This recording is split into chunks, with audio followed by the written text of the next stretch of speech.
Hey, family. This is Steve Copeland from the Couch Conversation. Steve Copeland from the Couch Conversation. Steve Copeland from the Couch Conversation Show. Can I say it again? Can I say it again? Steve Copeland from the Couch Conversation. Steve Copeland from the Couch Conversation. Steve Copeland from the Couch Conversation Show.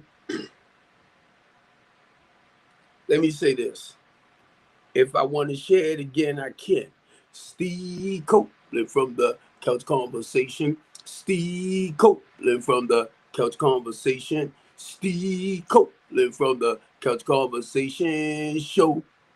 Guess why I can say it again if I want to say it again, if I want to sing it again, if I want to sing it again, because I'm Steve Copeland from the Couch Conversation, and it's not your talk show, boom, boom, boom, boom, and it's not your talk show, boom, boom, boom, boom, and you get mad at me because you didn't take the time out to produce your own stuff. So I'm Steve Copeland from the Couch Conversation, Steve Copeland from the Couch Conversation, and I'm coming on because I want to make a lot of y'all black people like me that don't stand up and do what is right for your community and your people that's less fortunate. My goal is to make you feel bad about your own self. Steve Copeland from the Couch Conversation, and it's called Keeping It Real. The truth and nothing but the truth. And let me tell you something, I ain't got to sit up here and lie about me. I ain't got to sit up here and create fake pages. I ain't got to sit up here and make your life miserable because my life might be miserable. That's not your problem. I'm just trying to get the stress off. But I'm only saying this, y'all, because a lot of people look at what I do in a negative way, and that's fine. Because if that's the way you see life, that's the way you see life. But I love saying it because it's the truth. I have 32 years clean from the smugs and the lifestyle and all that type of stuff. I got ordained deacon in 2009. And if you expect for me to walk on water and carry my way and attitude and the way I, kind of interact and put stuff out there, if you expect for me to be perfect, y'all better go to another page. Don't come here with that bull crap. Do not come here if you think Steve Copeland, Sr., is the type of person that kisses booty and lick boots. No. And that's why I'm proud, fool. I'm a real proud black man. Because one thing I understand, I stand on my morals, values, and principles. I don't want to be wishy-washy. Come on. I ain't got to be your friend to like me, and you ain't got to be my friend. You ain't got to come on my stuff. And if you do and you got something negative to say, I'm going to do you like that little girl told her father when he was getting ready to drive off. Bye. You ain't got to be over here.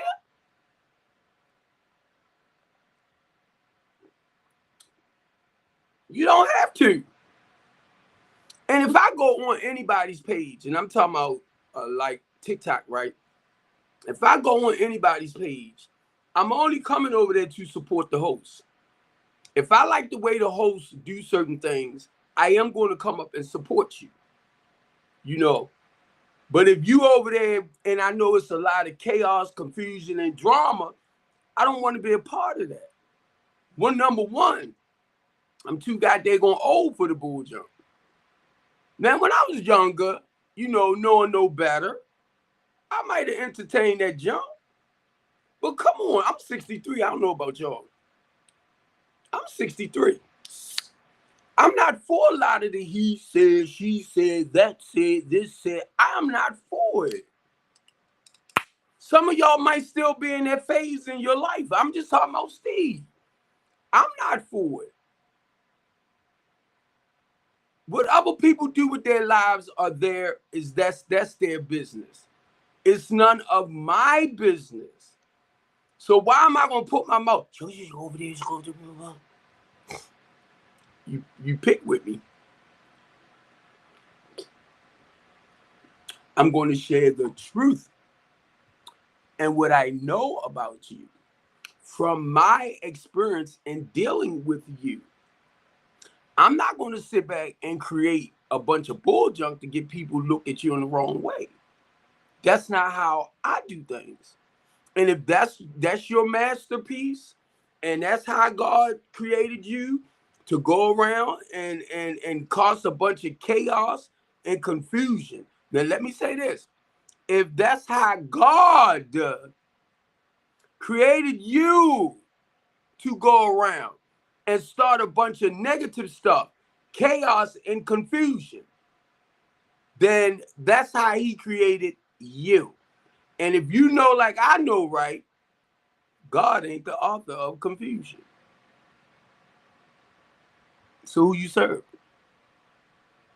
Who you serve? Hey, Ray, let me call you back later. I'm on my live. All right? Who you serving? If you know God is not the author of confusion, but you steady bringing on confusion, that is not God. You can justify, rationalize, Holy Ghost filled, fire baptized, swinging on this and that.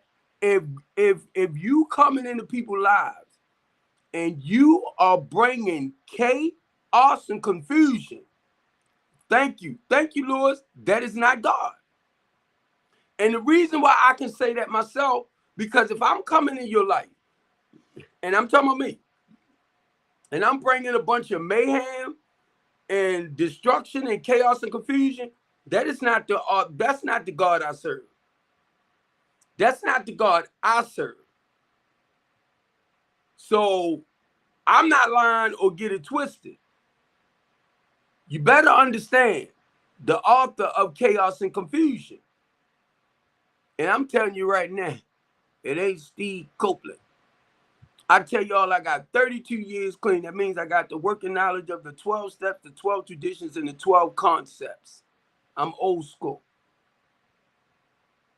I understand that crooked way of life that I used to live. I understand that deceitful way of life I used to live. So a lot of that old stuff that I used to do right now, just for the day, if I find myself repeating a lot of that, I'm like, Steve, stop. Because I see I'm hitting back in another direction, back, towards that bull crap. So a lot of y'all might not understand. That's why I have to do a daily inventory on me to make sure that I am not repeating a lot of the bull crap, the bull jump that I used to do that I thought was right. I understand the wrongs that I used to do.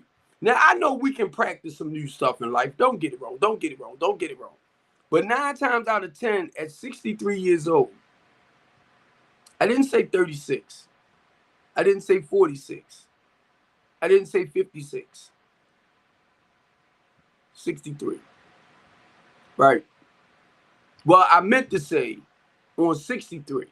I meant to say like 43, 53. Or can I go back to 33? How about 23?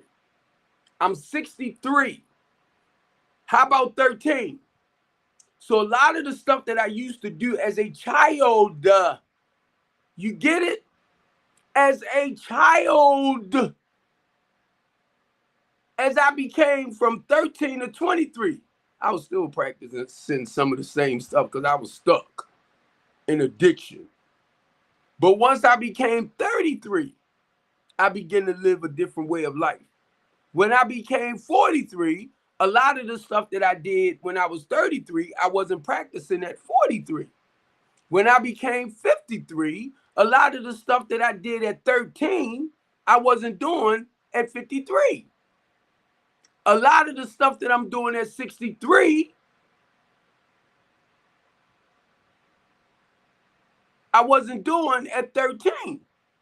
See, I'm going back to that child. I'm going back to that little boy. Hey, cuz, I'm going back to that little boy. So a lot of you grown men, I'm coming for you. A lot of you grown men that's 43, 53, 33, 23. A lot of you grown men. Still 13.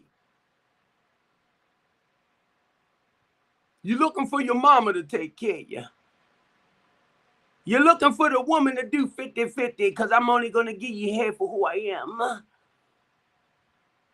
You selling yourself short, man. Well, we're going to do 50-50. Keep doing 50-50. 50-50, that's half. That ain't 100%. Even when I run off in my big mouth, I'm giving you 150%. Because I am who I am and I'm not pie. He was the strong man. My mouth. The big mouth bald head dude. The big mouth bald head dude. I can't stand him. The big mouth bald head dude. I can't stand him. He always blah, blah, blah. But guess what? When the big mouth bald head dude come, he come with solutions. The big mouth bald head dude. Ask Brandon Scott and them. They'll tell you. The big mouth bald head dude. The big mouth. Guess what? You know the statement people used to make, I was once blind, but now I see. And I'm going to tell y'all, at one point, I was not aware of a lot of stuff that's taking place in life today. I was asleep.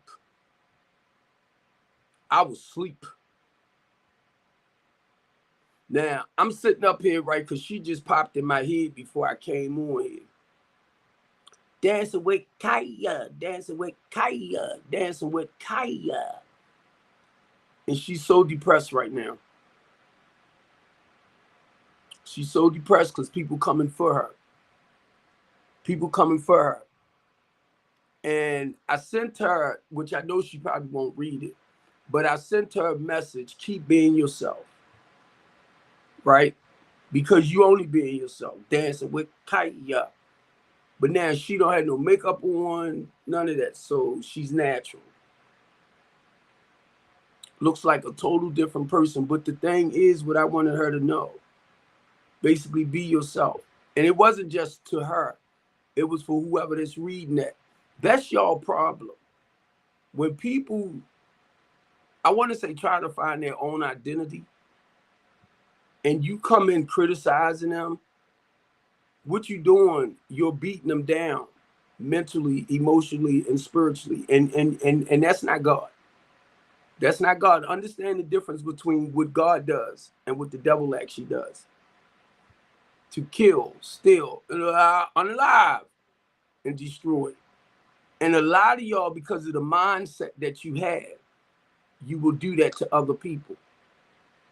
So I'm watching this young lady, right? And she's crying. She's hurt. She established her own thing. And she says she never see nobody saying nothing positive about her. It's always negative. Why do we do that to each other? And y'all are so freaking proud of it. But y'all want to say the white man, right? Y'all want to say the white man. And I'm not saying, I ain't even going to go there with that. But y'all always say the white man. You can turn around mentally, emotionally abuse your own loved one and say that's the white man. But you are actually doing it with your mouth to destroy and cut each other down, but then go say, that's the white man. No, that's you. You don't like it. The big mouth boy dude. You don't like it. That's why I talk about keeping it real. And I want to make this real clear to a lot of y'all. And I just sent somebody else this too. I'm not kissing your butt, and I'm not kissing nobody else's butt just to be your friend. I have my own sense of direction where God have guided me, and I stay on that path he got me on. If I'm over here and that's not where he say be, I'm coming back. If I'm over here, that's not where he want me to be, I'm coming back. And if you come in my life, and I'm going to tell you right now what I had to tell somebody else. If you come in my life with that he said, she said, that said, this said, I'm going to cut you off. And I said, bro, I love you. But I ain't for the bull crap. I told you everything that's going on with my housing program.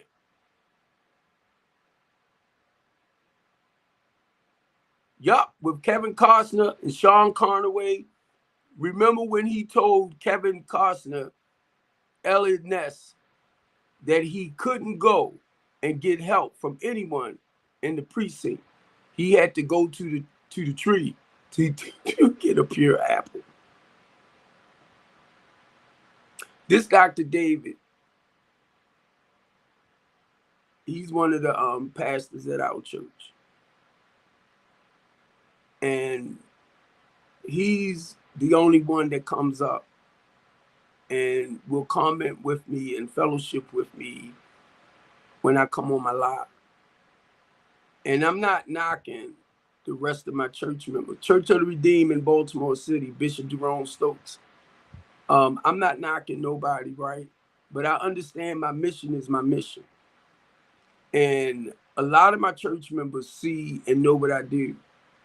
And I understand they stand, I understand they stand at a distance, which is okay. What God started showing me, David, because my mission and my purpose is what God called me to do. And they understand. But because I am the loudmouth boy, big dude, it might be the way I present it or I carry it, but they understand that that's a gift for the way God had me doing things. And what I love about Dr. Dave Daniels at my church, he understands, but he understands basically according towards the Holy Spirit. Some of us are just rough, okay? And I couldn't understand why I tend to come so hard the way I do. But when I tell y'all I am a warrior for Christ, I got ordained deacon. Don't get it wrong. I got ordained deacon in 2009. But when God told me I need you more out in the streets than in the building itself, I had rejected to go. But he also told me who can better help my people. Jessup? Oh my God. You up in Jessup? Jessup, Maryland? Yeah. Yeah. Oh my God. There you go. There you go. And see, I don't want to apologize for the way I come, because that's the way I come. And I have, David. I have prayed and asked God to help me be more like humble, articulate, stuff like that, right? But God told me, he said, I created you just the way I wanted you to be. But it's other people that tends to get offended. Okay, you said Georgia? Okay. Okay. Because when you said Jessup, you know, we have Jessup, Maryland, so I thought you were that close. But look, now, understand.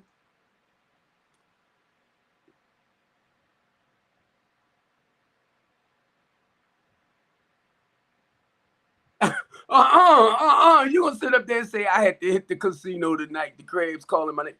Nah, I don't go to no. I don't go to the casinos. Like I said, a lot of the stuff I used to do, I don't do no more. I never was a gambling person anyway, not in that sense. But no. The reason why too, y'all, because some things I wanted to share, because y'all know I have a tendency of doing little 45 minutes. I edit my stuff. So, right. That's why I said a lot of the stuff, I don't go to parties, I don't go to clubs, I don't do none of that. I don't do none of that. And a lot of y'all don't know, and I'm going to say this because he just popped in my head, and I'm talking about Jamal Bryant. Awesome man when it comes to the word. So it was just a lot of people that will go into nightclubs, that will hang out late at night, and they will come into church in the morning. Right? So a lot of y'all might not understand. Sometimes when you caught up in old ways, but you're going to seek a more better way, it takes time to switch that over. Rome wasn't built overnight, right? So it takes time. So we'll turn around and criticize people for what they do. Jamal Bryant, to me, is one of the pastors that helps you to understand that God loves you anyway. And it will come to a point, if you live long enough, you'll get to that point where you'll turn that over too. So he makes you feel comfortable about yourself. Now, a lot of y'all might look at it and thinking that people are supposed to be perfect overnight. Stop doing it. Stop doing it. Because if I sit up here and say some stuff to tear you apart, come on, OG. If I sit up here and say some stuff, you're not going to like it. Because a lot of y'all are having smugs out of wedlock. What the Bible says. Put that scripture.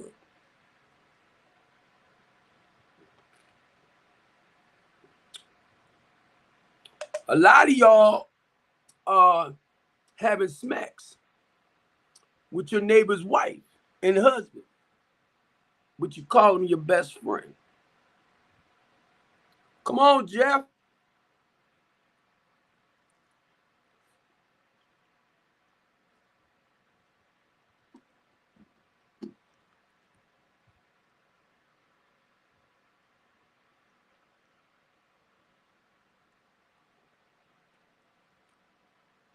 See, don't make me do it.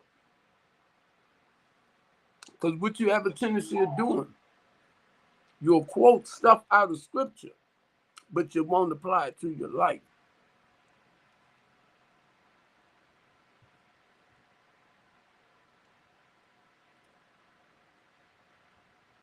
I was trying to wait for you,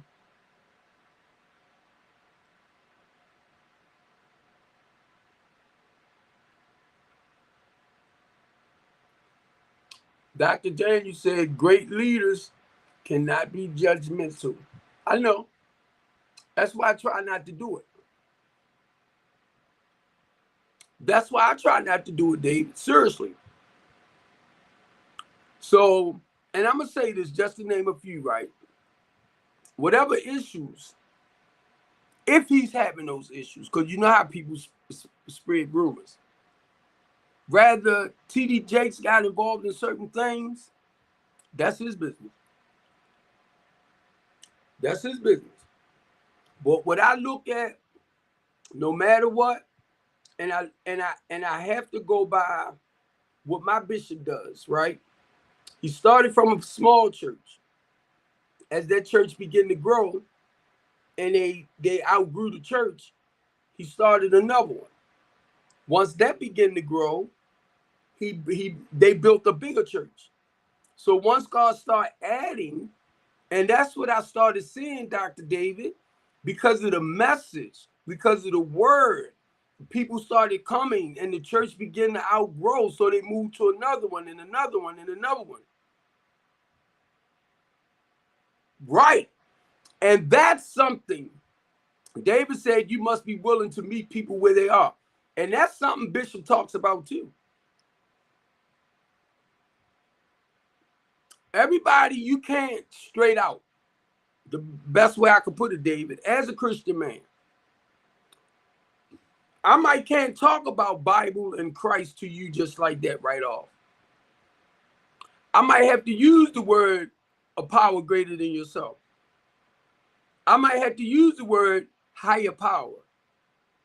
But in my mind, I'm talking about Jesus Christ. But it's not to push you or force you, but the baby feeds you. Because what I'm doing, when Jesus told the apostles, come and follow me, I will make you fishers of men. You have to know how to fish. Number one, you got to have a conversation. You got to get them to listen to you. Number two, now it goes with them, but they got to believe what you're saying is the truth. Because that's the beginning of them. When they believe in what you're saying, they'll start looking and beginning to turn their life, their will and their life over. And watch where I go, David, with a higher power, with a power greater than yourself. And sometimes his name can be known as Jesus Christ. So it's the way you feed them. That's why he told them to follow me. I will make you fishers of men. Everybody is not going to get it straight out like that.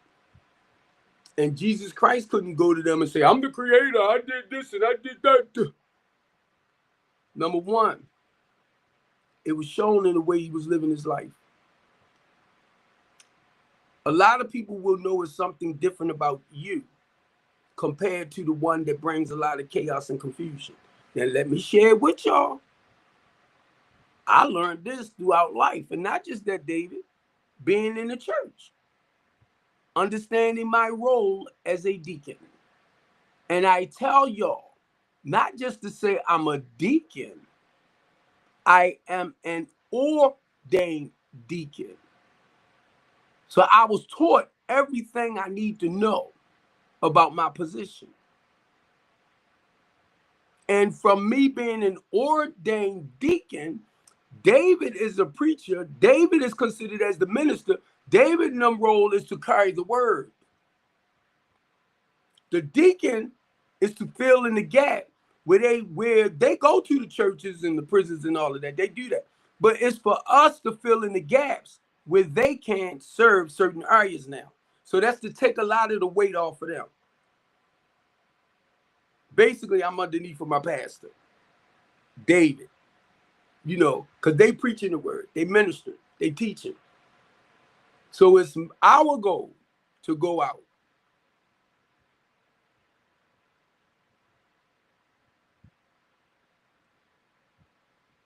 Oh, I love that. Joshua was a prophet, a prophet of God who advocated repentance. And look, David, you know that's all we're doing, right? You know that's all we're doing is embracing them and encouraging them, but the goal is pointing them in the direction of Christ. Now, if you want to call him Allah, that's fine. Whatever name y'all call him. But my thing is, for us, it's to turn, I'm going to say, your wicked ways around and to move you in a more healthier and quality way of life. So if you are Hebrew, if you are Israelite, anything you're doing in that sense, don't get it wrong. As long as you're doing the right things and helping people to turn their lives around, because you point them to God, the creator. And your religion is your particular religion. And that's how he works towards your group of people that he's calling back. I mean, and out of the world. So I don't, when it comes to me, as a follower and as a believer, my goal is to encourage you and motivate you. That's why I don't come right out and slam scripture to a lot of people.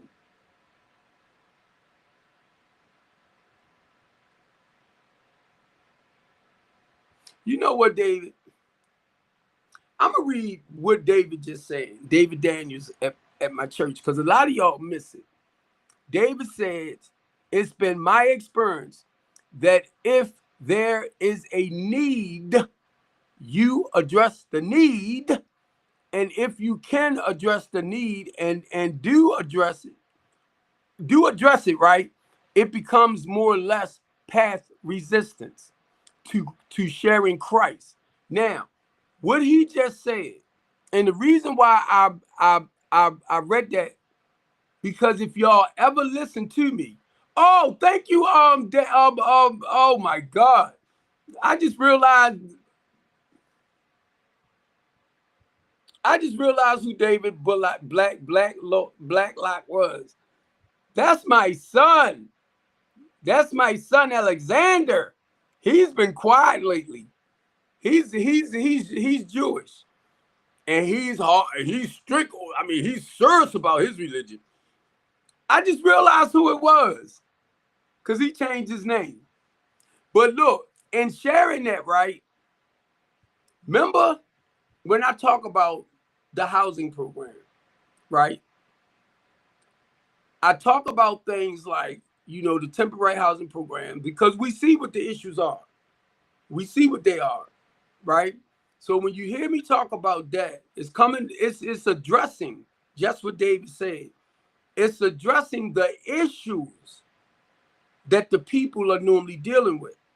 So even though, and I don't want to push Christ out the way, y'all. Please, I don't. Even though he's not here walking around in that sense to empower and encourage the people, he used somebody like myself, the big mouth bald head black dude.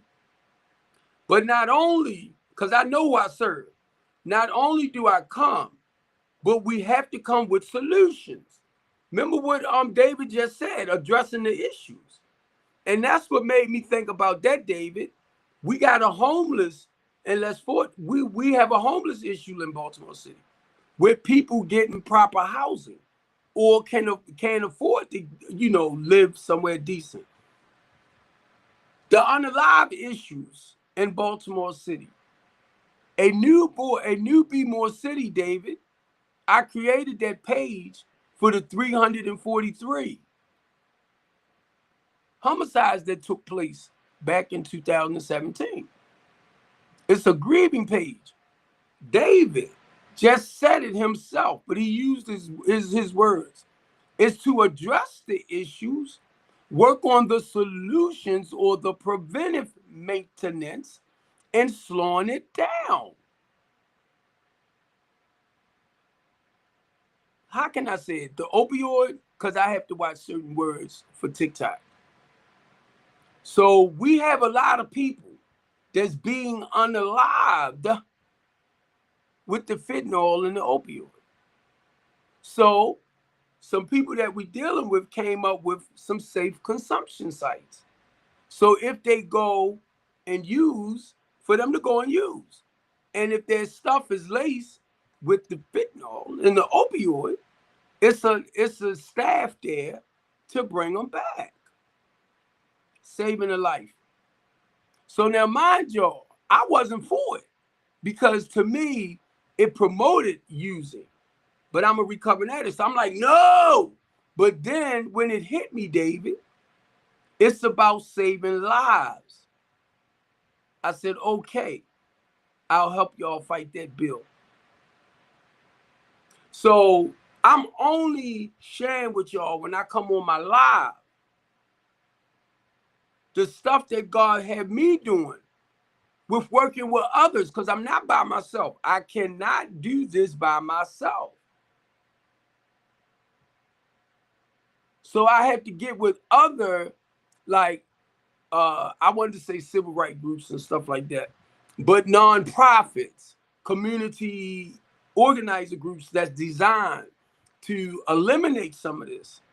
Certain things we can slow it down. I already know that. Some stuff we can put a complete stop to. When I tell y'all I am a community organizer, when I'm stepping in that area or that arena, I can come in with other people now. It's other people. But for me to come in with them, we come in and we will share ways and means. But we got to come together as a community organizer to work back on that village. So we'll come in, and the topic might be harm reduction in the community of color, safety in the war zone. Now check this out. It don't have to just be in the Black community. You might be having the same issues, right, with your culture or your ethnic group wise. So we learn from each other because all of us have our struggles. So I'm over here in Baltimore City. You might say, Mr. Steve, can you come to Chicago and share some of that with us? But we got to bring the community together. I will share that with you and let you know the things that we need to do to prepare them. But keep in mind, y'all got to be the one that come out and stop expecting just your police department. That's their jobs. You have nonprofits in the community as well that get money. Y'all ain't pay attention to that. That get government funding to reduce a lot of this.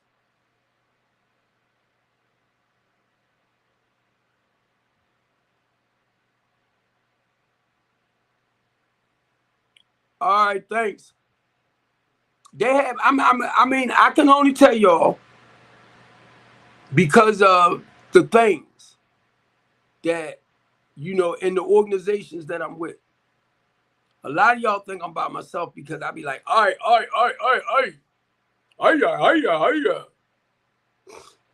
But the reason why I say I lie to y'all is to help encourage and motivate others to stand up. Because you got to look within yourself to fight a lot of the issues that's going on in your community. Now what I'm gonna do, because I want to share some stuff with Dave. I want OG and I to go into another area. And whenever I come on, y'all, I don't really have a topic. I do have topics like Fridays. And I want to talk a little bit about a topic that OG and I started. And I'm not just going to say the men of the men of business, right? But I just want OG and I to talk about some things because, I'm just not too long getting up, took a shower. My goal, I got to go get a money order and send it to parole and probation. And I was trying not to go live today, but it's just something embedded in me. Because like right now, I sent over, and I'm gonna share this OG, and then we're gonna go into the part of talking about business, bro. That's why I needed you to come up. Because this is something on Fridays we talk about. A few minutes. Okay, give me a few minutes. All right. Take my ESA animal outside and I'll be right back. All right, go ahead. But I'm still listening. Yeah, I got you. It's nothing that I do, y'all, without sharing with y'all. I try to educate y'all. Why these buses burn? Wow. I try to share with y'all. I try to educate y'all, but y'all just so hard on me.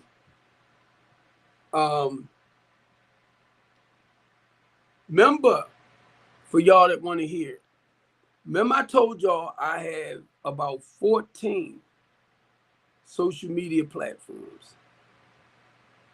And throughout the day when I'm not on this, I'm over checking stuff, right? So this is what I did early today. I said, dear family and friends, I wanted to share with you my latest venture into live streaming through Restream.io and Stream. Watch what I say. Restream is a live stream platform for me to restream. Stream TV is another platform that I'm working on too. But the goal is to try to implement my live stream broadcasting network into my TV network. So please stop coming on my stuff saying I shouldn't say this and saying I shouldn't say that. Because a lot of y'all don't realize right now you're on my Restream live broadcast network. You're not just on one of my Facebook pages. You are watching me on Facebook, and there's 2 pages that's embedded in my live stream broadcast network. It's 2 of my Facebook pages that I put in, where once I come on, I'm live streaming the 2. Then you got YouTube. Then you got Twitter. Then you got Twitch, which is X. Then I'm over here on TikTok, so my TikTok is not embedded in it. My goal, I was trying to put in my Instagram, where once I come live, I'm live streaming to all these channels. So I'm not a regular platform or app like TikTok.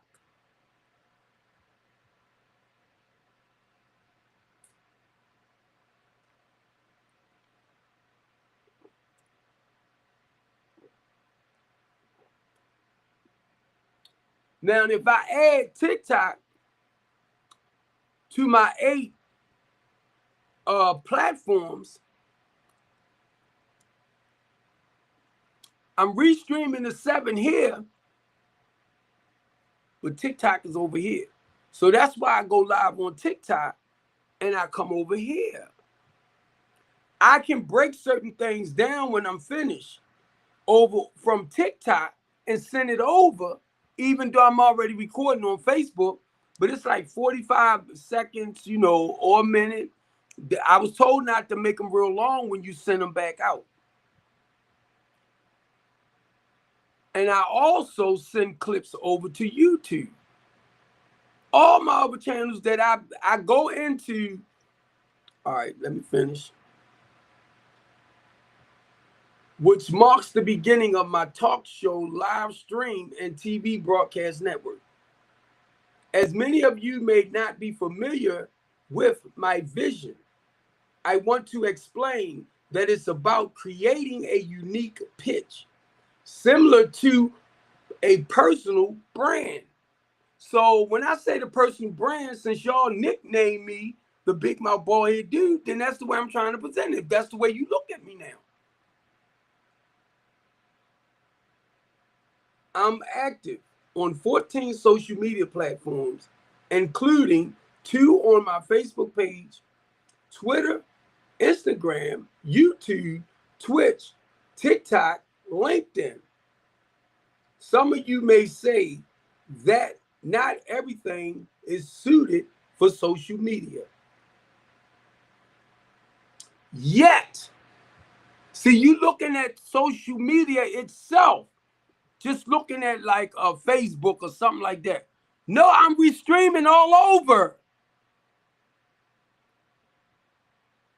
So when you make negative comments, you are doing it while I'm on my Restream broadcast. But you might be posting it to my Facebook page. So you putting yourself out there when you call yourself coming for me, not realizing you're being broadcast all over.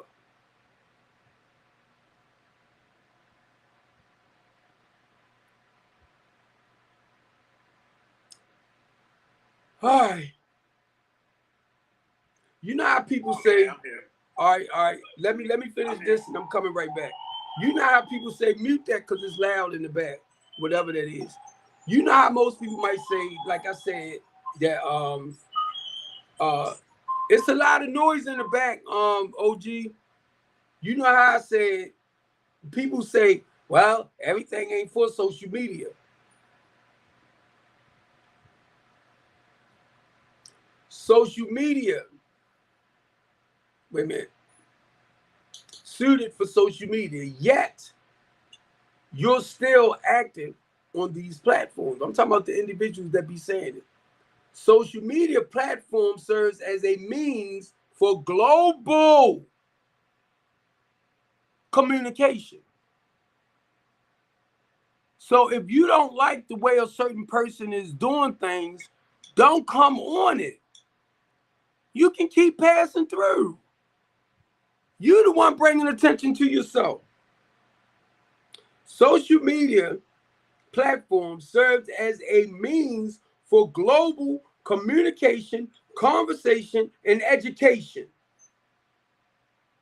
I love you all and wanted to share this information with you about why I do what I do. Okay? Keeping it real. The big mouth, bald head black dude, Mr. Copeland, Sr. The Couch Talk Show. The Be More Real Team Talk Show. Giving our youth a voice. And y'all want to cut down everything I do to embrace, encourage, and help y'all see what's going on. And you want me to shut up.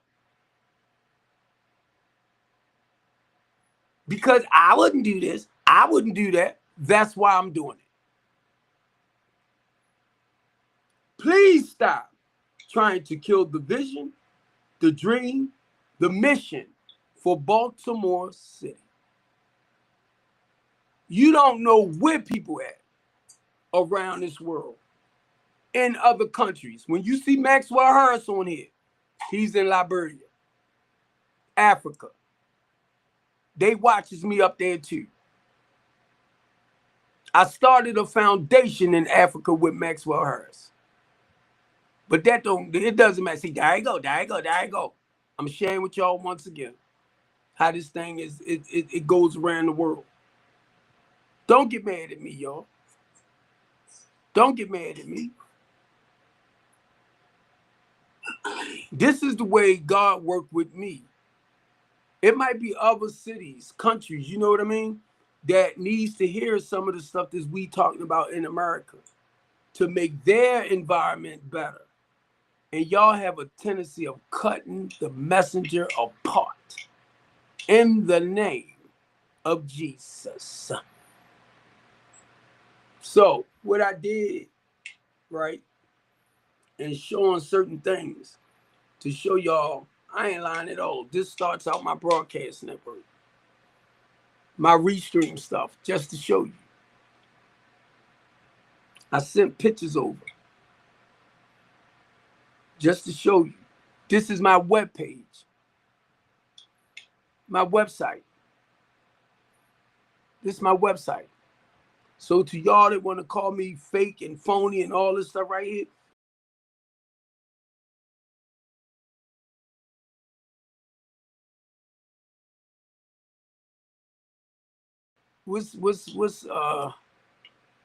which I do my neck, which I make a lot of my videos from, my clips.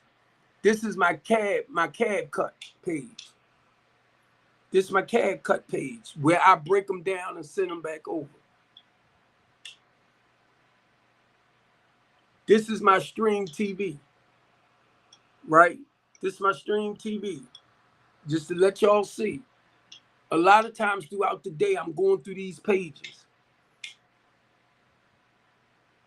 This is my Vimo. This my Vimo. This my Vimo. Do y'all know how much time a lot of this take for me to go through this? This right here is my what's that? Web what's up? What's good? Cat. What's that? What cat? Wait a minute, I'm trying to get the name right. So throughout the day, right, I be going through all of this. This is some of the videos on my stream TV. And if I could bring it closer, y'all would know some of the people that I've fellowship with because of their talk show stuff. So I deal with other people that have talk shows. But this is Restream, so a talk show TV stream. Most of them have broadcast people that's doing their stuff. I can't afford them yet. So I have to do my own for the most part. So a lot of these right here, you can see some of them are older now, and I put up some new stuff too. But just to let you see, this is part of my TV stream stuff.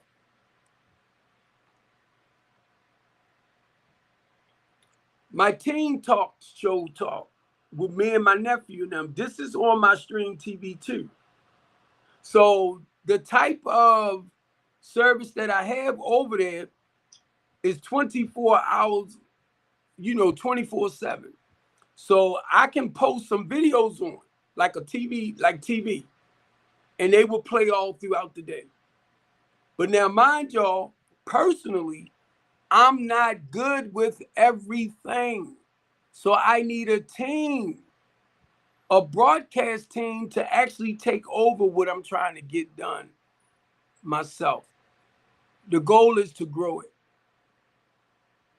So keep judging me, please. Keep judging me, keep hating me, keep standing in the way, keep blocking the vision, keep blocking the mission, because that's what you was created for. To hate. And don't even realize it because it seemed natural.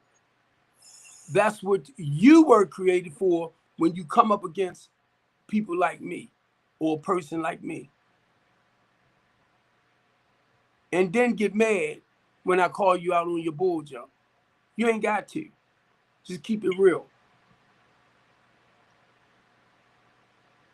Ain't that's the statement? Keeping it real. So you continue playing your part. And I did this to send over to my Facebook page. I get so much criticism and hate, y'all. And it's not the white man, for the most part. It's not the white man. It's not the white man. I can say it 1,000 times. It's not the white man. And here go Maxwell right here. Maxwell is he's on my Facebook page, but he's on another Facebook page. I told y'all I broadcast the 2 Facebook pages. Hey, family. Here go Maxwell Harris right there. And it shows me he's on my page. He's on the one that's Stephen Copeland. Wait a minute. Stephen Copeland. Because I have so many of them, I have to remember. I know I have a Stevie Copeland 59. I have a Lavelle Copeland 59. And I'm on Facebook, one, and I'm restreaming to another one.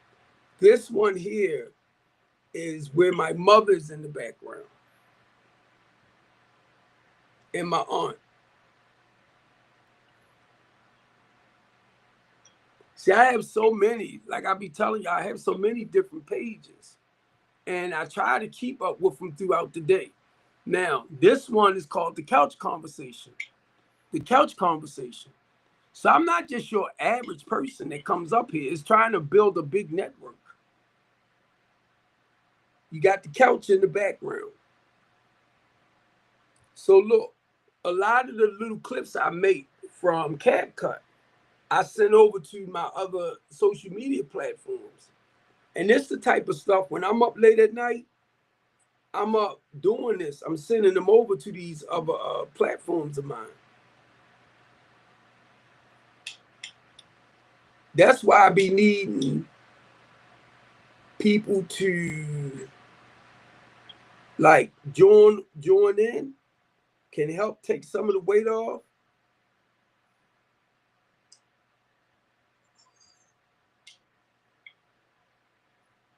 Now, I wanted us to talk a little bit about the what Friday's supposed to be all about, Jeff. Sorry I came on so late, but I had to fix me something to eat. I'm not worried about that. What you want to talk about? business. Okay. Now, I want to share this because if you don't really understand the business concept, right? My temporary housing program is a program that I started just for the temporary situate part of people that need help to put them in permanent housing. And OG already know, but a lot of y'all don't know. Part of the permanent housing program inside of mine, we have where not just a permanent house or home where they can actually get into the home buyers program. And I'm talking about my clients first have the first option. Now, anybody that comes with me and I feel comfortable, I will share with you the people that I'm working with. And I'm talking about millionaires and billionaires that's already doing the rehabbing, revitalizing communities as a whole. So they are called real estate investors and developers. So when you start here with me, and if I feel as though I can trust you, I will share the rest with you. But I'm going to tell you, as you come in here with me, I got to begin to trust you before I can introduce you to them. And you know what happens with a lot of y'all when you come in? You get too damn greedy and you screw it up. So if you screw me right here, before I get a chance for you to meet the whole team, I'm going to cut you off. And I sent a friend of mine a message today because it's a contradiction that's coming about with my housing program. The reason why I got into this building, because I needed somewhere to put my women and children. I knew men was already available. I mean, was already okay for the house. This individual was trying to get Medicaid to pay for the housing expenses, as far as for the returning citizens and stuff. She couldn't get the funding or the money. So she put a price on it. And my other business partner walked away. And I'm sharing this with somebody else because I said you don't really understand what's going on, but y'all feeding into this he said, she said.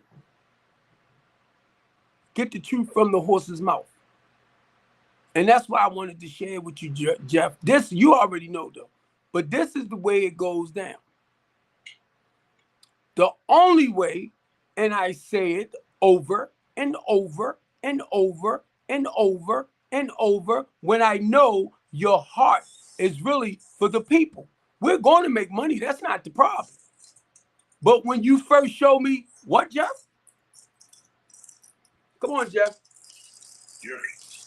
Once you show us your credentials, you got to show us your credentials, what you can do. And Jeff, where you live at for right now? Oh, I'm in Michigan. And what you said you was willing to do?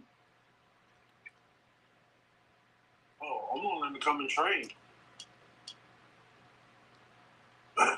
Basically volunteer to teach them first. Yeah. Because he know how important. You hear him? So he let me know. He know financially was okay. But it's like, look, I'm willing to relocate myself to help the people in the housing program to learn a trade. So he's volunteering. Listen to that part, to teach. And really what he's saying, and I keep telling him, he said he gonna pay them. I said, no, we're gonna fix it where the city pay you for helping them. He said, no, I'll pay them. Now see, when you start talking like that, I know you right where I'm at. So a lot of y'all can avoid this because if your heart, if you don't talk with me like that, bye. because you're not understanding the purpose first. And I know it's the money. I understand that. But sometimes you got to give a little of yourself. Come on, come on. I'm not about that money right now. I'm about giving back first. I mean, I'm going to get rich eventually, but maybe right now isn't the time. Maybe my purpose is to give back and never get paid at all. Maybe that is my purpose. I don't know. But whatever my purpose is, I'm going to make sure that it gets fulfilled. And I'm glad you said it like that, because I know a lot of people. And don't think I'm coming in broke, because I'm nowhere near coming in broke. I know a lot of people that say like they might be operating off, say like $1 million or $2 million for the operational of the business part, but they're not really profiting. It's looking good and everything, but it's not earning them a profit yet. But it's just the work that they're doing, you know, to help others that's less fortunate. Now, that's why when you look at it to a degree, you have your millionaires and you have your billionaires. And what I'm talking about, like a Elon Musk and a Donald Trump, they started stuff, but it was other businesses or corporations that believed in their vision and their mission that became a part of what they're doing that made them a huge corporation. Even though Elon Musk does what, about 400 billion or worth of work wise or in total, that don't mean he's a billionaire financially wise, personally, in his pockets like that. Donald Trump is not even worth a lot of what he's producing or what he's doing or what it appear like. I ain't understand a lot of that. But you can operate to that degree. But it takes other businesses and some people personally, yeah, there. Don't get it wrong. But when you going on a level of like Elon Musk and all of them, you got to understand that's a big old corporation. They shareholders and it's all of that believes in that vision. So I was thinking about that with what I'm doing. And sometimes you cannot, and I learned this from last time, you have to introduce people little by little, or you definitely have to come up with a business agreement.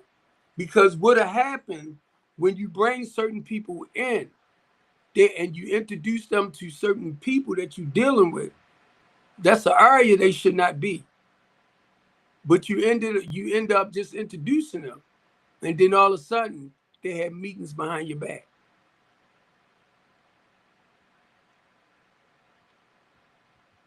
And certain things came out that people wasn't telling me about. And I'm like, this is about my home, my housing program. I ain't talking about this rental thing. It's my damn housing program.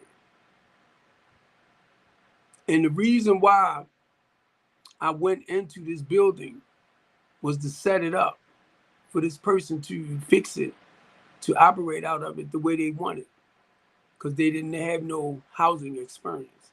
So I said, I'll come in and set it up for you. Not only that, I needed somewhere for my women and children. So this made a space for me to hold them there temporarily until I can move them into our own special place. So I'm running this past this person. And I said, I have no damn reason to lie to you and anybody else about why I do what I do. And even my business partner knew. Because when we started out with the house itself, the building, 908 Valley Street, I couldn't bring women and children in because the facility was supposed to be just for men. Only, because that's what he do. So I'm looking for houses. I'm looking for houses to put my families in. So you start with 1, 2, 3, 4, 5, 10. This building allowed me to be able to put, if I was to rent 10 houses and the rent was either $1,000 a month or $1,500 a month, I mean $1,000 or $1,500, Now I got them all in one spot. I ain't got to be paying for this house, that house, this house, this house, gas, and like blah, blah, blah. They all in one spot. That was the blessing. My thing is, give me the price and the overhead that you pays for this place so I can make sure you got your money. That's just like me renting a regular rental property. But now it's like in a larger scale. You get me on a larger scale. So the only thing I want to do for me is just like me paying for 5 or 10 houses. I got to make sure you get your money every month. And I got to make sure that rent is paid. And I got to make sure the BGE is paid. That water bill bull junk you and that man got going on, that's none of my damn business. I'm paying BGE and I'm paying the rent. How much is it?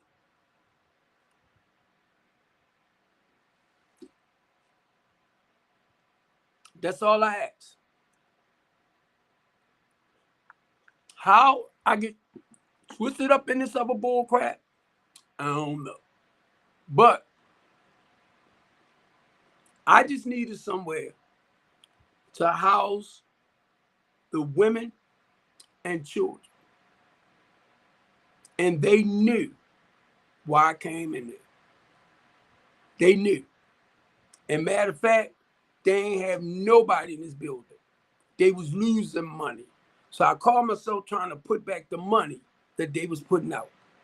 But guess what, as a result of that? I became the problem. I'm not your damn problem. I came to help resolve some of your issues. But you made me your issue.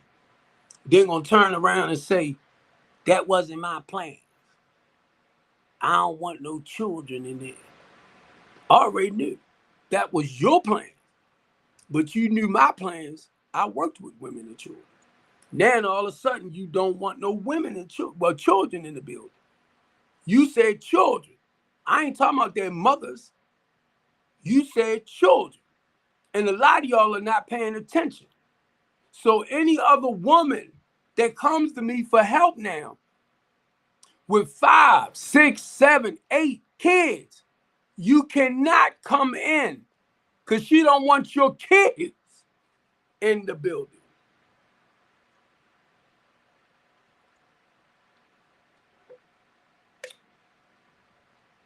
You notice I didn't say me because my temporary housing program is all about women and children. So now the narrative changed. And once again, here come the chaos and the confusion. So what am I going to do? You don't want children in there. Y'all get what I'm saying? Children. My housing program in there. What do the heck you got to do with my housing program? As long as I give you the rent for what you say you want or what is needed, that's all you need to put your mouth into. So for a lot of y'all that don't understand, that's all you got to do is come talk to the big mouth, bald head, black dude. For any of y'all that don't understand, that's all you got to come and talk to. The community activists. For y'all that don't understand, that's all you got to do is come to the community outreach coordinator. For a lot of y'all that don't understand, that's all you got to do is come and talk to the homeless advocate. That's all you got to do is come and talk to Deacon Steve. That's all you got to do is come and talk to me and I will tell you the truth. If you don't want to hear the truth, then continue going to the he sayers and knee sayers and liars. And if that's how you get your balls off, if that's how you get your kicks off, go ahead.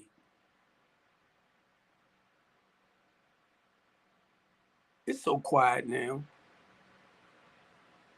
Don't get mad at me because I stand up and I fight for our people that need the help the most. And you are afraid to step up and stand up for what is right. Don't get mad at me. I need your love and support more. Matter of fact, it's not me, it's them.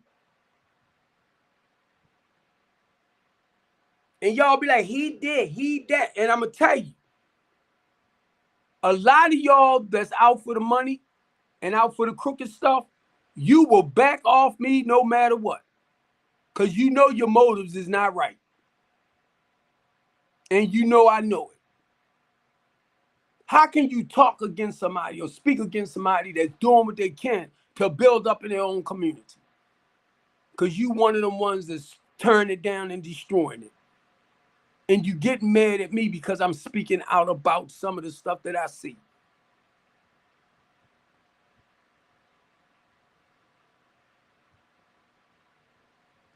And it's a shame.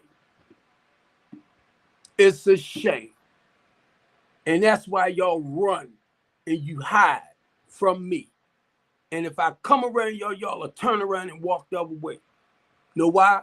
Because of the shame and the guilt you carrying in yourself. I ain't got to say nothing. Because I know who I am. And I know a lot of times when I'm around crutch balls, y'all will turn and walk away because y'all think I'm going to sit up here and talk about you on my live.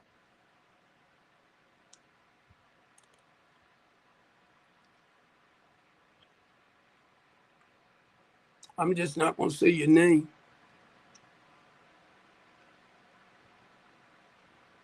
I ain't got to say your name. Because just me open up my mouth, that's what. The shame and the guilt is what's going to kick your egg. That's why you run.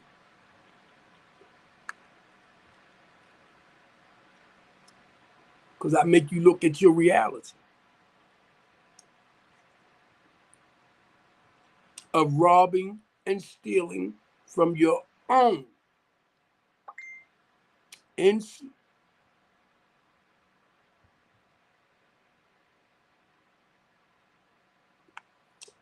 Oh!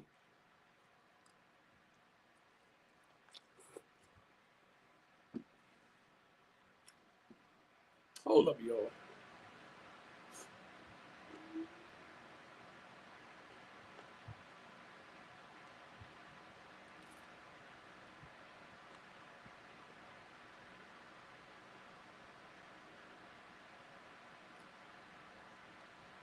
See, look at this right here.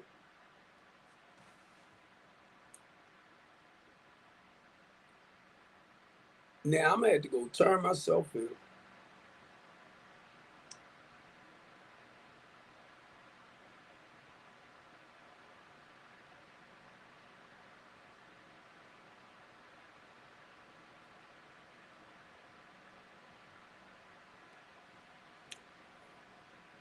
See how nervous I done got now.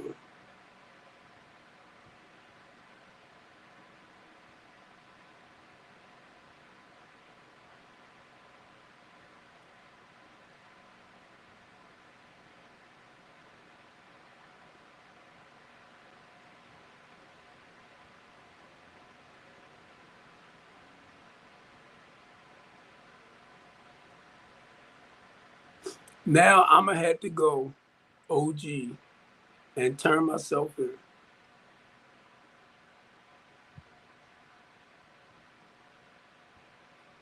Somebody that I was arguing with, talking about their rent money, then went and filed a warrant on me.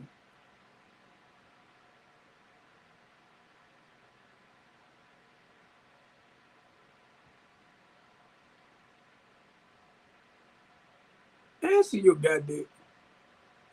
Yeah, what was it? Who's it for?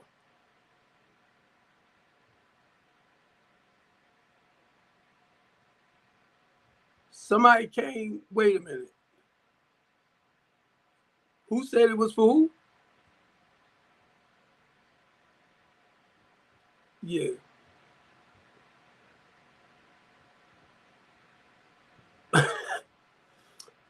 Girl, don't be doing that. I thought somebody went and got a warrant taken out on me or something. I was gonna tell you, you gotta go turn yourself in.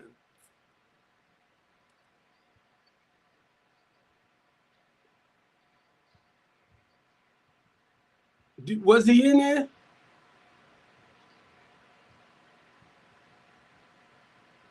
That must, huh?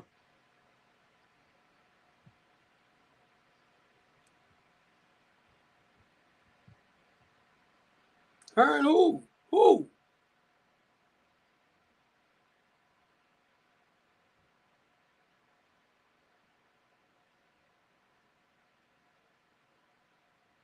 Well, I tell you what, since Miss Deborah said she don't want me down there, tell her she better get security in that building.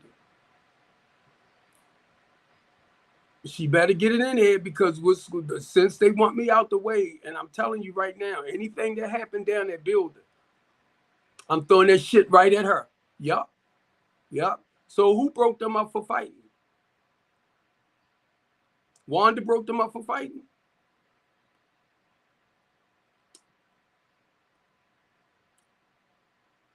Uh-huh. Uh-huh. I ain't saying nothing because I don't know, it's just that I'm in my head with certain things. But I think God put that to a halt just to let them see without the supervision in that building and them being protected what can happen.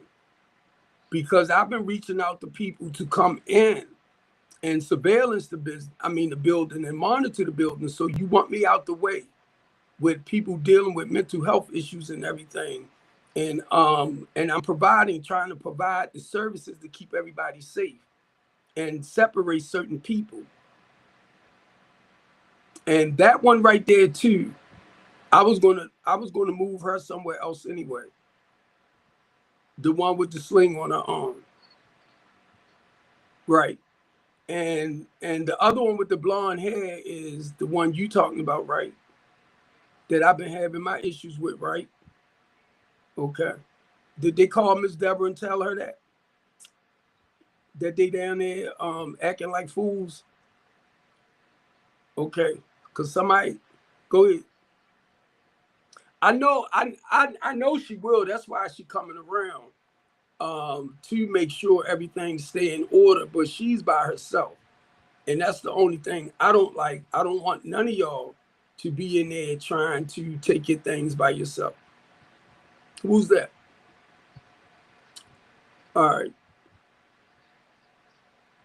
I was like, because when I seen the text, I'm on my live, but when I seen the text, I'm like, what the heck?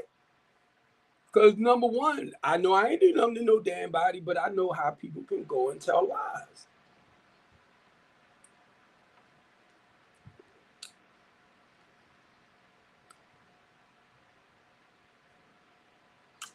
And I was trying to figure out if it was, what the freak did I do? Because I have to go through the process either way and then clear this mess up. But but I'm kind of pissed with, boy, you lucky I'm on my live. What Steve did and what Harry did. Because when they came in and they started going behind my back, that started a lot more chaos and confusion because I was trying to get everybody. The ones that was complaining was only complaining because daddy was coming at them. And that's how I look at most of the clients in there, y'all. I look at them more as my children. You know what I mean? Because Tashawn, you already know. But it's like that father image, that uncle image, just trying to put them back on track. And when I do come at them, they feel like little kids. And that's just to touch the kid in them, but they grown. And I'm just trying to come hard at them to get their attention and doing better. That's why a lot of y'all don't understand a lot how I kind of do things. But that's the same one that told me she was going to unalive me, right?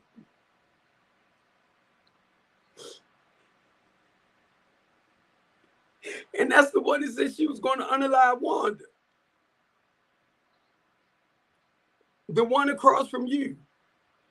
Oh, yep, yes, she did. Yep. And Wanda was able to stop that? I'm surprised because she don't. Oh yeah, that's right, the other lady. Yeah, because she was the one when I called Tashawn. She was like, yeah, I mean, Wanda, she was like, yeah, and I do that. I'm like, girl, and me and her talk. That's what I was trying to tell. Some people get out the gate, right? And my goal is to get them back into that, you know, that space. So me and her talking. And I said, you know, I love you. I wouldn't do nothing to hurt you. But next time you come off at me like that, I'm going to take my belt off and whoop your butt. And she bust out laughing. And her 15-year-old daughter, too. I said, I told you, because I ain't got time to be playing with you, girl. Whatever. But no, the same way with me when I talk about the women and the women with children, and I try to help y'all understand because I have daughters. I'm talking with you, Tashawn, but I'm on my live too. That's why I didn't put you on speaker. But I have daughters, and it's that father in me when it comes to the women and the children. You know, to mainly if they never had a healthy male role model in their life. So that's why I do what I do, mainly with the women and the women with children. You know, because I know I'm a great man. I know how my mother raised me. So, and my goal is to protect the women. So it's never to hurt them or harm them in any way. So that's why some of them will buck, because if they're not used to a strong, powerful man, they is going to fight against you. But anyway, I'm glad Wanda was able to do what she did. I'm going to have to call him and see where he at. Because I haven't heard anything from him. And I know he's supposed to have been started working for what's his face. Yeah, yeah. Well, we already talked about that. And I told him that if, you know, do what you got to do, because it's actually about turning his life around. So I'll call him and let him know that, you know, he had one out for him. But what got me was, this is your building. Why would you pull out my maintenance man to put him into another building to clean or take care of? And when you sent that to me, it didn't click till later. Who gonna be in there to clean the building now? This is your property. You mean to tell me you ain't got a crew down there at that other building? So, what happened? Huh? Oh, good, good, good, good. I'm glad to hear that. I'm glad. So ain't nobody there to clean that building. Ain't nobody there, because your ass ain't gonna clean it.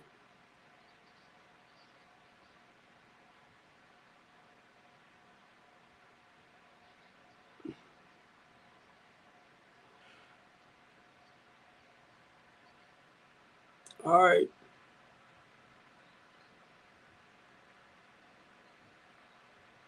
Is he downstairs? He back upstairs? See, Wanda trying to put it back to the way it was before I left. And see, everybody putting their mouth into what I do with my housing program, and they shifting things around without me, and Wanda shifting it back, because it was the reason why I do what I do.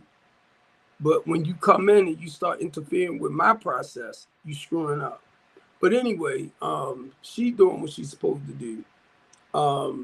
Either way, I do believe that eventually everything will be switched over to me anyway, where I don't have to worry about other people. Because when you got other people in your business, that's why things tend to fall apart. And people get mad at me because I run Strengthen the Community the way I run it. The Latanya D. Copeland House of Hope, I designed that, you know, what I do. You don't step in and tell me how to do my stuff. You don't do it. And if you do, then we're going to have some trouble. I ain't talking about fighting. I'll tell you bye quick. Because you don't come in telling another person how to run their daggone business. I won't come in and step in your business to tell you how to run it. But if you need some help and you seek out for help because you want to go to a next level, that's no problem. Even me, if you come in and because you've been doing it a lot longer than me, and you see I'm hitting in that area, so you want to encourage me and help me get to that next level, that's what I want. But when you come in and you trying to actually take over something, that's what we're gonna have the problem. So I'm glad to hear that. I just called you because I just seen something flashed across my screen and said want. And I'm like, want? What the fuck I do? But you better stop that. You better call. No, don't call me because I got my phones on silent.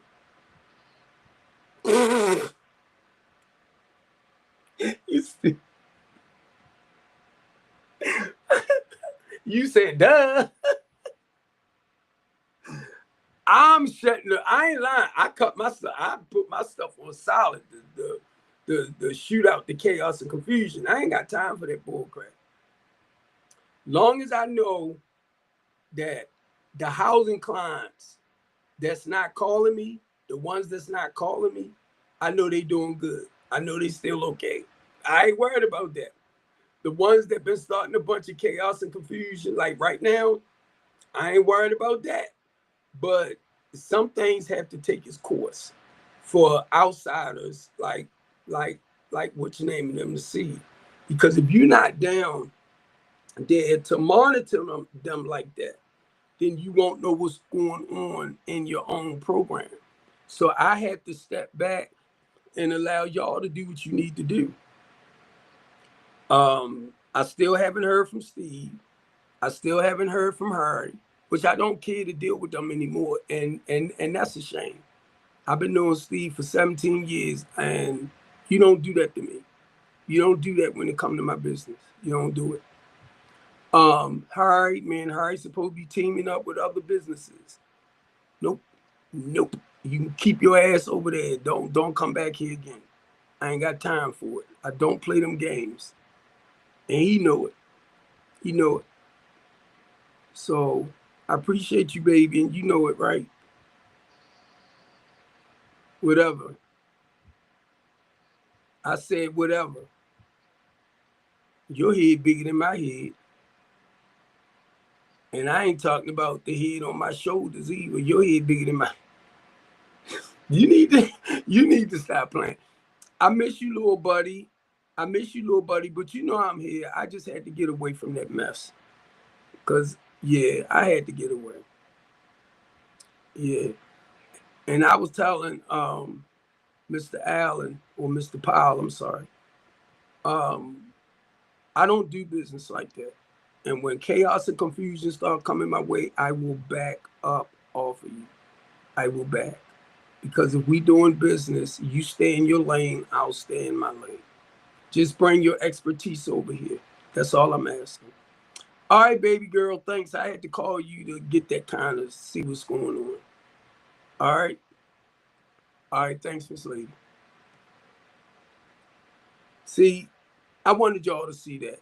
I could have, went somewhere else. But I just want y'all to see that some of the stuff people like myself go through with having transitional housing. And I'm gonna share this because common sense, Pastor Common Sense hit me up with something last night. Beautiful, right up the alley. OG. See, my goal is helping people, and I'll tell people give me 3 to 6 months as far as helping them coming in the program, getting their lives together, then moving them forward to something permanent. So Common Sense, because she's a human rights worker, she helped me to understand why it's so important to keep them for like 18 to 24 months. And the way she was putting it, there is money out there that will pay for their stay. And she mentioned the names of the people that I can reach out to, because the goal is to take them from this temporary situation, and you can still get them into permanent housing where there are programs out there. What's up, Protect? And there are programs out there that will cover their rent up to a year. I'm like, you know, because this is what you want. But the people still have to attend the programs that's designed for them. So now, OG, it goes back to the services that my transitional housing is offering. Because we're offering all the service she was saying is how she worked with the clients when she would go and check their houses out to make sure they're keeping their places clean. You know, they got to be paying their little bills on time. Say like what she was explaining to me. Say like the landlord wants $1,000 a month for the place. They might start them out with 25, well, 100. You know, because you lead them up to where they're able to pay that 1,000 or so. So you start, and I mean, listen to what I'm saying. Because the way she was saying it, I'm like, where they at to get the funding? So basically, you're bringing them in on a temporary basis. So when that permanent house become available, the people, the other programs that's out there and charities that's out there that will cover their housing expensive and just add it on little by little as they grow. Everything we talk about, OG, the workforce development program, I hate when I stutter, but when you come from a regular job like a McDonald's, Burger King, and Wendy's, so you get into apprenticeship program, you get into career-minded jobs. This is what I talk about to y'all all the time. But she was telling me that there are programs, as long as you provide the services, because she was a worker, so she had to go and pay that and play that PRP role, human service role. So I copied that, right?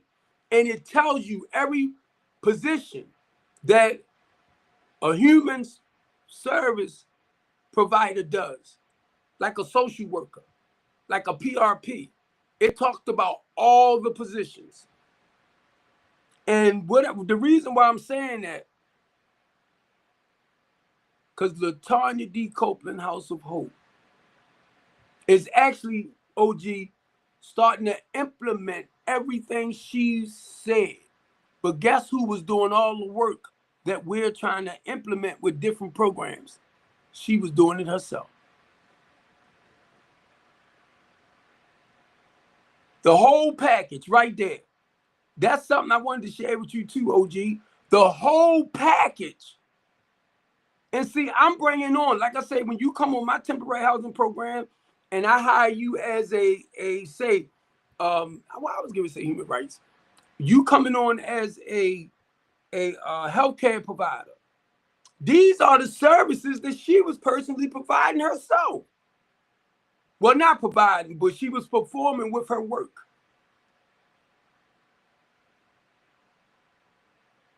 And told me the charities, the ones she mentioned, get hundreds of millions of dollars. She said they get trillions. And when she started mentioning them, I already knew. So look where I'm at right here. Boom. And when she started saying it, OG, I was like, that's the next level God is telling me. So sometimes what can turn out to be somewhat, I don't see it as a problem. Don't get it wrong. It's just a halt. And it could be just in this facility itself to take it to that next level. Because if I have to move out this facility, not just my women, not just my children, but I'm taking my guys with me too. And I got families, husband and wives in there too. And the goal wasn't to keep them long, OG. It was just to hold them and then hurry up and move them. But what this did, OG, some of the people don't have the money right now. That's why she helped me to understand the next level and process and where you can get the proper money, funding to help them become more productive and independent again. And that's why, for me, it's like, oh my God, I can start them here, but to put them in something permanent, that's what will cover the rest of their, you know, helping them with everything they need. Closing costs and all that. I mean, you know, security deposit and all that.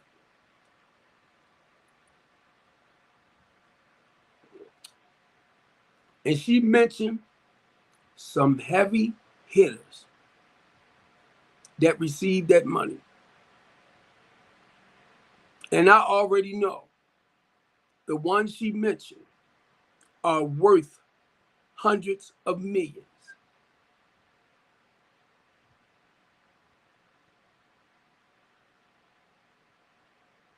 Blew me away, y'all. And I told her, OG, you still up? You not asleep yet, is you? Steve, she took me to a whole different level, bro. Nope, I'm still here. Yep. And that's why I said you fell asleep last night just to think about it. And I said, that's why I wanted to share that with you, right? Because sometimes I'm not looking at what happened as a bad thing, because it's not a bad thing. It's just sometimes God stop you to move you to that next level. Now, while we was on the phone, now mind you, I'm not at the building. No security in the building. None. So the one lady and another lady that I just brought in was down there about to fight.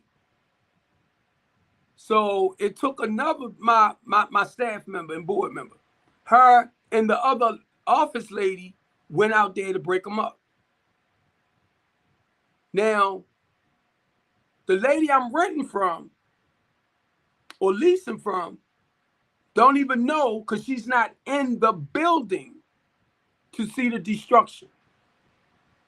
But she's so set on me by telling me I don't want you in the building no more, and then told me to pack everybody else up and get them out too. You leaving them down there empty-handed to cause a bunch of chaos and confusion in that building. And you know, OG, I've been trying to get 24-hour round the clock security up in there. The building is a secured building. Why did she let Harry Mead go? And I don't know how many keys he brought. Now, a lot of the clients that shouldn't have keys got keys to get in the building.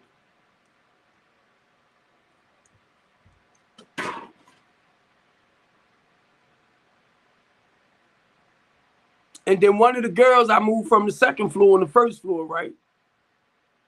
I found out her baby father climbed through the window in the area where all women is at.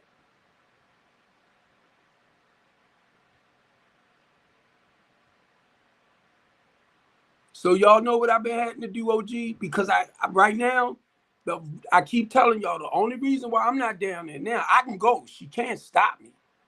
I just don't want to run into the police because you know I'm on parole and probation. So I don't want it to look like I'm out here causing stuff. You know what I mean? Where when I do talk with my parole and probation officer, and she said, Mr. Copeland, why this, why that, why that? Now I'm going to have to explain to her that I'm back to running my temporary housing program. So some of the things that happened, the police had to come out. Not as a result of me, OG, is as a result of some of the issues that I'm dealing with, that I had to call them to at least gain control over it with them, so it wouldn't blow out of control. But y'all will take it in a negative way if you don't know the whole truth of why I do what I do. And be honest with you, I know the police can't do nothing about it because it's a civil matter. But it's just the point for them to come so it won't escalate. That's why I was told to call the police. So did she go downtown and do an eviction notice? No. Now, Now, let me say this. Did she go down and did she go downtown and No. do a? No. That she can't evict you. That she can't evict you. I know she can. I know she can. And the police know she can. And the only way she can evict me. Because you've already paid your rent for the month. And I'm glad you said that. So no, you're not going nowhere. I'm glad you said that you're because not going nowhere because you just paid your rent. I'm glad you said you that. Paid the rent for the Wait month. a minute. I'm glad you just said that. Yeah. I'm trying to get this out, Jeff. You know I'm older than you. Jeff, she can. And then on top of that, if she go to evict me, what is she going to evict me for? I don't know, but she actually do quite a few eviction notices. I'm telling you. But look, she can't go down there. That's why I was asking. I was trying to slow you down some. She can't tell him, oh, I'm evicting him because if she say he didn't pay his rent, you're a damn lie because I gave you the money and I got the receipts for it. Yeah. Cause know why I'm saying that? Because when I was dealing with the Eastern District Police, right, with my clients, they kept saying landlord tenant. I said, no, I'm the tenant. They are my clients. So when I went downtown and I did follow them, I said, okay, I'm gonna go. I went downtown to do the eviction.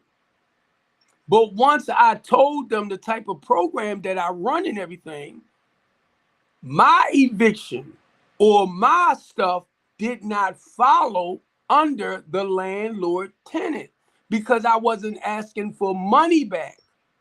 So once I explained that to them, that's why they took me upstairs to talk to the judge about an emergency petition to get the client get him mentally evaluated. That's why my stuff don't follow under regular landlord tenant stuff. That's all I was trying to clear up. And then on top of that, it would be the sheriff that would have to come out by court order to evict you. But see, when I share this with everybody, I'll tell them clearly what I just said out my mouth.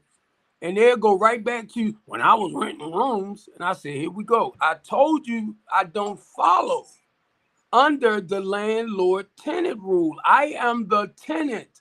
I am renting from a landlord to do my business out of there. Then on top of that, a friend of mine told me to evict one client. He said he would have to evict the whole house. That's why people need to listen and understand. It's many ways you can get somebody out. That's not a problem. But the thing is, if you feel like it's going to turn into something dramatic, then you go to get them evicted through the proper procedures. See, I'm only sharing with y'all what I went through with the Eastern District Police Department. Because a lot of the street police don't understand you cannot, like my stuff is based off of like recovery houses. I want to say assisted living programs, but that might be landlords. That might be a lease agreement. I don't know how they work. But because of what I do, I work with the homeless population, and a lot of them have mental issues. Keep in mind too, a lot of people cannot sign you away when you're having a mental breakdown. Because of the type of work I do, I can sign you away.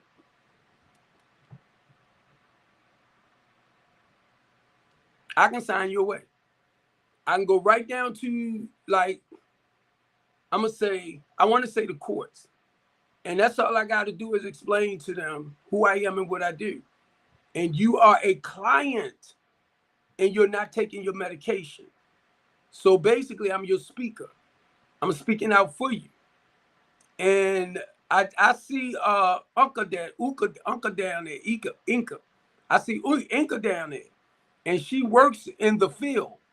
So Inca kind of understand, as a person that does what I do, I can have you, signed away, mainly if you're not on your meds. Because of the type of work I do, I can call my healthcare provider and let her know to let the psychiatrist reach out, or have her reach out to that client that ran out of his meds or her meds, so that she can sign them back up. That's why I try to get to know whichever individual healthcare provider that I'm working with, because I might have a client that needs therapy like right now. I will call somebody. I'm gonna say like Inca. I'm gonna use Inca as an example. I will call Inca and say, Miss Jane is having an issue over here. Can you send a therapist out? It'll probably be tomorrow, something like that. Or the PRP, or if it's the psychiatrist. And that means ASAP.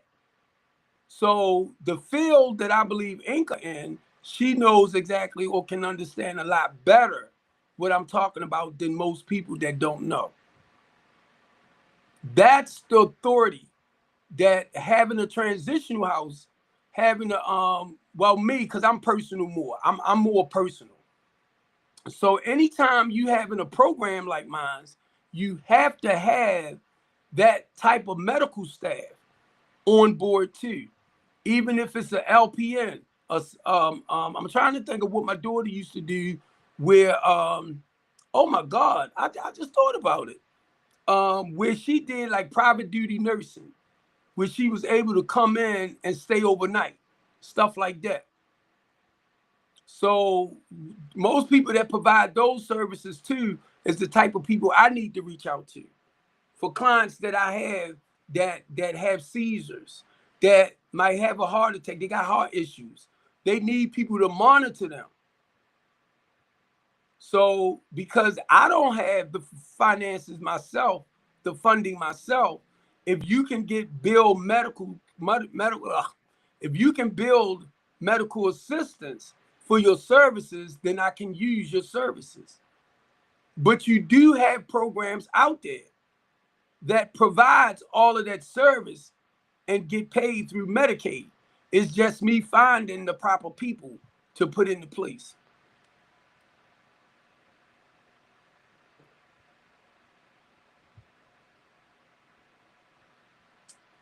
Now, once again, OG, that goes back to the business side that we talk about.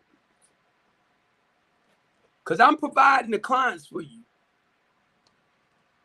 And that's how you get paid, or your company or your business get paid for your services, mainly when you can build Medicaid for your services. I just need a one-stop shop with all that to help service the clients.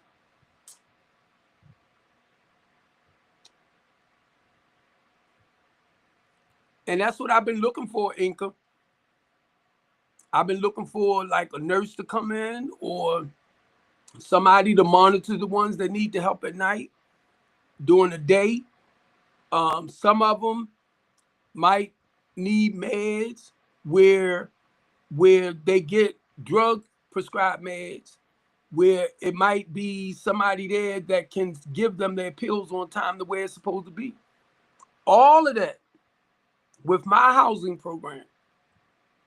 Those services, Inca, if you still right there, those services, because I'm providing the housing portion, I just need them to come in and just perform their professional duties like that because they're licensed.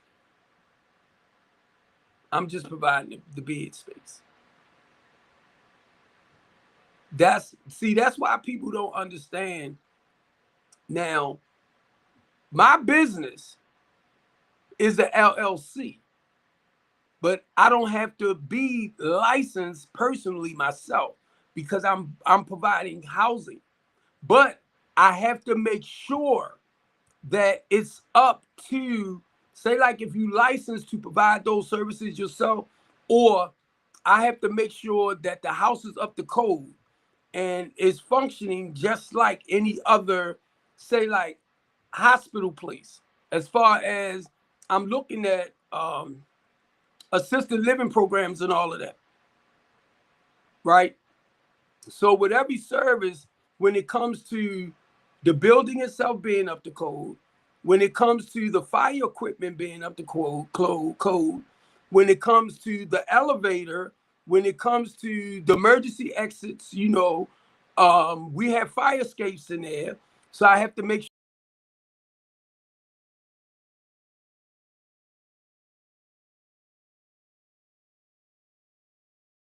you understand the whole process.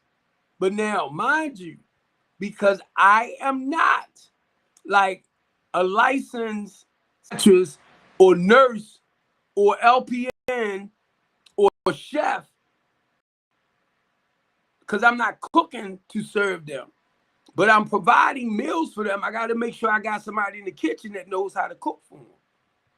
I got to make sure I have an area where they can come down on the elevator, the ones that need the elevator, to come in the room, which I call day room, where they can come and eat breakfast, lunch, and dinner. This is the whole point of me setting that building up like that,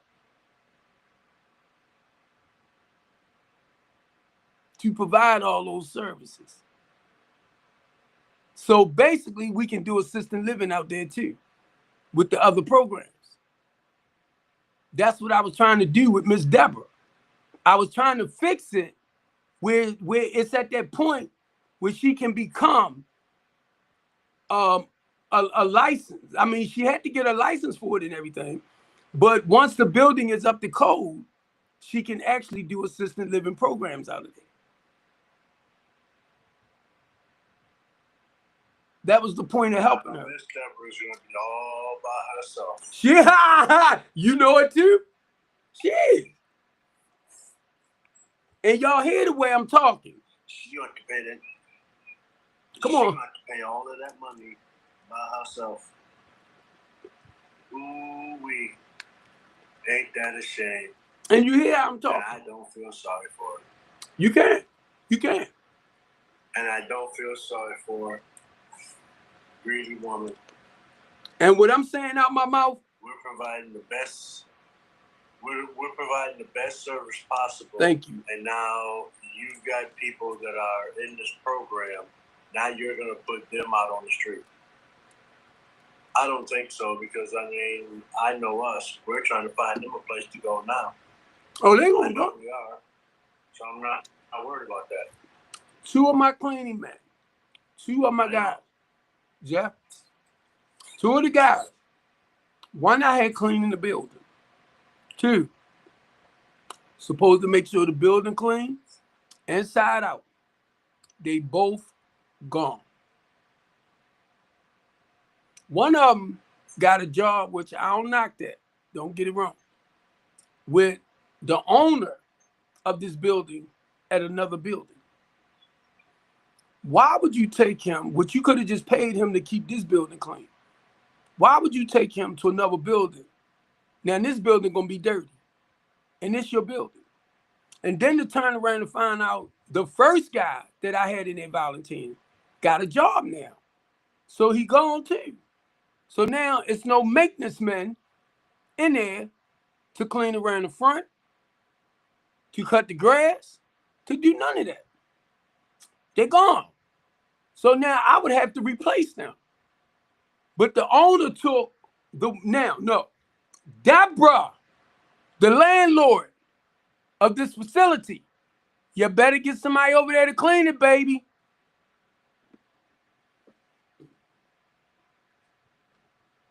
You screwing yourself, sis, not me.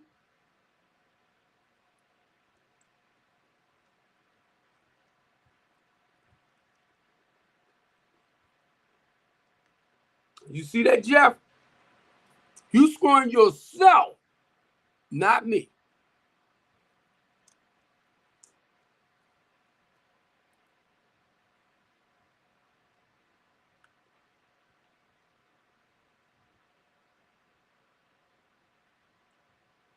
And the same clients that you got their phone numbers from, that you shouldn't even have done that. was in there trying to fight each other. That my staff member, my board member, and another female had to go out there and break it up.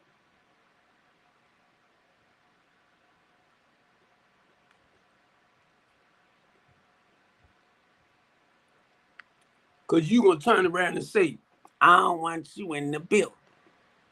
I ain't there to watch over them and protect them. Get your ass down there. And somebody call and tell them, since y'all want to be so smart. Y'all know how that make me feel right now? Do y'all really know how that make me feel to know they down there acting like God knows what? Do y'all know how that makes me feel right now?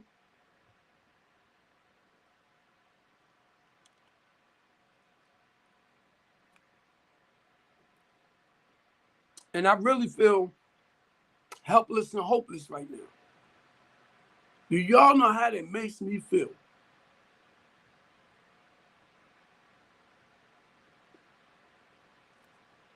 And the first thing I would do if I walk up in that building, I'd be like, come here. Why y'all down here showing your goddamn gonna tell, oh, he being mean, he being that. No, he's being disciplined. Nerd.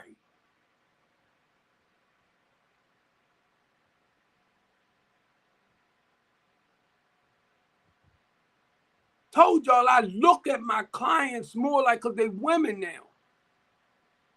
I look at a lot of them like they my daughters. I want the best for them.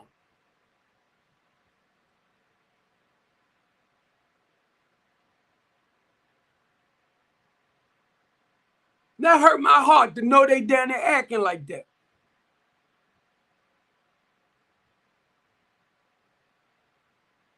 And the one girl who got her arm in the sling, she told me the reason why she messed up her arm, because she hit somebody. So I couldn't just put her with anybody. And I told her, don't be in here practicing that type of behavior. So what I supposed to do? Oh, please, don't be in here typing that, practicing that type of behavior. She would take me for a pure sucker. She would take me for a joke if I talked to her like that.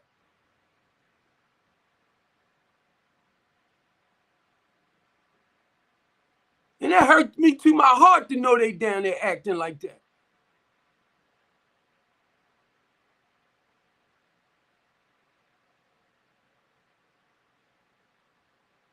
And my staff members ain't got to be there for that. And if I asked y'all to go down there and watch out for them, you wouldn't.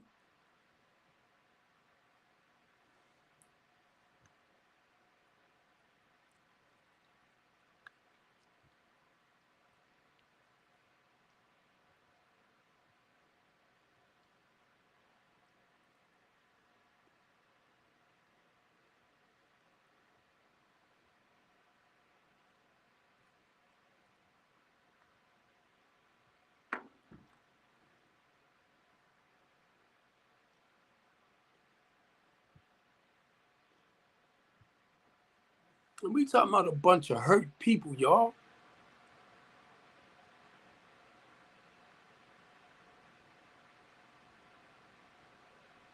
And sometimes I wish I was like y'all. I wished I didn't give a fuck. I really do. I wished I didn't give a fuck about nobody else but myself.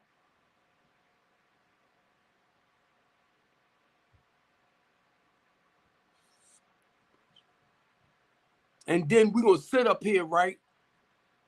I know the path God called me on. I admire people that can still be professional. I admire people that can still be holy, that act like nothing outside of them bother them. Mainly when you're working for people that you want the best for. I wish I wasn't so into what I do. I wish. And these are not my family members. My son, my daughters. I'm not going through this with them. I wish I didn't give a hell.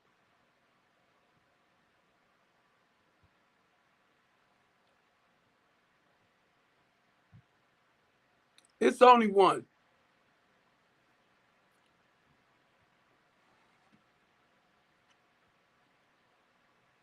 And then I got vegetables mixed in with it. And guess what? I had baked some chicken. Somebody asked me how many pack of oodles and noodles. I had baked some chicken and I broke them off and put in here. So basically what I call myself doing, you got your meat, you got your starch, and you got your vegetables.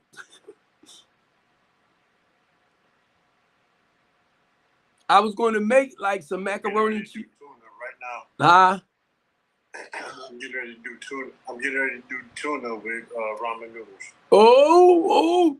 And look, the only reason why I do this, I forgot who somebody just asked, right? The only reason why I do the oodles and noodles and I throw it together like this, because I be wanting to do like the baked chicken, macaroni and cheese, you know, the starch, the meat, the starch, and the vegetables. Stuff. Huh? The unhealthy stuff. No. I was trying to share with them. The goal was to do like macaroni and cheese, baked chicken, and the vegetables. But when I don't do it like that, I'll go ahead as the starch. I'll go ahead and throw the noodle in. And then the meat and the vegetables. I just throw it all in one thing. I learned that Chinese secret when I was over the prison too. No, somebody said how many I had. Now, because I'm a diabetic, I can't, that's the way I kind of do things. But now, understand this. Look how late it is, right? Look how late it is, which is not good, diabetic-wise. This is the first meal I had all day. I ain't had breakfast. I ain't have lunch. So at a certain time, when I feel like I'm hungry, or I say, okay, see, time for you to eat, I'll go make like this.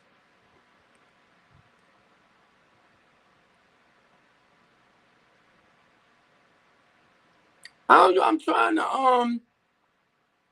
I'm trying to remember. But look, I called myself doing this before I came on, so y'all wouldn't see me eating. But it was running late because I didn't fix this till it ran about what? I think ran about 7:30, almost 8 o'clock. And I know OG normally go to bed about 9 or 10. So I wanted to at least catch him so we can talk a little bit so I can share with him on his business point of view too. So basically, I'm just eating dinner.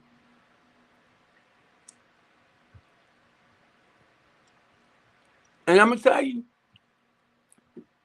it's not good because my doctor told me I need to eat 3 times a day. But sometimes I only eat once. And I only eat, be honest with y'all, when I feel hungry. So if I get up in the morning and I'm not hungry, I won't eat nothing. I won't eat nothing till around about 2 or 3. I won't eat nothing till a little bit in the evening. And I did buy some cereal and milk just to start eating a little something for breakfast, and then maybe doing the regular meal things. But sometimes if I'm not hungry, I just won't eat.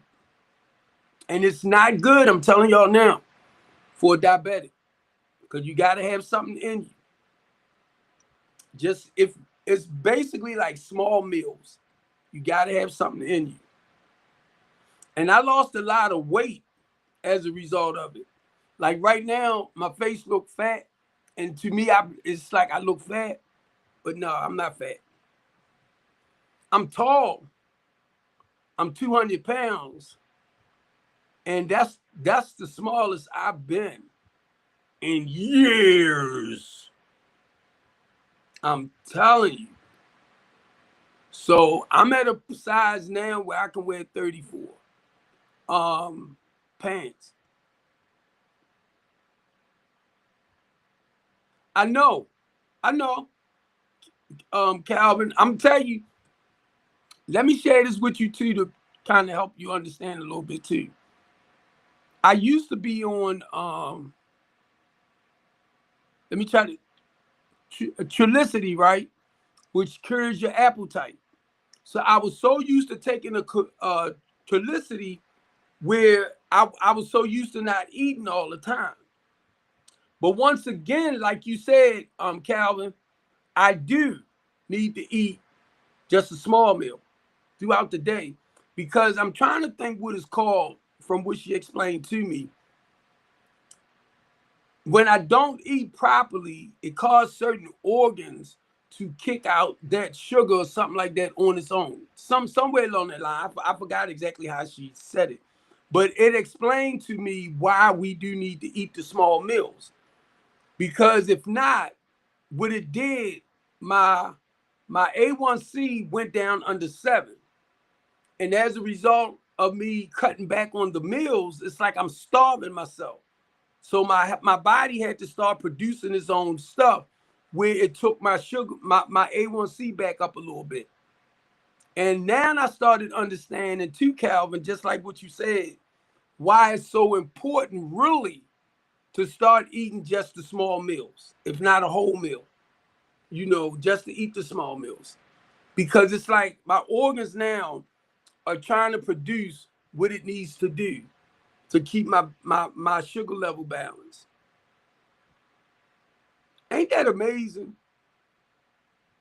Because I learned, I've been a diabetic for 35 since I was 26. So you learn a lot about your body. You learn a lot. And if I can get with people that's, I'm going to say natural stuff, the natural healing stuff,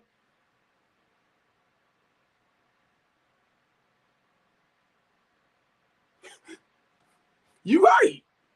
But I think I might be reading the same things you wrote again, Calvin, but you right. You right. And I'm going to tell y'all, sometimes, Calvin, now, my chest is big, but it's not as big as it used to be, right? My stomach even it went down. My size then went down. I used to kid and joke and say, yeah, I got a 6-pack. I got a 6-pack, but it was the 3 rows on each side, right? So now they're gone. So it's certain stuff I can wear now that I'm comfortable with where I didn't used to be. So if you see some of my old pictures, you be like, wow, man, you was big, blah, blah, blah. I went from a size 40. Let me see. If I wore a 56 suit, I wore a size 56 suit, I would have to get it tailored because my waist was a 46. If you buy a 56 suit, and if you think I'm lying, look at it.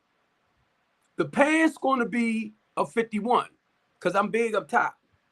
So whenever I will buy a suit, by the time I get it tailored, it would cost me just as much as I brought that suit for.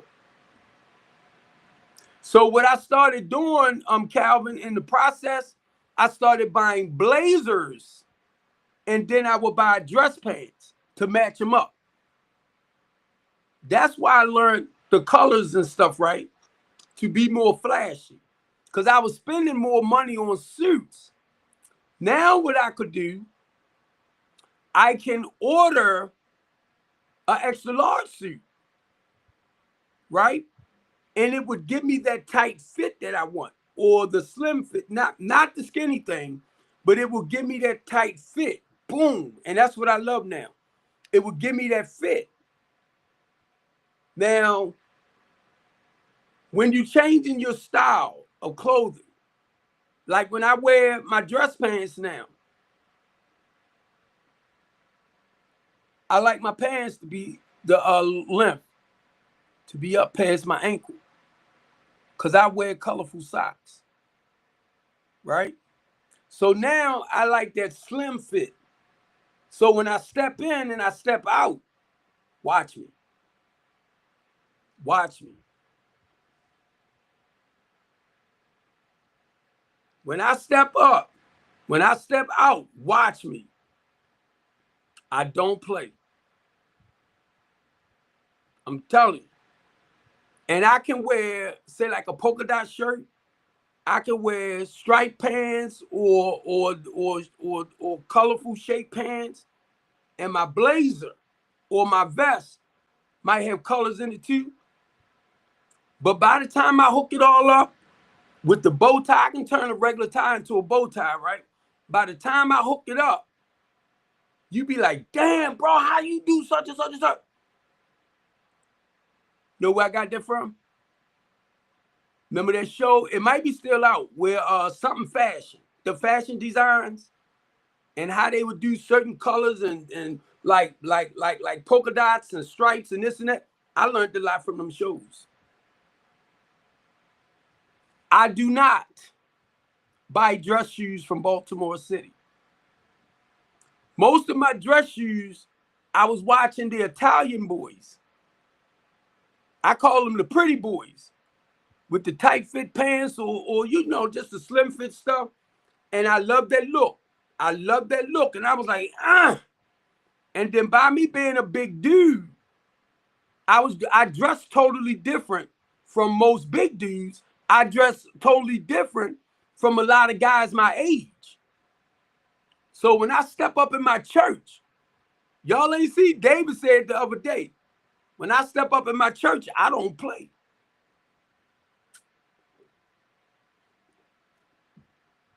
See, a lot of y'all guys want to talk some stuff. Let me show you something, brothers. The handkerchief, I play with them. The regular tie, I flip into a bow tie. I play with it. And when I step, like I be listening to a lot of y'all with your baggy pants, you 50, 60 years old, still wearing your pants hanging off your butt. When I step up in, I step up in. Know why? Because when I say I'm a well-rounded man, conservative man, I'm talking about Steve Copeland.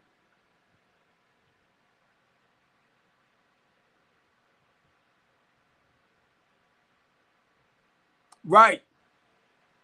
Right, Calvin? And I'm going to tell you something too, Calvin.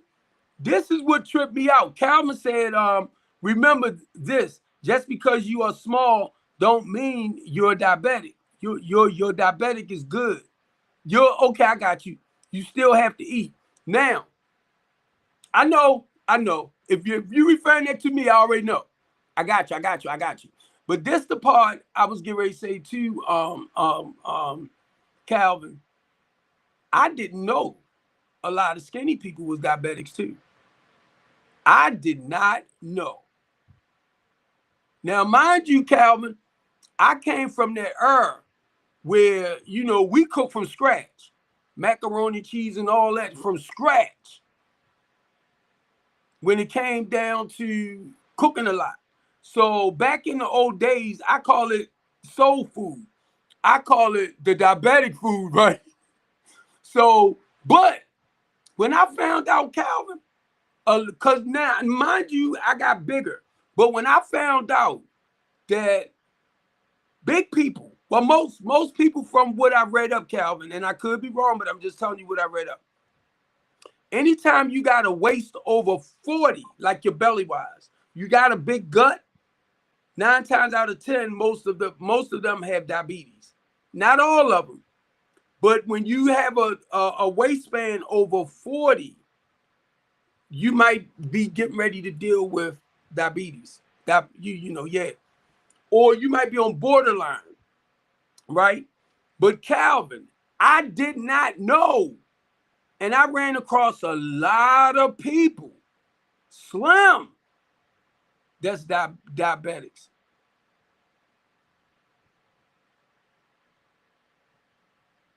Right. I kind of figured that's probably what you was talking somewhere along that line too. Now, I don't, now I'm 63, Calvin. My buddy became a diabetic way after me. He's blind in both eyes and all that stuff. I ran across people that, now I've been a diabetic since 26, who've been amputated, and who lost their life too, like you said. And just to be 63 and I lost 2 toes, just to be 63 and to be able to move around and talk about what I'm doing, to me, that's a blessing, bro. That's a blessing. Because where I'm at now, I have to keep my eyes checked, right? I have to make sure my feet is right, right? Those things like that. My fingertips as a diabetic, they get real cold, mainly during the winter. And I don't have feelings in my tips like I used to. Every time a doctor see me, if they don't know me, you see my fingers. They think that I had my fingers amputated, and I tell them, I said, no, I was born like this. So I only have 6 fingers. But I can tell you too, like you just said, Calvin, it's a lot being a diabetic that will affect your kidneys. I do that too. I do that. I started walking when I came off the home monitor. I started walking again. But now, because I haven't been down to the building and stuff, I've been in the house, which I need to go walking again. Be honest with you, I need to walk again. Because I wasn't able to go out and move about because of this home monitor stuff. When I first started walking, I was out of breath and everything. I had to build that back up. So, you know, for me to be over at the yard one day at the building, and I cut that grass by myself when I had 3 guys out there cutting it before me. But this time I did it by myself.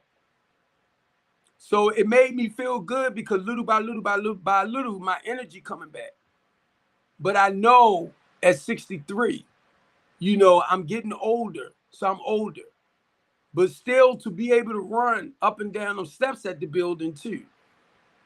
That's a good feeling too. So lately, what I've been doing to get some mental rest too, I haven't been walking around too much, which I need to get out. I need to get out because I need to put myself into another atmosphere. And that is to go walking. Just to, right now, I feel comfortable. I feel safe. It's like I'm in this little zone now. But I need to get out and start walking again. So everything you're saying is true. It's just right now, I'm more like trying to take that brain. OG, you still there? Because like I said, I know you go to sleep at a certain time. I'm trying to. No, I'm still here. All right. It's right now. Okay. It's mainly you know, like prayer and meditation. Because a lot of times when I'm by myself like this and I'm not on this, I'm talking with God. Or I'm listening to gospel music to soothe the mind and the spirit and stuff like that. The stuff that I can handle, I'll handle. The stuff I can't handle, I have to let it go. But I do wish, and that's the whole goal of everything I do. I do wish, like when it comes to, I'm going to say philanthropists, when it comes to business partners, when it comes to investors, when it comes to people with money abundantly. All right.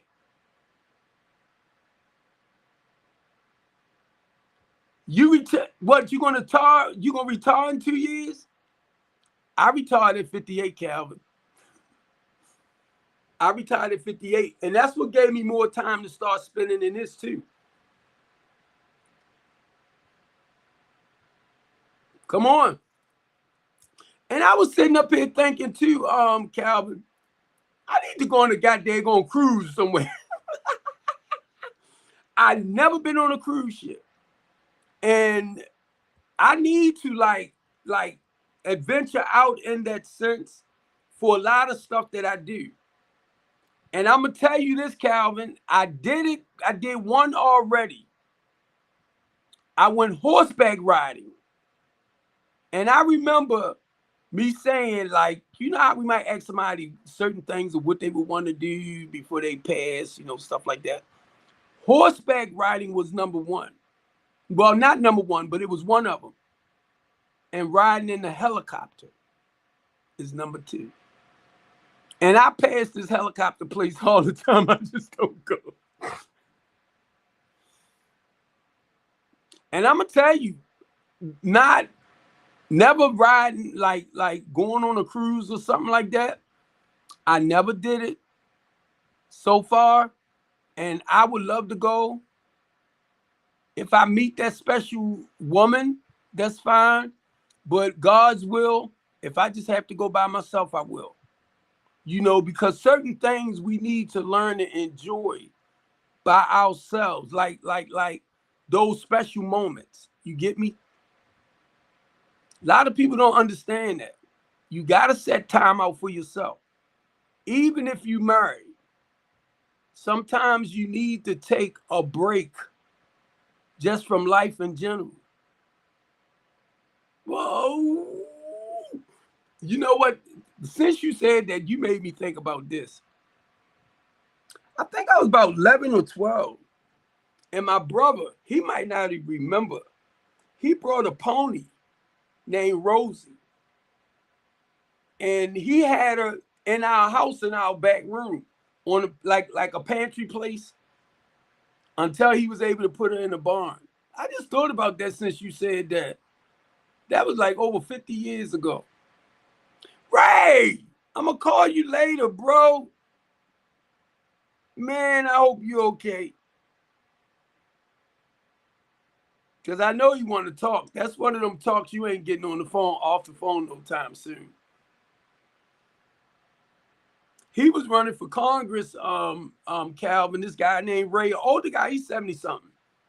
And that was the one that helped me understand. He said, Steve, I was asked to run for the 12th district, congressional, wait a minute. Let me make sure I say it right. House of Delegates, right? On the 12th district, on the Republican ticket. And I was going to run just to get the attention to the work that I'm doing in Baltimore City.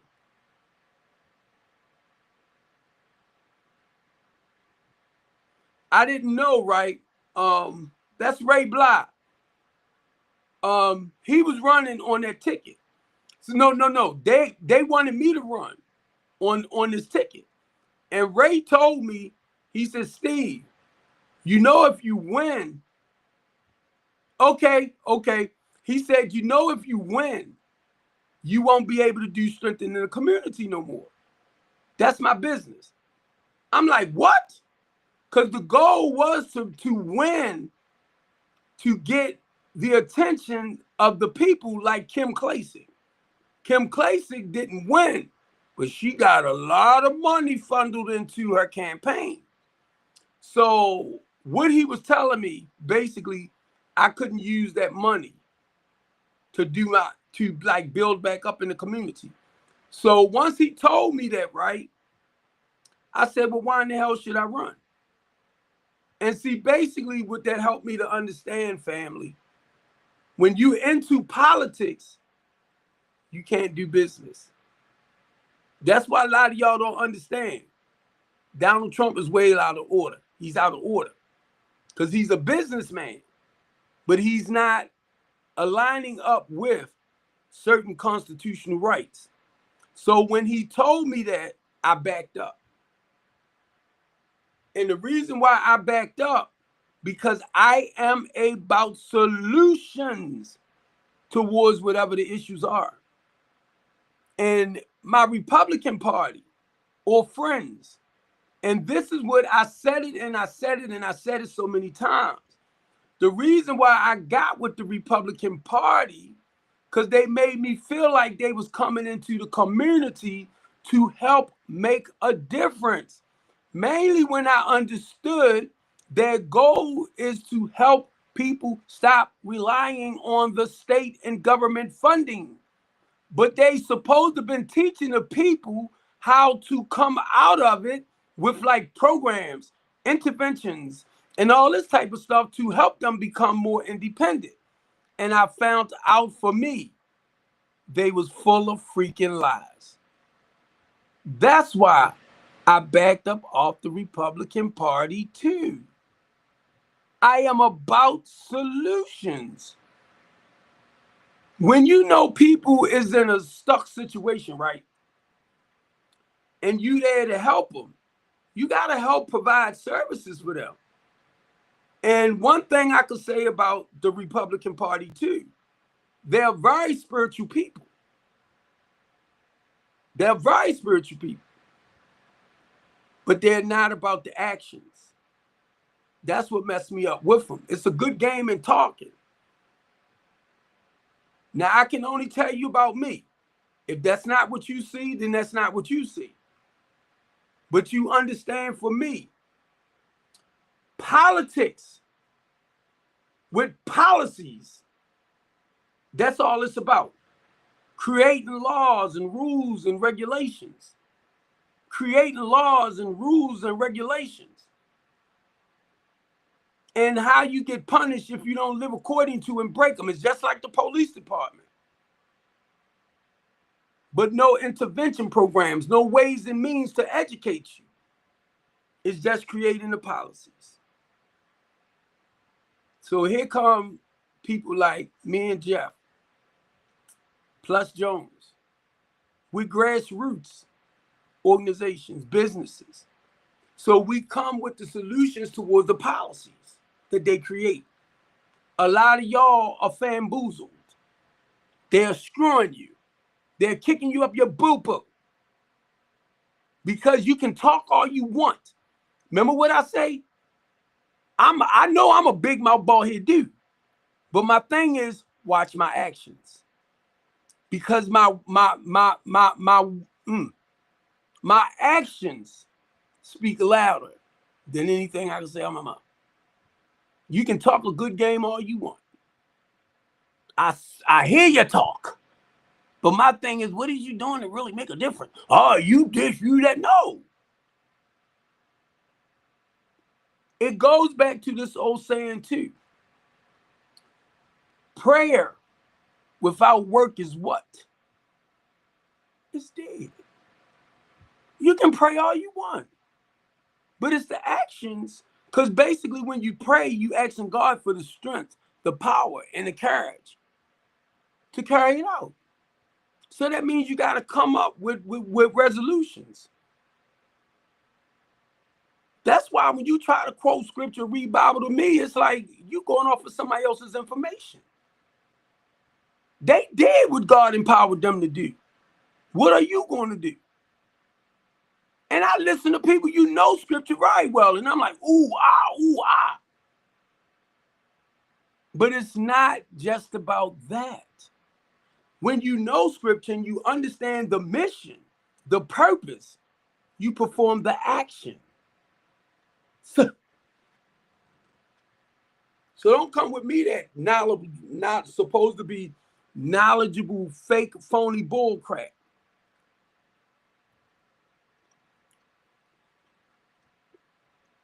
Don't get mad. When I say, the reason why I say don't get mad, because I understand you gain knowledge. You have done your research.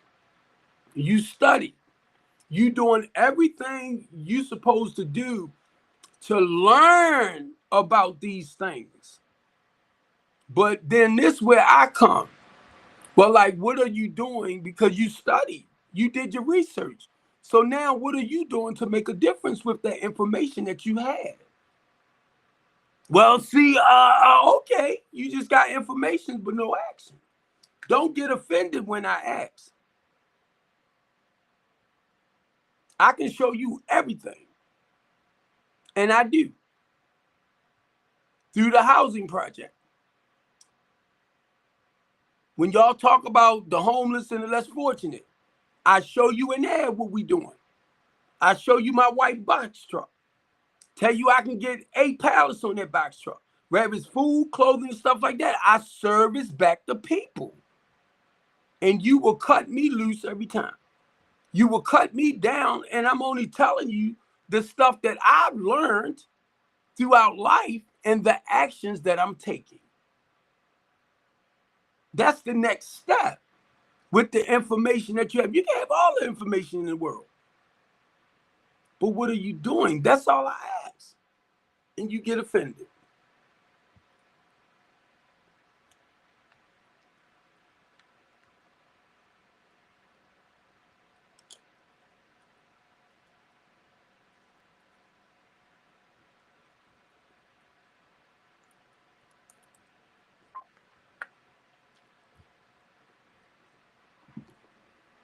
And let me tell you this too, because I always pick with a certain person, right? Keep in mind, if I share my story, something that I've been through, did I say something that I've been through? That means I lived through it. But I'm only sharing with you too how I was able to overcome.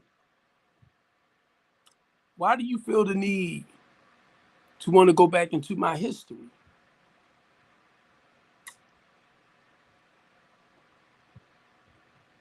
Why do you feel the need to want to go back in my past? See, the difference between me and our ancestors, I can tell you in the here and now, the struggle, the trials, and I can tell you how I was able to overcome it just for the day. But why would you want to go and say, oh, remember this, remember that, when I done told you, but I told you how I was able to overcome it? I just want to know what makes you feel like it's okay. Because guess what? I'm just sharing my experience, something that I know already done or been through. My strengths or hopes of how I was able to come out of it and be set free for right now, out of it. But you want to turn it around. I'm only saying it because what makes you think when you come back at somebody for something that they experience that you're going to benefit? So I'm not going to sit up here, and I'm going to use this as an example because this just popped in my head, Jeff. Even though my ex-wife and I have been through hell, she treated me very well. It was just when she went into her little phases. Good woman. But it's just when she went in her little phases that I couldn't deal with. So if I'm sharing that, I'm helping somebody else to understand that's caught up in a mentally, emotionally, verbally abusive situation, and how I was able, with the strength and the power of God, to come out of it. And if I sit here and tell you that I still love my ex, that I am still in love with my ex, I'm not saying that I want her back. I'm just being truthful about the feelings and everything when I was there, and now that I'm away, I still love her. You don't just shut nobody out like that. You recognize what it was, but it just didn't work. Or let me go back again because I got to blame it on me. I stopped doing the necessary work for it to work. It wasn't her. I was the one made the decision to walk away and stay away. But we are the best of friends now. And that's what I help my children understand. No matter what mommy and daddy tell I said I love her. Tell I said I love her, goddamn. That's how I had to do my kids sometimes. I be like, her boyfriend ain't sitting there, right? Tell I said I love her. And she know it. That's what tripped me out about a lot of y'all. Got married, made babies, and then y'all can't stand each other. It just didn't work. And when I hear about people that been together for like 40, 50 years and stuff like that, it blows me away because I know they ain't been together that long without going through ups and downs. You get me? But it's just the point they stayed together to work it out.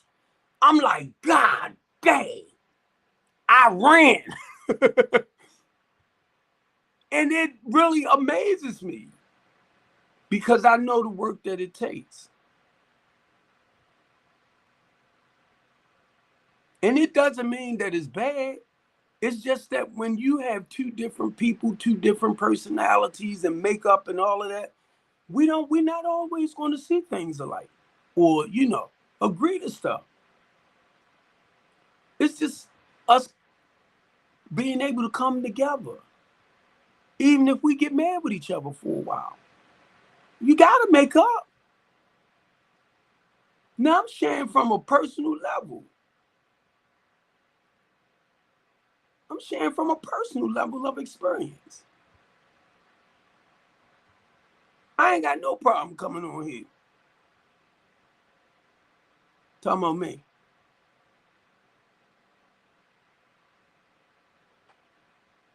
Come on, Fro. Jeffro. What do you want to know, Devin? What do you want to know, Devin? No, that's his way of telling me shut up. I'm going to come down there and help y'all with your community. I don't care. He can ask me anything he wants to ask.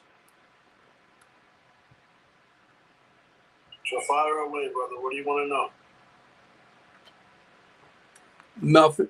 He just want attention.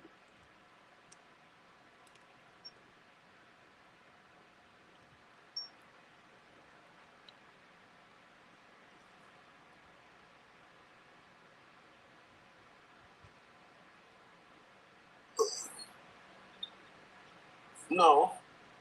You weren't trying to be rude. I understand that. But the problem is that now you want me to speak, and I don't know what you want me to speak on, young man.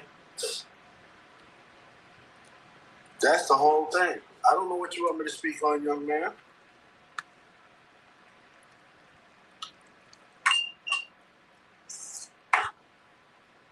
Because I can speak, but it may not be what you want to hear.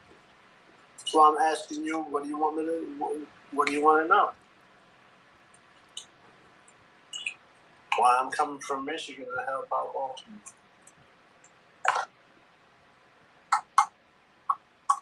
Because I want to start a program just like it up here, where I'm at.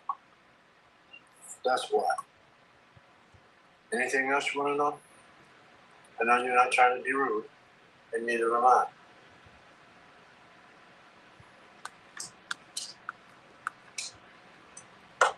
Hell, I'll take any questions from anybody.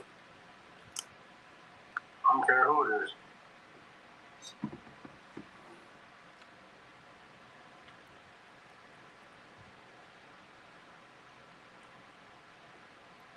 He ain't even finished. Jeff said he wanted to come here, help start a program here. I'm sorry. So he can go back. Now he got other cities that he's going to visit too. But not just that. He said he want to come back to Michigan and start one here, where he's at. But sometimes you have to branch out. And business like mine, and keep in mind, I said I'm on my live stream, restream. So it's other people in other cities and other countries that can hear what we talking about over here. They can hear it over here. So for me, I be looking for people to come in to add value, mainly if you're a businessman, to add value to what we're talking about.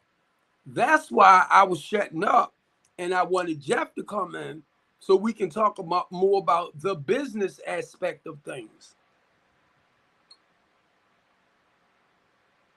And like I said, if anybody that's listening to us, if they want to come in and talk about where they at and how they might be trying to start the same type of business in their city, what we're doing here, what we do, we empower them, we educate them. Come on, Jeff. We're actually giving them the information that they need to go ahead and start the same projects that Baltimore City is doing right now. And like he said, Baltimore is not the only city that I'm involved in. I'm actually getting ready to go to Pennsylvania, about to go to Indiana, about to go to Texas, about to go to New Orleans, Mississippi, Georgia, and Florida. Getting ready to do the same program. So, I mean, doing free time that I really don't have, I'm willing to take time out of my busy schedule to do what I need to do to help out somebody else. So that's what I'm doing. I'm taking time out of my busy schedule to come to Baltimore and help out. And see what Jeff's saying there. Pastor Common Sense came on last night. And she see where I'm at in Baltimore City. And she said, I tried to reach out to you a while back to tell you about these other, I'm going to say, financial programs that's out there. And she said, everything I do, she took it to a whole different financial level where reaching out to them can better help the transitional housing program provide these services with actually, I'm gonna say, the funding for the clients. Come on, hold on. You know what, Devin? You know what my ultimate goal is, Devin? Is to open up a workshop school or a trade school. That's my ultimate goal, is to have a trade school opened up, so they can learn all the different skills that I know. Not just one, but everything that I know, I can pass that on. And I want them to succeed in life. So that's my whole thing. If I can get a trade school started, I'm good. I've did what my wife wanted me to do. Right. And then on top of that, that trade school isn't going to be under an LLC. It's actually going to be under a nonprofit. Right. Because I'm going to do a memorial for her, for my wife, and do a foundation for my wife. So that's what the trade school will be called. It will be called my wife's name, and then Handyman Trade School for her.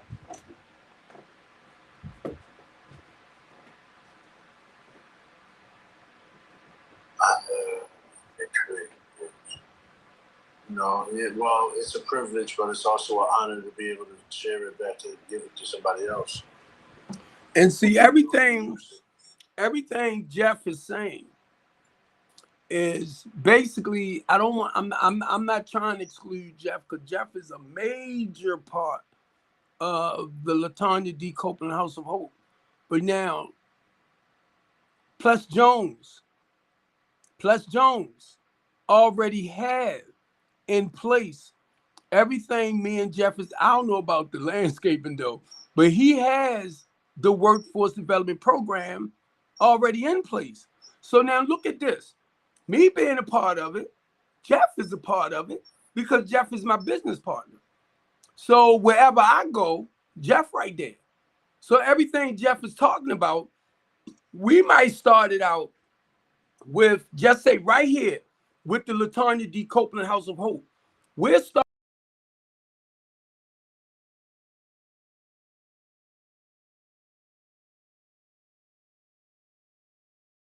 And another thing I just thought about it too, Jeff, which I've been reaching out to, is Bob Wallace. He's a black billionaire in Baltimore City. And he does some programs too. So that's the whole point of us merging with other business partners. So I'm not just running off at my mouth, and Jeff know that. We have other people that as time when this go on, Jeff is going to meet them too. But it's just the point of us starting where we're at, so we'll have something to bring to the table too. That's what it is. So keep it up, Jeff. Keep going, bro. I'm not coming down. And I'm not coming down weak either. Don't think that I'm coming to Baltimore looking for any funds, because I'm not coming down weak. All right, I'm far from that. I mean, like I just said, if I've got to pay my own employees to do the work, then that's what I'll do, to train you. That's what I have to do, then that's what I'm gonna do. Don't get it twisted. Please don't get it twisted. I mean, yeah, it'll be nice if the state will help me, but if not, I got it covered. Because the return on it is gonna be a motherfucker. So it don't matter. Just knowing that somebody else is capable enough to do the job that I'm able to do, and to have a trade at it, shit, I'm ready to defeat somebody. Yeah. Quite a few people, actually. And so is my soon to be. And that's why it takes 6 months. And then what I'm gonna do is, y'all have a summer program, but y'all don't have a winter program. Y'all will this year. Y'all will have a winter program this year. Get these these kids off the playground or out their house and get them out here to work. Give them something to do. Instead of being in the house all winter, give them something to do. Go out here and shovel some driveways or something like that. Make some money. I do pay for that too. And let me say this, with Jeff coming in that with the youth, that's where the multi-purpose centers come into play. See, you have to have somewhere for them to go, learn. Not only that, but when I say go and learn, you put activities in there for them to be able to relax, to enjoy themselves, to embrace their talents. But in the process, you can also have these classes in there where you can perform everything he's talking about. You can use certain rooms. So I've been looking in on schools too, or big enough recreation centers that we can have this stuff in. And a lot of people, My thing is when I get there, hold on, Cope. I said, come on. My thing is when I get there, I'm looking for a piece of property I'm looking for an old school as soon as I get down there. Because I'm actually going to purchase the building myself and open up my trade school like I planned on doing. That's automatic. And if I can get the help to help me, then that's fine. But I'm coming down there to open up my first business. My first out of the state business, let's just say that. Okay? That's my school. Right. And it will be under an LLC for now. And it will be under an LLC. So I think I'm going to do good at that. And that's where I wanted. And if not, then go ahead, Jeff. And then if not, like I said, it'll go a nonprofit. If not, then it'll go a nonprofit. Either way it go, I'm still training and I'm still giving back. So it don't matter. And that's why a lot of y'all miss. If you hang in long enough, you'll understand why I do what I do and why I speak out the way I do. And keep in mind, even though some of y'all might look at it in a negative way, but when you're dealing with like investors, when you're dealing with business partners and sponsors. They looking for those powerful people, people that's for real, not wishy-washy, that's about doing what they say. Oh man, I think y'all just missed it. I said about doing what they say, because I told you, it was brought to my attention that if you want people to support your mission and your vision, they have to see your work. Now, in some of y'all eyesight, and I'm not being smart, please don't take it the wrong way. I just have to come hard from time to time. Don't take it the wrong way. If you got somebody that want to invest in you and they see you a weak-minded individual, they're not going to come your way because they figure you're wishy-washy. So sometimes you have to stand firm. You have to stand apart from the norm. Because I'm looking, no matter what I do, that might not look right to y'all. Listen to what I keep saying. I say I'm looking for business partners. I'm looking for sponsors. I'm looking for investors. You did not hear me say grant money. You did not hear me say funding like that. You did not. I'm looking for people that have more than enough. Because when I talk about certain things, we're talking on the level of millions of dollars. I can get to 10. I can get to 25. But I'm doing good at the level of where I'm at. I'm coming in. Come on. I'm coming in trying to spend $500,000. I'm coming in trying to spend $500,000 just for a building. I thought he was going to talk about that 2.5. But anyway, that's what I'm talking about. And it's a certain way. It might not be 500,000. Yeah. 500,000 ain't that much for a school, but at least it's enough to refurbish it and do what I need to do with it. And guess what? To open up a trade school. He come in with, I mean, not if. Don't, no, I ain't say if. Don't get it wrong. I ain't mean that one. If I said if, I didn't mean that. It's a whole apartment complex around off of Brookfield. And I'm like, oops. But now, in my case, if for some reason we move to another place with this building, if that building gonna be bigger and better to be able to provide, because I already see it. I already see what God doing. This is a beautiful spot right here, 908, to do everything we talking about. Everything, right? So his plans might be to move some people out the way for us to get it done. But the person that has to be out the way need to let it go and stop holding it up. It ain't me. So we can actually do what we got to do out of there. I got a pastor in there. And it ain't me. And I know it ain't you. I got a pastor in there that called me and told me she was going down there to teach.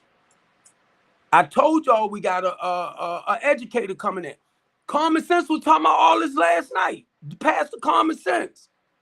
Talking about, you know, getting people in that can give them their GEDs and give them their diplomas and stuff like that. I said, we got all that. Everything she mentioned, we got it. But it's now to the level of getting the proper people to finance everything we need to do for the homeless population that is going to take 18 to 24 months. Because basically what you're doing, you preparing them to become independent on their own, and we can get them into housing as they pay a little at a time to be able to get up. Say like if the rent is $1,100 or $1,200. So they will be able to pay it little by little by little till they get to that correct amount. I said, oh my God. So it took it from a level of just holding them in the temporary part.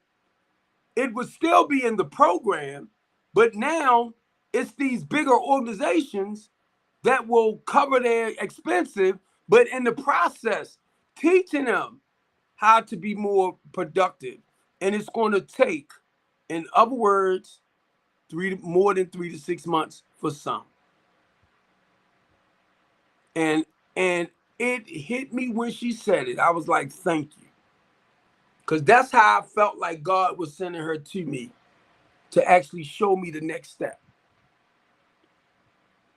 And I'm saying this, if anybody out there listening to what I'm saying on TikTok, because it's a lot of y'all that see us, and you have any type of program you trying to start, assisted living program you trying to start,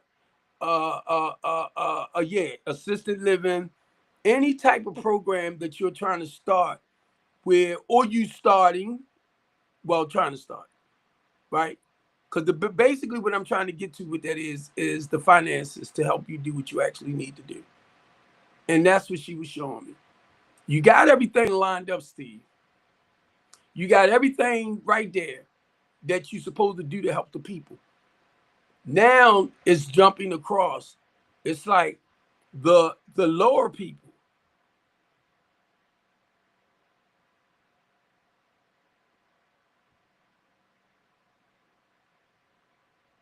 Wait a minute, Calvin. You mentioned the names, places in Baltimore City, and I think you said you're not from Baltimore.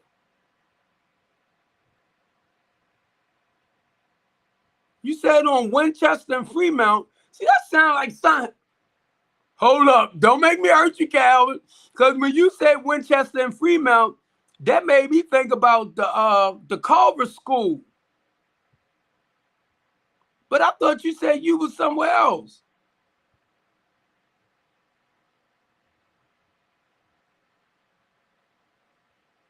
Because you know why? When you said Winchester, I'm thinking off of Bentlow. Down there, well, that might be too far down. Come on, Calvin, talk to me. Because you mentioned two streets I'm familiar with building on Winchester and Fremont School. Ooh! Tell me they didn't close Carver down. Calvin, tell me they didn't close Carver down.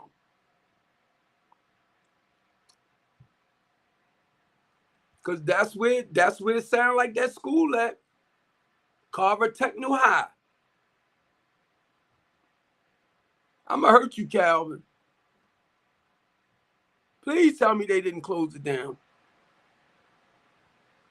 And that is a good area too, because if that's the school he's talking about, that field out back, oh man, we can do football with it. We can do soccer with it. We can do lacrosse with it. Whoa, tell me, Calvin, is that what you're talking about? I'm going to hurt you, Calvin. You better answer me yes or no, because I thought you said you was from out of town after a while. That sounds like Carver. Oh my God, if they closed that down, I didn't know. But I'm going to tell you, the school over at Lake Clifton, they closed that down. And a lot of y'all know what Lake Clifton at Baltimore. And that's another area where we could do golf, where we could do golf,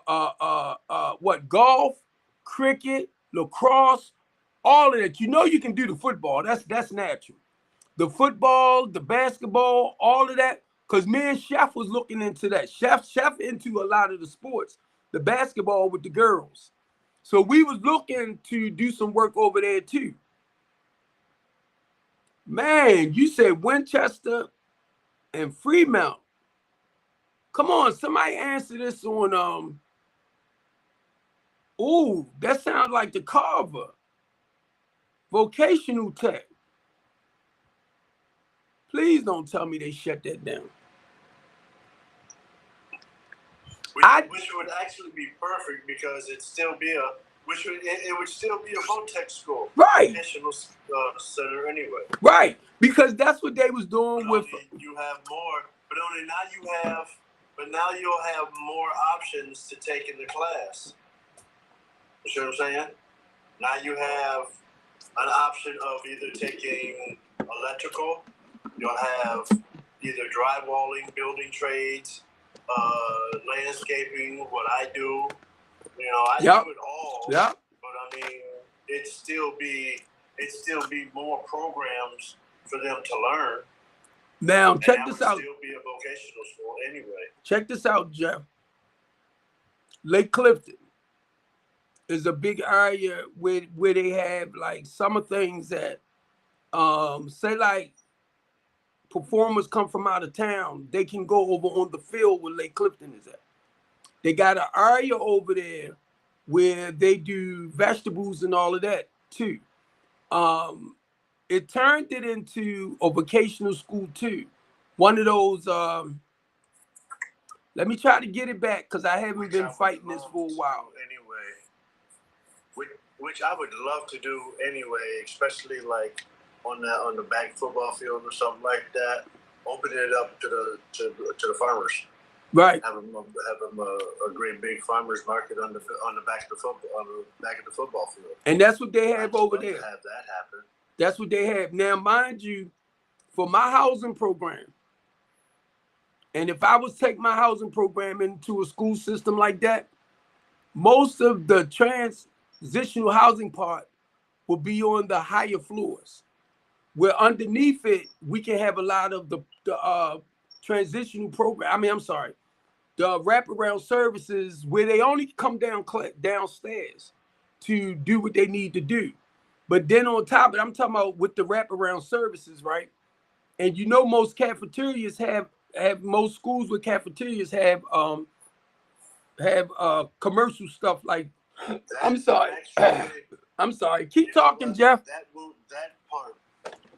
Keep talking for me. Actually, will be for those that are in your program that are coming through the transition. The apartments upstairs, I'd make apartments upstairs just for those. So they have a place to stay while they're working or training or whatever the case may be. They'll still have a place to be. They still have to, pay their rent, of course, where they're at. But yeah, that's where I would be at with that.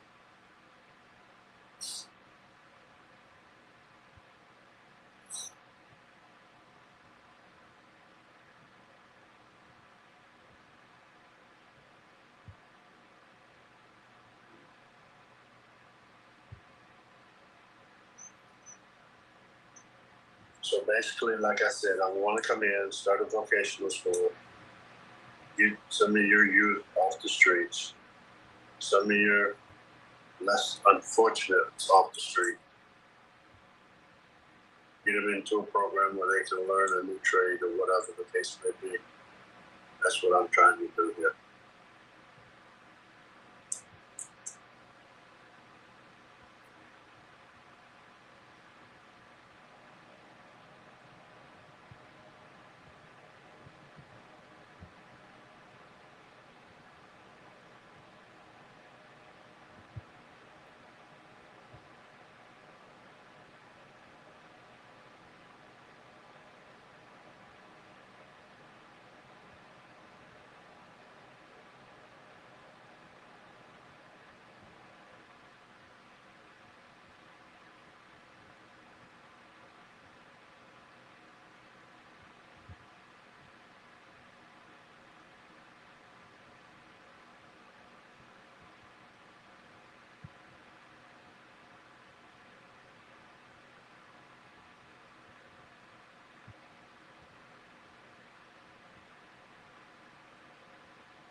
Let me tell.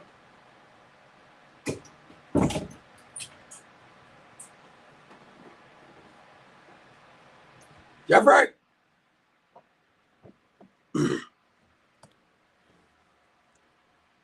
Oh, why he drop? Jeff.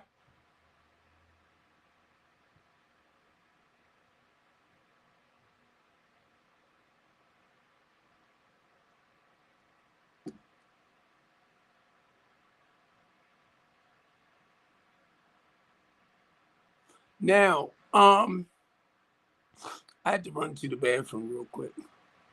Jeffrey. Jeffrey. Nah, he probably I don't know why he fell off. But now, this was like on Fridays on TikTok. This was a talk show for businessmen that actually and women that actually supposed to start at 5, right? So I figured we're kind of carried on right now. But while Jeff was talking, it made me think about on the business side, which a lot of people didn't know in Baltimore City. And I see you mentioned Chef. The reason why I became a part of No One Person Goes Hungry, I was his outreach coordinator. So the goal with us, with doing the housing portion, my goal was to go out, which I'm still doing now, and look for business partners and sponsors and investors to invest in the housing portion of doing the temporary housing to permanent housing with No One Person Goes Hungry. Not the point of Chef. Now, the goal with Stephen Copeland is to start rehabbing and revitalizing houses for low to moderate income people. That's one of the reasons why I got with Will Hanner of Park Heights. Because Will Hanner put the paperwork together for me to do 30 units of Park Heights at $5.4 million. So the lender that I was with, that I didn't realize they was actually brokers, because I thought they had the money. We had to get the paperwork together, get the money, and then show the check to the person at City Hall that does the planning or the development side of things. So it's not about just one individual. I got a whole team that when that time comes for me to pull together so we can start on the commercial development side of everything, they right there looking now. So it starts from here because I have to take a step at a time. I got to do it step by step. Because at one point, I was trying to jump out there too fast. And a lot of people would tell me, you trying to do a million things at one time. Oh, I'm good at what I do. But they was right. Because it was more like, I want what I want and I want it now. You get me? But I had to step back. Because this submission from God, and I was I was stepping in front of God. But I had to step back. I had to move out the way. First, get this up and running and right, Steve. And as this is perfected, according to Christ, or according to the Holy Spirit, or according to Allah, or according to Buddha, whatever y'all want to name them, when this is perfected, then we can move into the next area. Then we can move into the next area. then we can move into the next area. I know several black billionaires in Baltimore City. Several. I know several millionaires that's worth hundreds of millions that sat in on some of the meetings I had back in the days. So when you dealing with me, I ain't really making no profit out of nothing, right? But I know it's coming. It's just I didn't realize the process. Now, some people might profit from it, or let me see, quicker than others. That's the best way I could put it, right? That I'm trying to say. But if you look at my business and you look at what I do, you will swear that I'm profiting. I'm doing good, you know, up here. I'm doing good. But you would think I'm earning a lot profit-wise to fatten up my pocket. No. The work is being done. So that's why I need others that's financially stable, that's looking for somebody that they want to really invest their money in. My thing is, come on. Come on.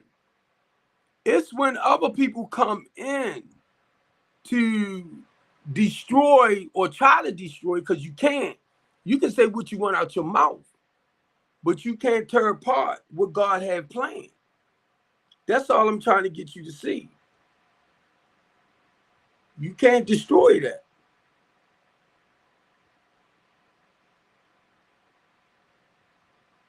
And then the more I understand, Squintin, I gotta keep remembering it's not about Steve Copeland.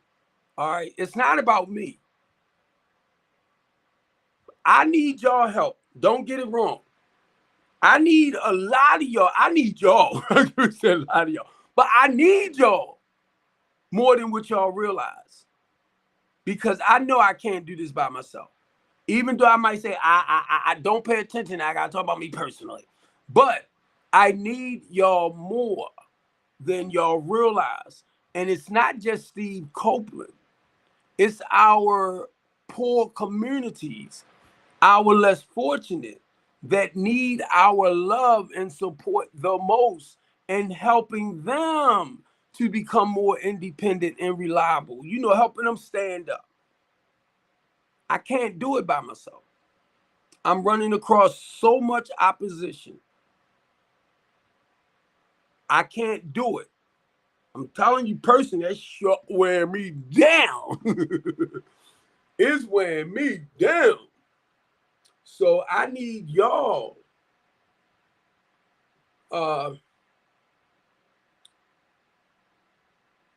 than what y'all really realize. I do.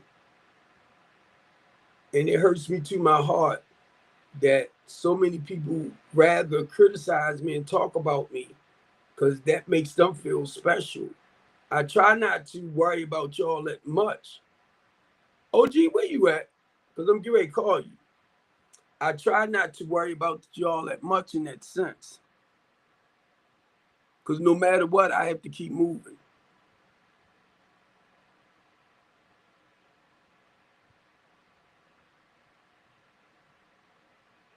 Why you drop? Why did you drop? Oh, okay. Come on back up, because I had ran to the bathroom. I came back. You was gone. If you finish. All right. All right. So now, keep in mind, I got OG over here, right? Because OG carry the same mindset that I do, mainly when it come to business. Right?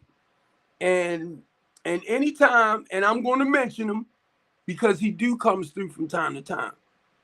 Anytime Plus Jones come over here, He's one of the people in Baltimore City that does a lot of work. This $200 million project that him and his wife had, right? They have a workforce development program, and they are putting a building in this spot right here too. And it's mainly for the poor inner city people. I'm trying to think of that name that they use other than the names that I use when I say poor inner city people. They call them disparate, right? Because him and his wife is very educated. So they use different words compared to what I say, but it means the same. And the goal is, when you hear me say the people that relies more on the state and the government funding or the food stamps and stuff, some people still, it all depends on how many children that a mother might have that she's actually, come on, Jeff, that she's actually taking care of. The goal with all of that is to help that mother to be able to take care of her children without that man. A lot of y'all men that wants to blame it on the system, hallelujah, that want to say the system is interfering with you paying your responsibility. Well, I done screwed it up. But a lot of y'all men, hallelujah, that wants to blame the system because you decide you don't want to help that woman, hallelujah, to pay for your kids that you created. Because anytime she got to lean on the system, that's because you ain't doing your job, bro. You ain't doing your job.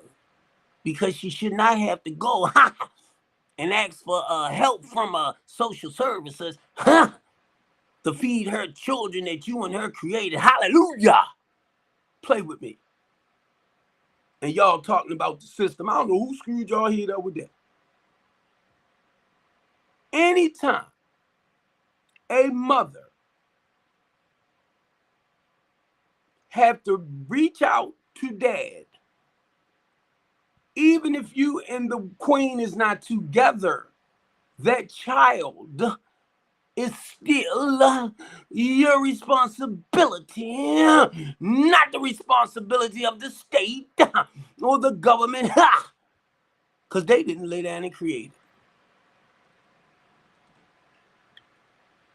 I hope y'all sitting in the back heard, man.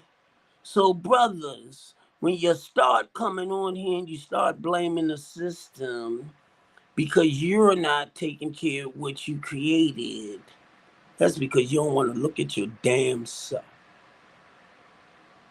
And the reason why I'm saying that, I'm 63 years old.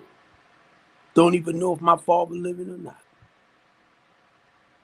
And if he is, and if I want to collect money from him not being in my life, how much would you think he had to pay?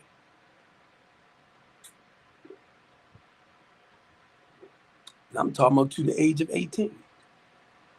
He didn't give my mother a damn dime. So when I hear a lot of y'all talk like that, I'm like, what the fuck?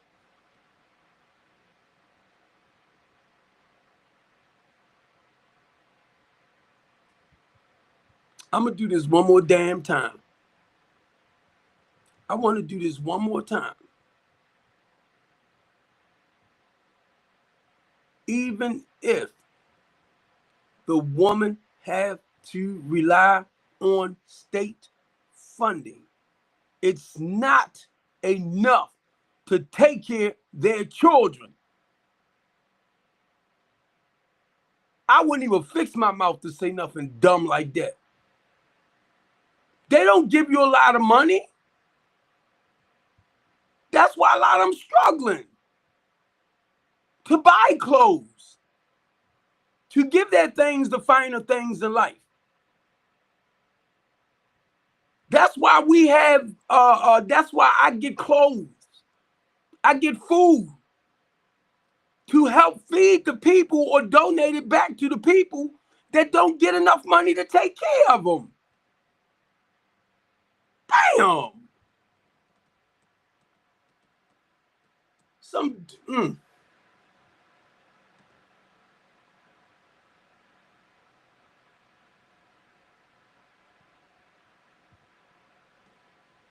Now I see why a lot of brothers think the way they think. William Penderhughes,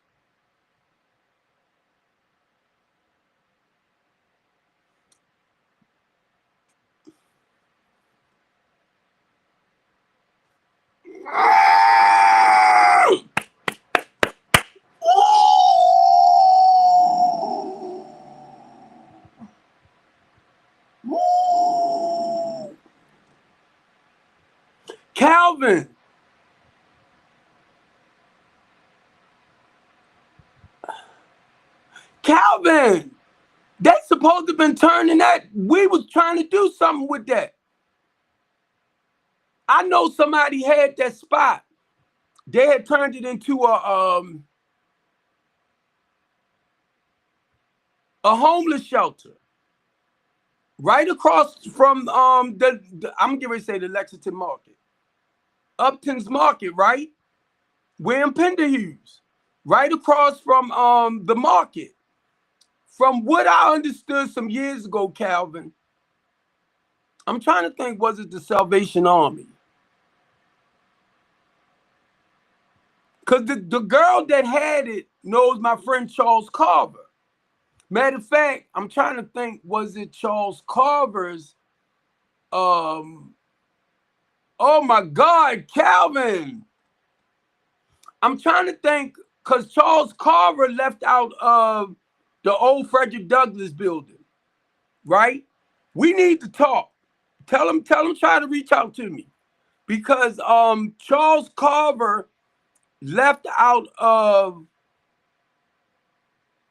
the old Frederick Douglass building. He had the shelters in that building in the basement. And I think that lady took over it. She was the one that walked me through the building and showed me everything, because she was housing men too with children, like father with children. But she walked me through the building. And I gave her a bunch of like sheets, blankets, pillowcases, and all of that. Winchester, right there near, if I'm not mistaken, right there across from, I'm getting ready to say Lexington Market, but you know, Lafayette. I get Lafayette and Lexington mixed up sometimes. But I thought, I'm trying to think. I thought that the Salvation Army or somebody supposed to came and took over that spot. Tell him he need to reach out to me. Yup. Because the girl that had it, she was getting, you know, funding for it. Oh my God. Tell him reach out to me. Yup. And I would drop off stuff to them. And next thing I know, I heard she went through some stuff too, where she lost the building. William Penderhughes, thanks. I used to live right across the street in them townhouses. Right there off of Pennsylvania Avenue. You know, that's my stomping ground to go back and help turn things around, right? Oh my God. Thanks, Calvin. Right. I'm telling you. Yup. And you might know Charles Carver. But Charles Carver, if I'm not mistaken, and I know you know Calvin, it was a shelter. And the lady, like I said, the lady that was in there, I don't know if that was Charles' shelter that he turned over to her, and she was running it through the city.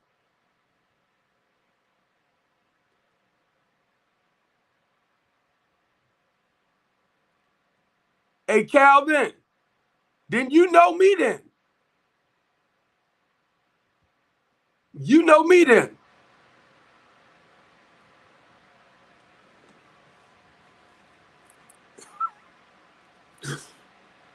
I grew up around there.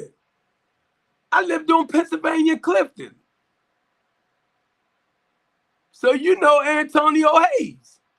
I grew up with Antonio Hayes' mother and father. Back in the days, Calvin, don't say nothing. The Fauntleroys, all of them. You know me, Calvin.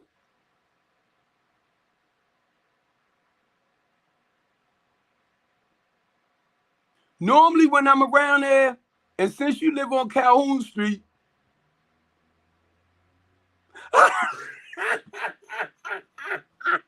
Calvin said, yeah, I was your neighbor. You ain't lying.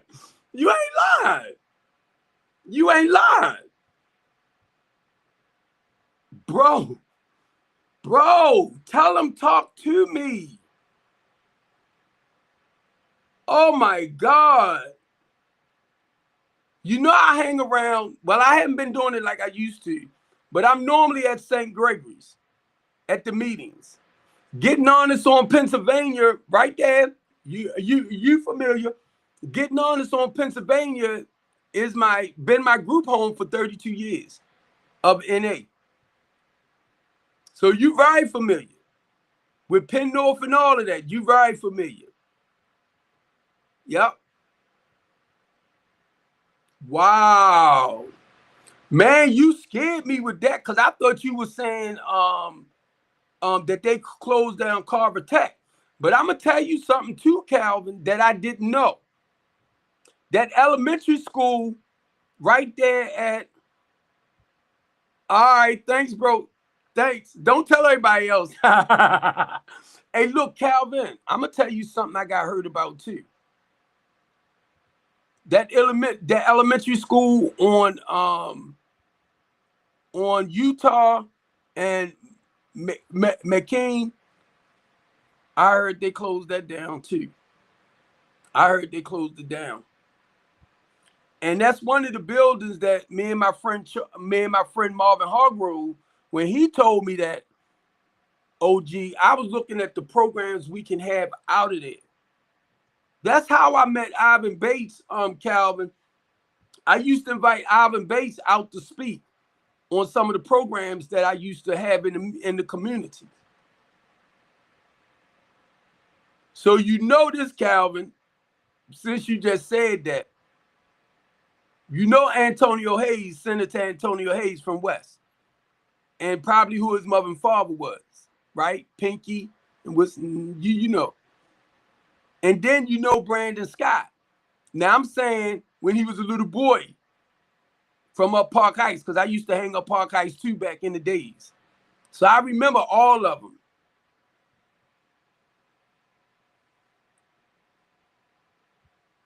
And I'm gonna tell you somebody too, Calvin, that I went to visit one day, right?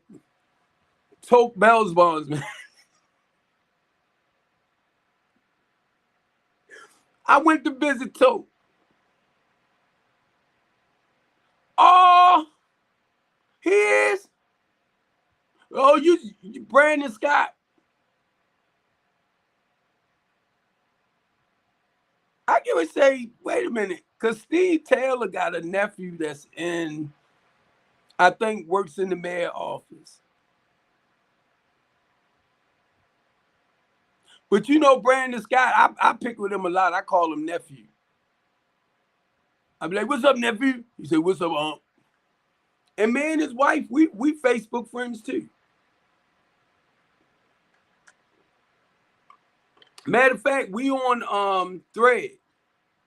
So his wife over there too.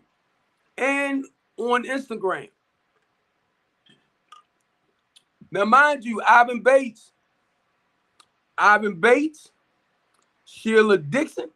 Oh my God, Kenny! Ivan Bates, Sheila Dixon, Marilyn Mosby, even Chantalisa, right? A lot of them, we communicate a lot on Twitter. Let me make sure I'm saying it right because I don't want to get Twitch and Twitter mixed up. I watched their girls, man, when they was little girls. They're teenagers now. But I watched them when they was a little bit younger. Even Chantalisa's daughters. I watched them grow up now, which they're teenagers. They probably about 15, 16 now. So Damn. You said all the mayors was your boss. Kenny too. Kenny Edmond. He in the background. He do a lot of great work in Baltimore City too. Kenny does a lot of work.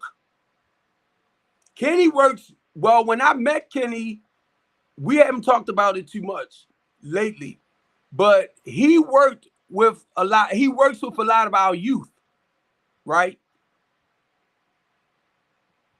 The thing about it, people like Kenny that does a lot of work around in Baltimore City, and they recognize what Kenny doing, it's hard to get that funding. Kenny was the one, and I hope you still right there, Kenny. When I was living back up on North Avenue back in the 80s, and Kenny, I'm older now, when Tiffany was unalived, I was living next door to her parents, right? Kenny was the one with Governor Hogan at the time put that shrine up for Tiffany.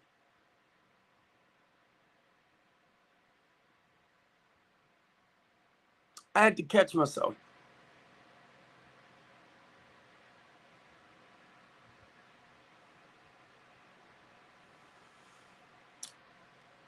Be honest with you, Calvin,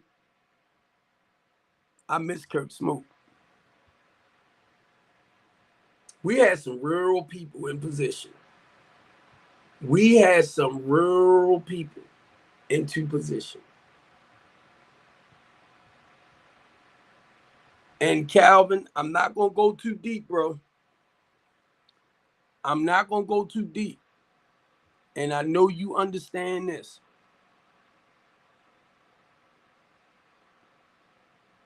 I tried to tell people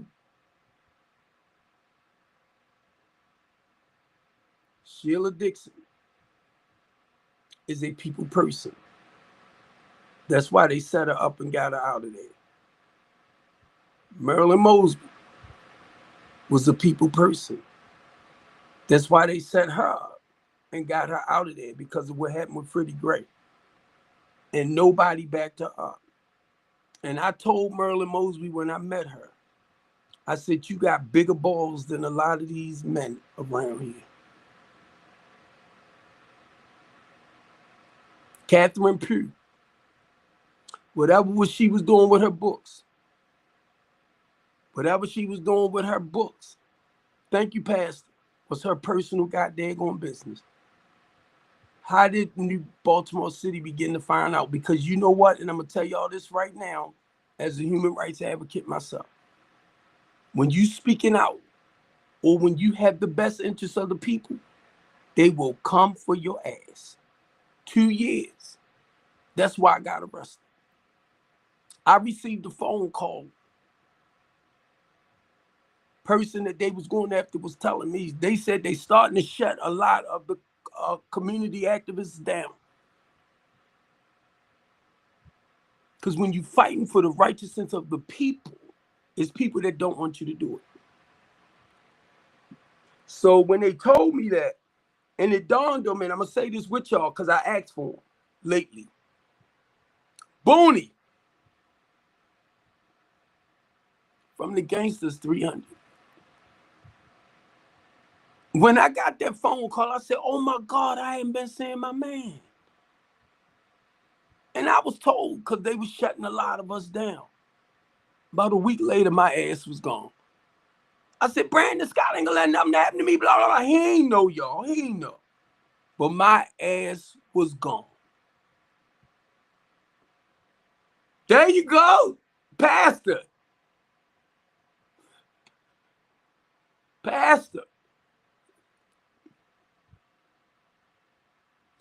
They set me up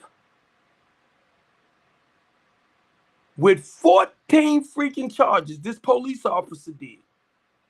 Home invasion, burglary, armed robbery, all of this on my own rental property and business. How the hell you gonna do that? And then this detective came behind it and did 3 more from a text that happened in January and threw it in on his case for March. And I asked my lawyer, I said, how in the heck did this get on here? He said, I don't know. I said, yes, you do. Because all of them was white. And this is what I told my lawyer. I said, the thing is, fuck the black man. And that's what I told my lawyer. I said, this thing is bigger than what you realize what they doing. And I'm glad a lot of y'all from Baltimore City listening.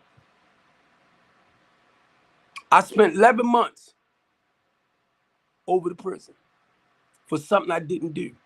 Never even talked to a judge to this day to tell them what I do and how, I spent 13 months at home on home monitor.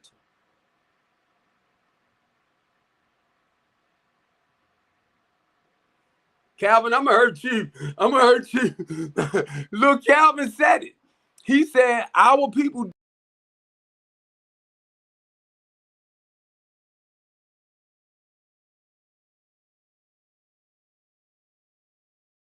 should have got in there. And the only reason why they didn't want Sheila Dixon in, because she ain't no damn puppet. Am I lying, Calvin? Now I'm gonna tell y'all this. There you go, Calvin said they cheated her. I knew. Now, mind you, I helped Kimberly Klacik run on the Republican ticket. And she had more votes. She had more money. Why is you doing this, bro? More votes. She had more money. Then when I spotted Kwahisi, I knew what time it was. I knew she wasn't going to win.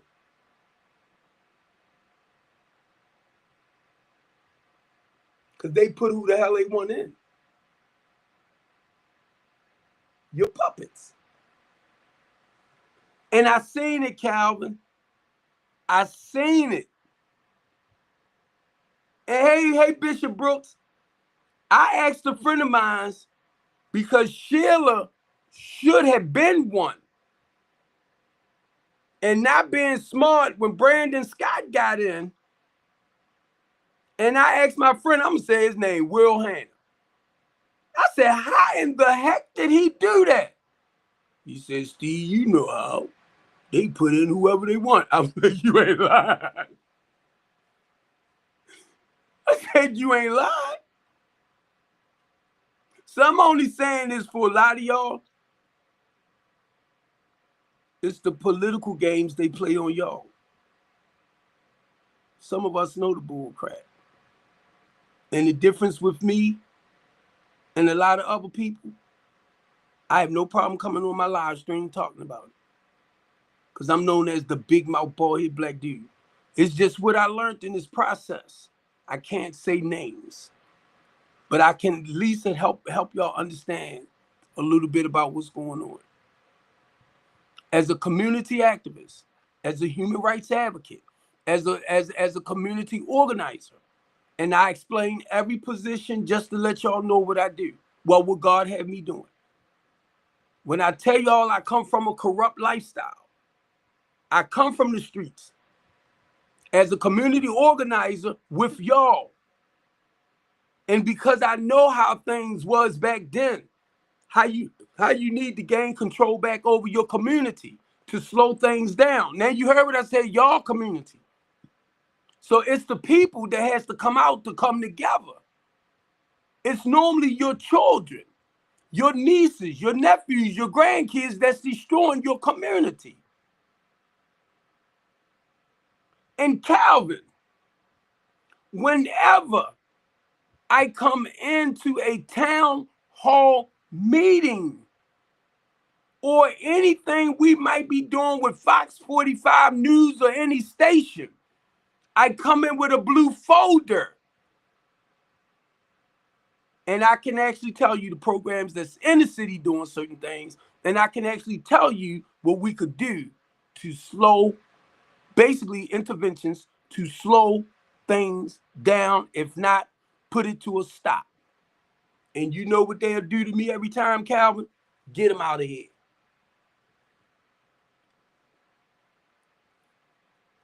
And I'm glad, bro, you let me know. I'm sorry to call you bro like that. But I'm glad you from Baltimore passed, if y'all understand. And from Baltimore City, because I can't speak for no other city. I can only tell you how God had me working in Baltimore City to reduce a lot of this.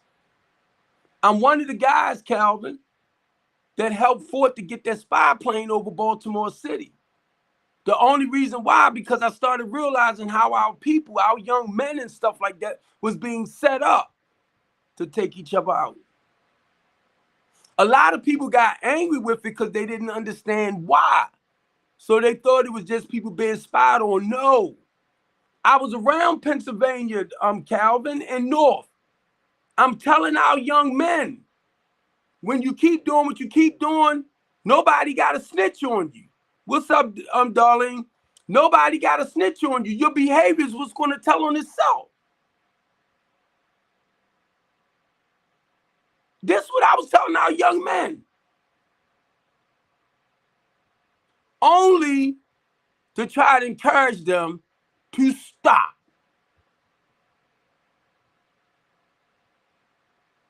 But a lot of people didn't really understand why we was doing what we was doing. And Calvin, I know you know this. Right there on Pennsylvania Avenue, between Pennsylvania, Cumberland, and North. See, I haven't been down there in 2 years now because I'm just coming off a home monitor on the 28th. And it's the police sitting right across the street where the library at, watching them do what they do, what they do, what they do, what they do, what they do, what they do. They rallied them into that one spot. They got the cameras watching them. And that's just Pennsylvania North. I'm not talking about Pennsylvania in that other block or right over there near the CVS or near the facility with a high-rise building there for the old people. They are watching them.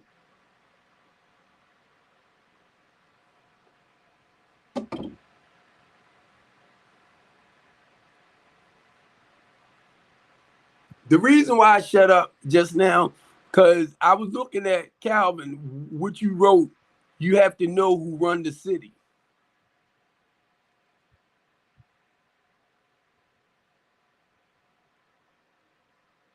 Let me say this, since he mentioned that. And Calvin, I don't want to brag on myself too much, but I got you. I'm one of the ones that helped them pass the $15 minimum wage. I spoke on it twice, once here and one in DC, and Annapolis, and we got it passed. I was called to speak out about Chantalisa, the school superintendent. And you know, if you don't properly educate our children, our men mostly, they're going to start doing a lot of destructive stuff. Watch where I'm going, Calvin. I asked them, Chantalisa, very, very, very smart, educated woman. She know what needs to be done. Right, Phyllis. I was saying Pennsylvania, like Cumberland and near, right there, right? But then Pennsylvania near the bus stop. I know they on that corner too. And then over there with a senior citizen building at. But they got cameras because they rallied them together in one area for them to destroy each other. Okay, get them from here and get them from there and put them in. As long as they doing it amongst each other, let them do it. That's why they not arresting them. That's the point I was trying to get to with that. But now, mind you, I was asked to speak out against mainly the school system, what was happening. So this is what I said, Calvin. When you said, you have to know who running the city. This is what I asked the person that asked me to come and speak. I said, who can let Chantalisa go or fire her? They said Brandon Scott. I said, no. They over top of Brandon Scott. I said, who over top of that with Chantalisa wise? They said the board. I said, no. They over top of that. Anytime, I'm going to say you have a cartel that puts stuff out and do stuff like that, right? Remember I said they over top. Who turned around and talked about cutting the educational program out? I said, there you go. Y'all voted him in. What he's doing now? Cutting out a lot of government programs. But it's trickled down to the inner city people. So keep in mind, a lot of them going to be losing homes. A lot of them going to go hungry. A lot of them going to start hurting each other. It starts from the top on down.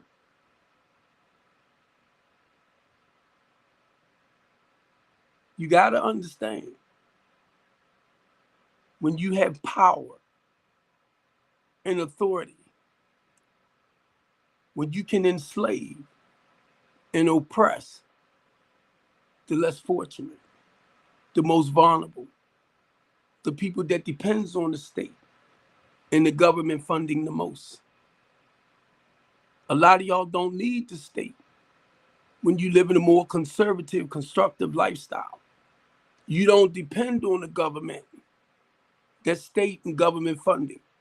And keep in mind too, for a lot of y'all, even people work at McDonald's pay taxes and pay state funding as well. So this people, these two presidents, Elon Musk and Donald Trump, that's not actually politicians. They're freaking businessmen. Do y'all know you pay 7.5% in state and federal taxes? They pay the other 7.5%, which equals out to be 15. They pay for you working for them anyway,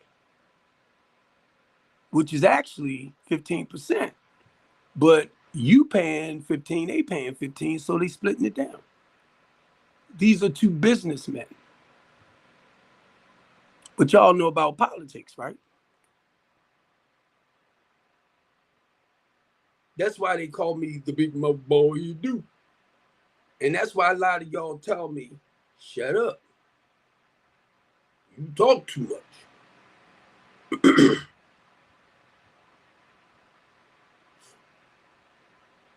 I asked the police the other day, last Friday, they came into my housing program. I asked him, I said, do you know anything about transitional housing? He said, nope. I said, ooh, shit. I know no matter what I would have said out my mouth after that, he wouldn't have got it. Because his thing is, I'm trying to see what law did you break. Minding my damn business. You see me, Calvin? And that's what I realized. Please keep in mind, when you got lawmakers, that's even with your politicians. When you got lawmakers and policy makers, and then you're looking at the police too. Calvin, I'm going to hurt you. Look, when Commissioner Harris came here with that police decree, that took a lot of power out of the more seasoned police's hands, where they couldn't intervene in certain things, at least to try to keep the peace, right? And that's what I got mad about, too. And this with the same police officer that charged me with all those fake charges. This what he told me. The way they was being taught, right? Say like if somebody commit a crime and they didn't say it with their own two eyes, then it was nothing they could do. And I said, stop, man. He told me, yeah, that's the way they were being taught now. Not only that, Calvin, he said once their camera is on, they have to act a certain way in order to keep their jobs.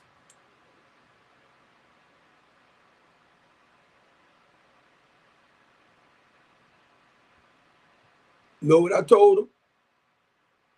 I said, as a community activist or a human rights advocate, if y'all can get somebody to create some laws where we can actually help push it through to give y'all more power and control. But he told me, and I started learning too, Calvin, that the new cadets or officers is the way they're being trained. Let them wipe each other out.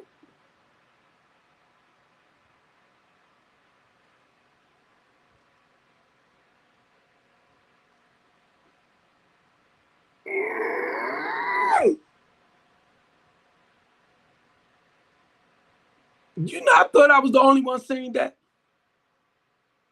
I thought I was the only one seeing that, Calvin. Calvin said the Democrats and the Republican Party working together. They don't hate each other. And I told y'all, I deal with Democrats and I deal with the Republicans. It's an act they putting on. Calvin, I thought, I'm telling you, bro, I was the only one that saying that. That's why Calvin, since Calvin said that, right, what I do on a personal note, it's not to get into your political party. I like to talk to the individual. Did y'all hear what I said? I called Brandon Scott nephew. He's not my nephew. I called Antonio Hayes my nephew. He's not my nephew.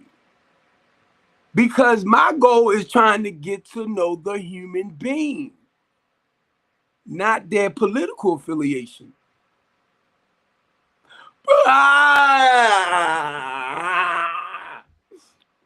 And Calvin, I be saying that. Calvin said they have to fool the world and make you think that. He ain't lying. He ain't lying. You the only person. See what you speaking, Calvin? He the only person that's saying what I see. And I'm only saying this with y'all because guess what? When me and Cherie was up Park Heights and we was giving out food and everything, right? I would invite Democrats out and Republicans. Y'all ain't know. And that was the first time Democrats and Republicans, not all now, but that was their way of meeting each other and talking with each other and fellowshipping with each other. Some of them carry the same views and values and some don't. That's all it is. And I will ask you, whatever bill you create that might hurt the people, I will ask you, why did you create that bill? And it's not just one now, but you can give me an idea on why they do certain things. But then I can sit here and tell you personally, because of the ones I deal with, and I try to get to know the person, not their political affiliation. That's just like you might have an Israelite or, more Samaritan, however. They can be beautiful people, personality-wise, but we might not, because of our religion or affiliation, agree to certain things. And it's okay. That's why I never touched that. See, it's us. If you don't understand and you're not aware of what's happening, around the world, or just dealing with these type of, those type of, that type of people, you won't know and understand. Now let me show y'all this. You see Kimberly Klasick? You see Kimberly Klasick? And what's your name right there? Calvin? To show y'all Calvin that line. To show y'all Calvin that line, right? Look at it again. To show y'all Calvin that line. Christopher Anderson, they are Republicans. They are Republicans. Guess where they at? Ivan Bates. They right here at his not his inauguration, but one of the things he was having, I think after he won. They are dealing with Democrats. He wasn't lying. There go Commissioner Harris. There go Anthony Brown. There go Ivan Bates. I forgot the guy right there next to him. There go Inspector Isabel Cummins. He wasn't lying. And I'm going to tell you too. We used to write.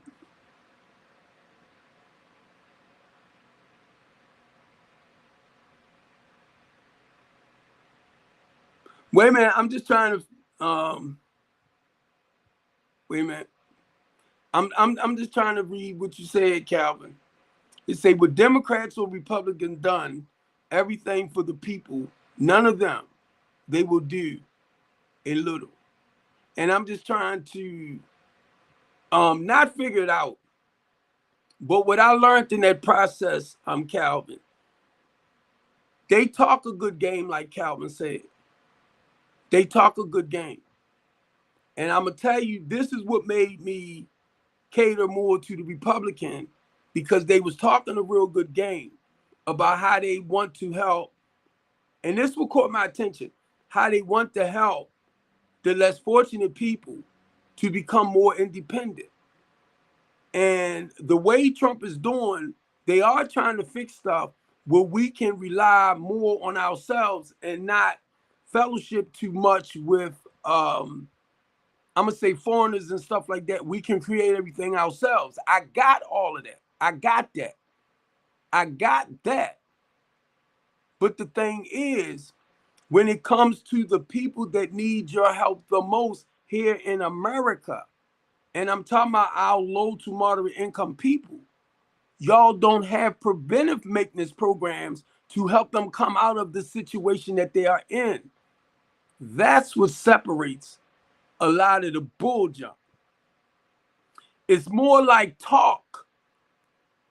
They talked a lot, but they wasn't producing the action part or solutions towards what they talking about. So that's why I want y'all to understand the point of policies, laws, and stuff like that. It doesn't have solutions to it. And this is what I told Mackenzie, Calvin. I said, if you want me to come out to one of the events, and I'm talking about the community events, because I will question them. What type of programs or intervention stuff that y'all have in progress? A lot of y'all don't understand this. And I got to go to Westmore. Westmore has a nonprofit, him and his wife, where they're doing great work in the community. But once he became governor, he had to remove his hands out of it. Because now it's all about policies. The same with Trump. Trump is a billionaire. He has a business. Once Trump became president, he was not supposed to came over here and practice those same behaviors.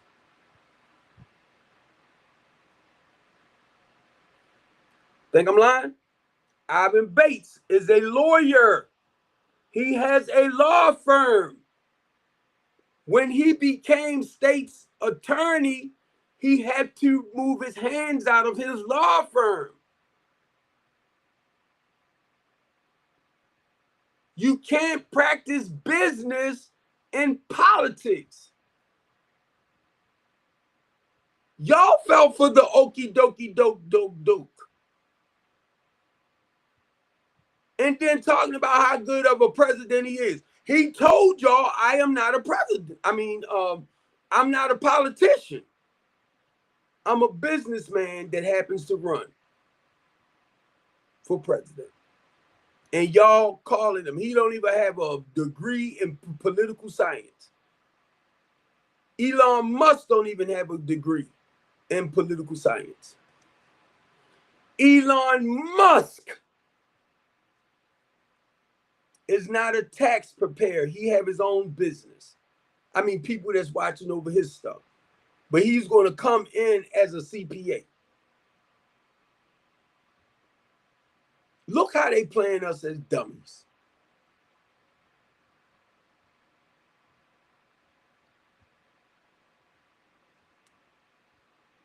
Hubert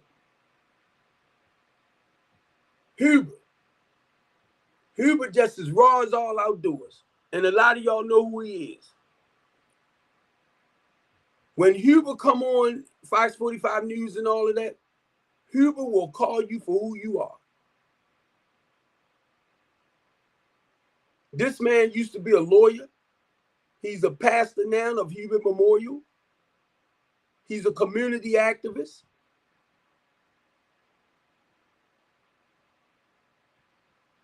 I done walked with this man for a lot of y'all in Baltimore City. Now, guess what? He's over.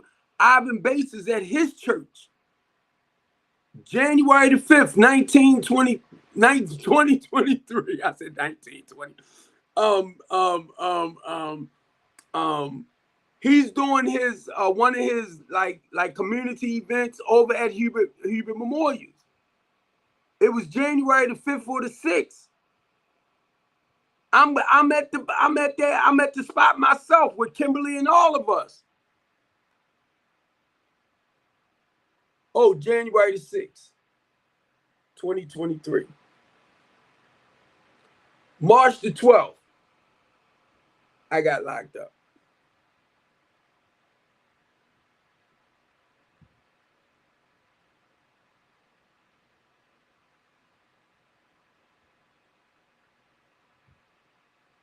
Y'all hear the way I talk, right?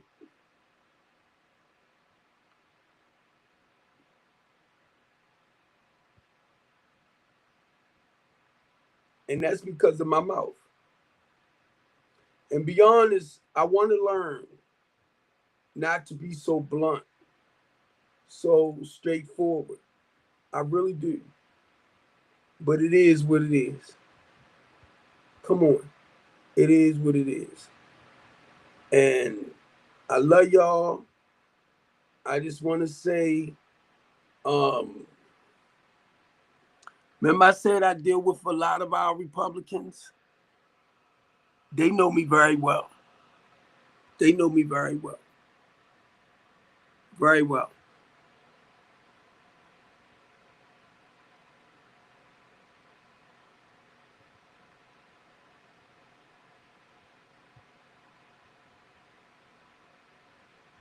Now I want to say this, Jeff probably going on the street to sleep.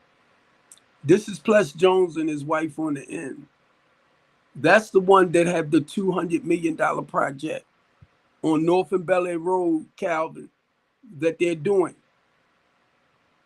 This is one of the guys that I'm talking to.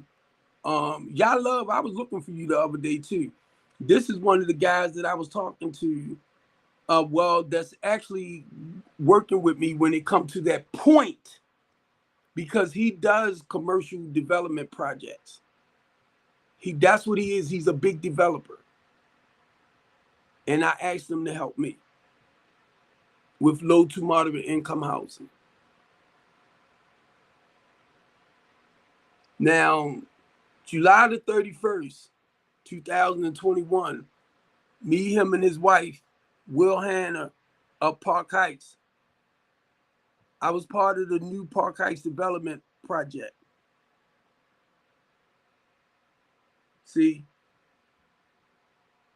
that's why I tell y'all I do what I do, because it's about building up for us. Yeah, PM Smith. It's about building up for us. So I have to get with people that's actually doing the work. If you're not about it, but you want to talk about it, and I ask you, what is you doing in the area that you in to make a big difference? That's shared with me. That's all I'm asking.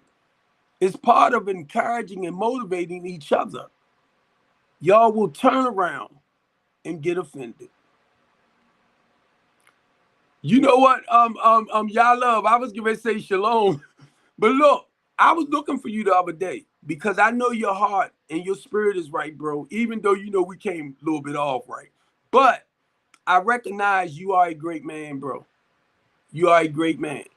And I was looking for you when I came on my live the other day. I called out your name a couple of days ago because I know you are one of them positive brothers, one of them positive kings, bro. And that's why I called your name out. You know, sometimes we might start off wrong, but then when you realize it, that person ain't as bad as I thought. But that's because of a lot of other crazy stuff that tends to happen around us that will throw the people true nature off. So now I'm just showing y'all some of the stuff, and the reason why I'm doing it because when I end this live, I'm going to make little small clips, right? Like a minute or two or 45, stuff like that. I'm gonna show y'all this guy here, and probably a lot of y'all won't know who he is. This is Armstrong Williams. Armstrong Williams, I think he hosts a TV show or something like that up in New York. So he came into Baltimore City because I am part of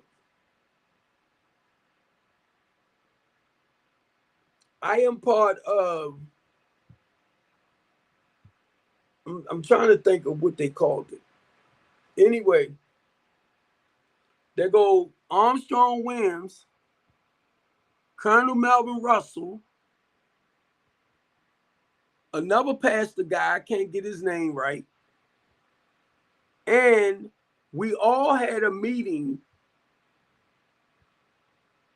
Oh my God. The name is right there. I can't get it out though, but the name is like on the tip of my tongue. This is Pastor Maria, something like that, right? And look, we was all talking. Now, mind you, see the guy, the pastor, Menendez or Rodriguez, something like that, right? He used to hustle. And Colonel Melvin Russell put him on spot. I was like, no, he didn't. All right, my name is Copeland, and my organization is strengthening the community. Now, I just want to say this, right? I'm coming up on 29 years clean. I don't have no problem telling people that. And because I came out of that lifestyle,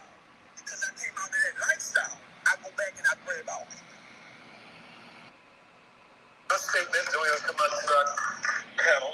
Quickly, go ahead. All right, my name is Copeland, and my organization is strengthening the community. Now, I just want to share this, right?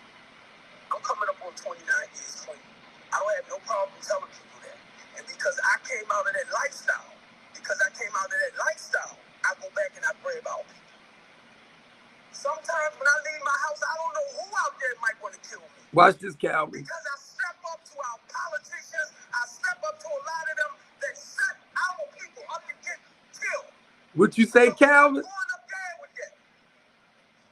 We love TikTok. Up top. The guns is coming from where? Up top. Right? It is coming into the city. I live with Communities United. We were fighting for safe consumption sites so people can go and use, and if that judge is faced with liquor, they can bring them back. I said no, because I deal with total accidents. But then I realized too many people would die. So I said I hope y'all fight them. And that's what I did. I love you, Melvin. I love you, Peanut. I went to Melvin one day and I'm going to shut up. I'm talking about Peanut King, Calvin. I was get some recovery guys because I grew up without a man. I'm 59 years old. Can't even tell you if my fault, believe it or not. And it still hurts. So look, I met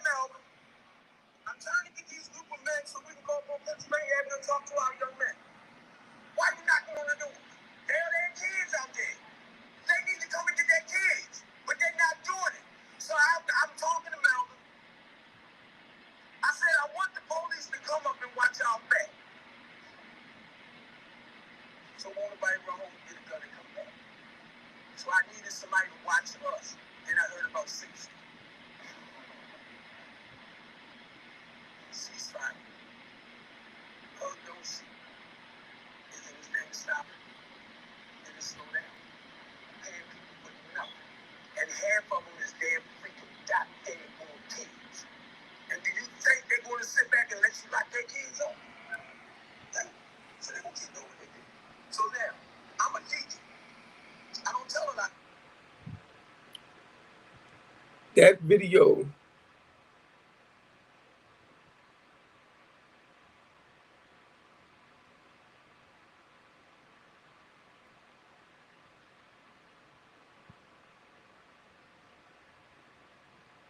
I've been doing this for a long time.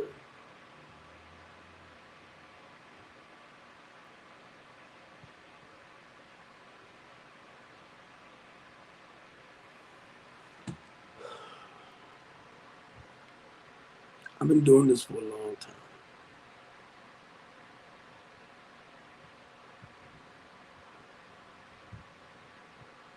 This anchor of the community, what do you see as the biggest issues facing Park Heights and the solutions that are seemingly being missed right now by our elected leaders? I don't have to list any issues of what's going on because we all know what's going on, right?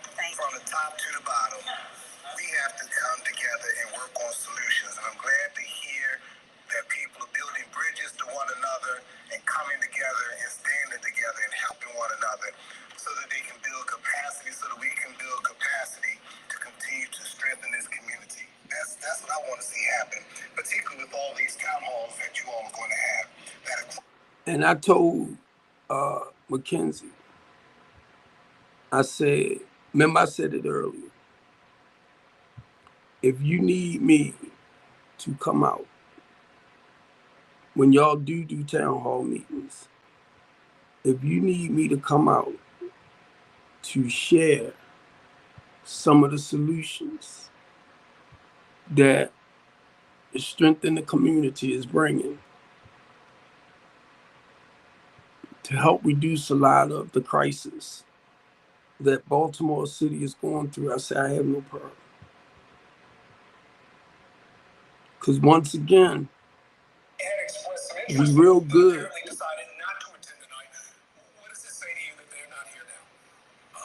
Really, they disrespecting y'all. They disrespecting y'all. This is Let me say this to you. I am a member of Communities United of Baltimore, Maryland. We fight for the democracy of Black people. So a lot of times I'm arguing with our politicians. They disrespecting y'all. Now let me say this to you. I am a member of Communities United of Baltimore, Maryland. We fight for the democracy of Black people. So a lot of times I'm arguing with our politicians. They disrespecting y'all. Now let me say this to you. I didn't make it too long. I just did that little clip. But I wanted, that's why I do what I do, y'all. And I'm going to tell y'all personally, I know, I know how frightening it is to actually stand up for what is right. And my biggest fear too, from time to time, right, being taken out. But one thing I do understand, when my time comes, it's going to come. And it ain't nothing I'm going to be able to do about it. Because when God called me, it's going to be time for me to go. And I feel like this, in the process, I want to be the best man I can be when it comes to serving him. You know, so as much as I want to give up from time to time on this right here, and as much as y'all come against me and make me feel like what I'm doing is wrong and stuff like that, like I said, from time to time, I be wanting to give up. But it's my flesh. I mean, it's my spirit. I'm sorry. It won't let me just give up.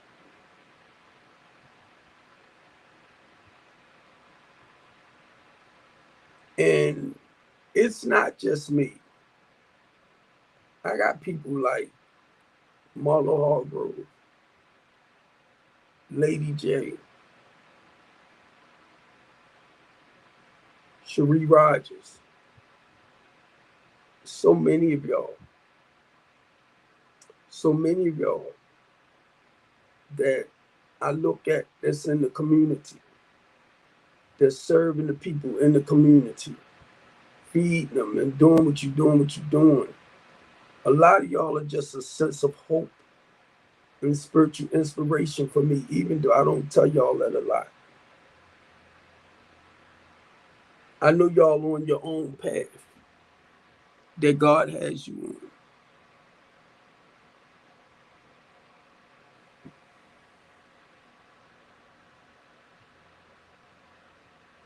on.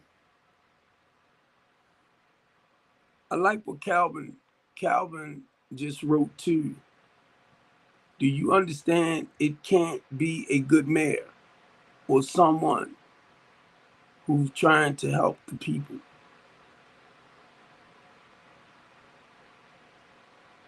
Why you think you went to jail, went to jail because we are trying to do it. And Calvin,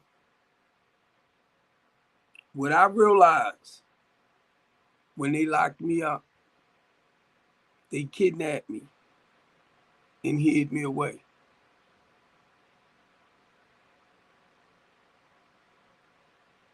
I suppose that on April, I got locked up March the 12th, right?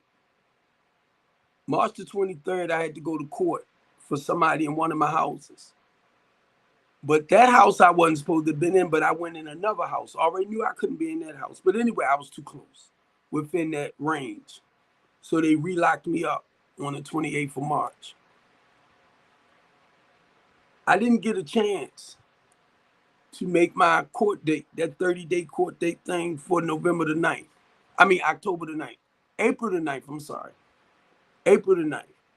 Because the officer that did what he did, then the violation, because I was too close within one of my houses, they rearrested me. So I didn't get a chance to make my April the 9th court date. Now, mind you, that was the 28th. April the 9th court date for my 30-day trial thing.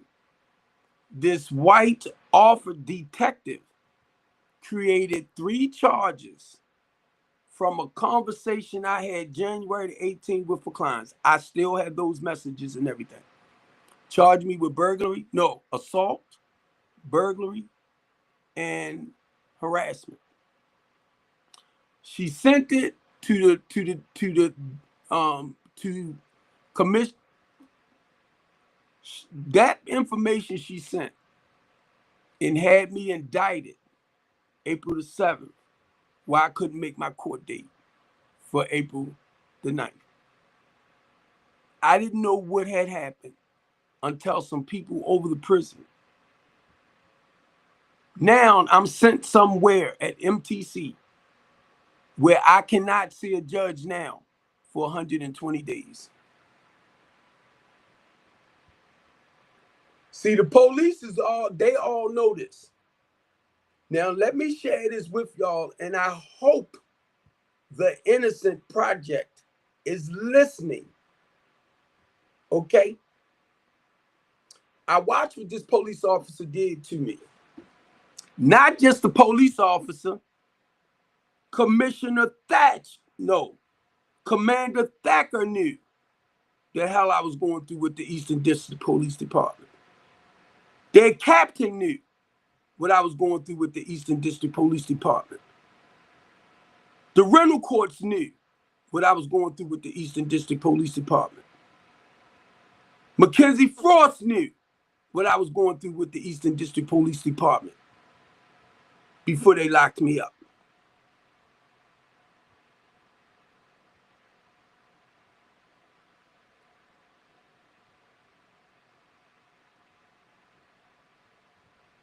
I was told, Calvin, to sue the hell out of Baltimore City Eastern District. Well, Baltimore City and the Eastern District Police Department because of what they did and the fake charges. Now, out of everything, this is what they found. It wasn't even supposed to win as far as it did. So I was found guilty by association because my nephew, father, swung on him. And then from the text from January, where me and this woman was talking about the rest of her money for January on the 18th, the state's attorney considered it as harassment. But now, mind you, I'm charged with home invasion, burglary, armed robbery, and assault on my nephew. They didn't even know it was my nephew. This police officer knew what my housing program was about. And you gonna charge me with home invasion on my own rental property and business? So the reason why I'm saying that, because they dropped them. They dropped all of that.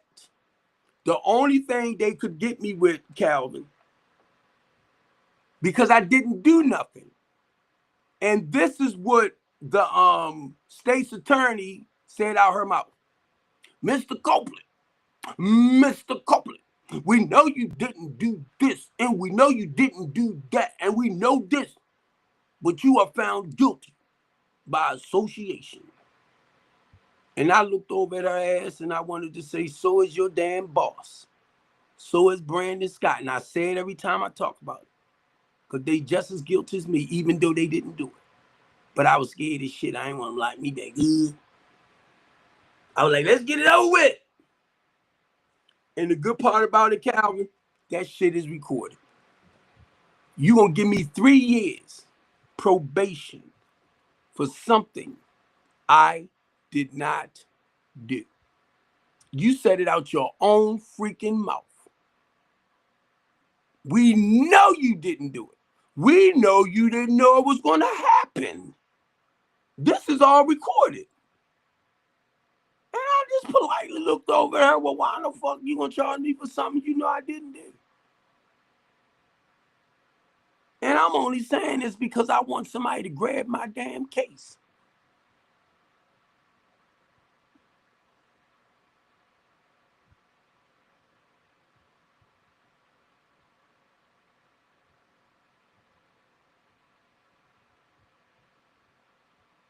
That's why I went.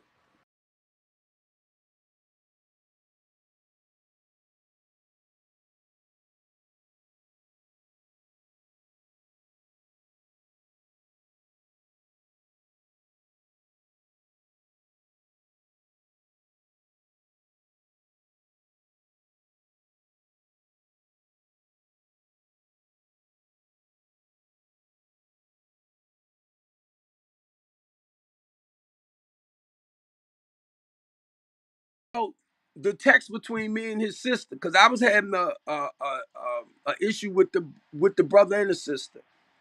So the brother was the one that told the detective about our text messages. So the detective used it to indict me for something, and this girl was gone. This girl was gone. That was January the 18th. By the end of the month, she told me she was leaving, but I didn't know her husband had came home and she had him hiding in my housing program. But she was leaving, so she was gone by the end of January. So now she's out of my housing program. Now, what do that got to do with what happened with the fake charges in March that police, the street police, set up against me? That's when I asked my lawyer, right? I said, how did them two come together? He was like, I don't know.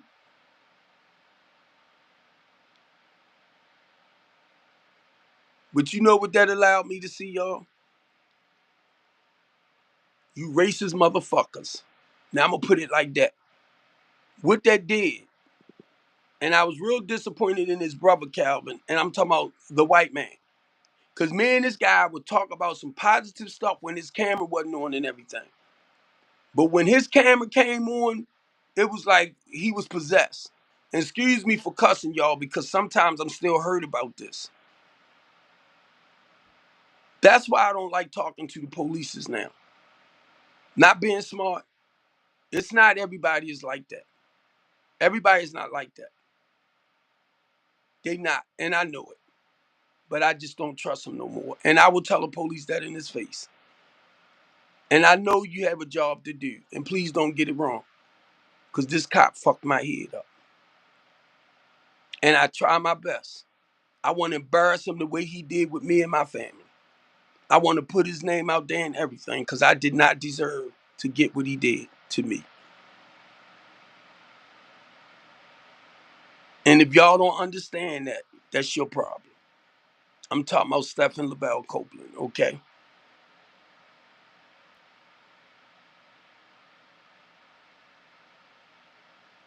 That was the goal, once again, to shut my mouth. And Calvin, to be honest with you, I tried to shut my mouth. It was like God wouldn't let me. Then I'm over the prison, right? And I'm watching the bull crap and I'm watching how they treating the people. And I'm steady talking with the guys and encouraging the guys and all of that. And a lot of the correctional officers said, Mr. Copeland, can you shut up, please?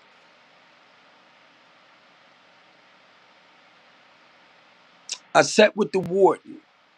Let me tell you this, Calvin, and I know you might know. When the wide building was over the prison, I held down that commitment, H&I commitment, for 10 years.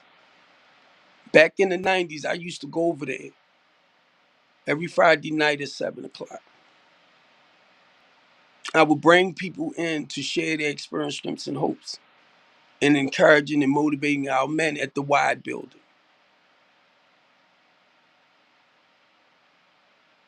And I know he might not mind me saying this. My sponsor, Wainwright, was warden over the prison. I watched him come from, I'm going to say, the grounds on up to becoming a warden. I watched him. So when you come for me, I'm going to throw some names at you, okay? To let you know I know some people. Well, anyway, we went and talked to the warden about some of the issues that they was having in the dorm. And I even asked the warden, because we got a lot of Africans in there now, where the hell they come from. So she was explaining to me how certain, I'm going to say, programs out there that hire people to come in and work. And I'm talking to the warden this time, not Wainwright, because he's gone, but I'm talking to another warden. And I told her who I was and what I used to do back in the 90s. And I said, look, once I get this situated, Calvin, I told her, I said, once I get this situated with the police department about what happened to me, I said, I have no problem coming back and helping y'all with programs.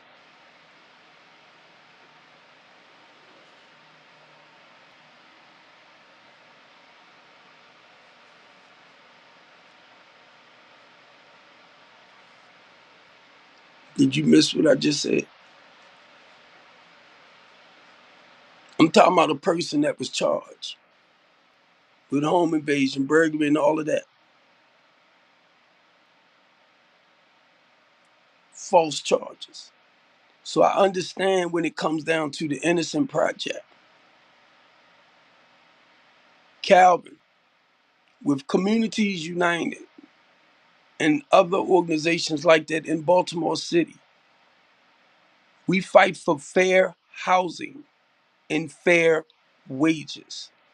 And we also fought to reduce the police budget.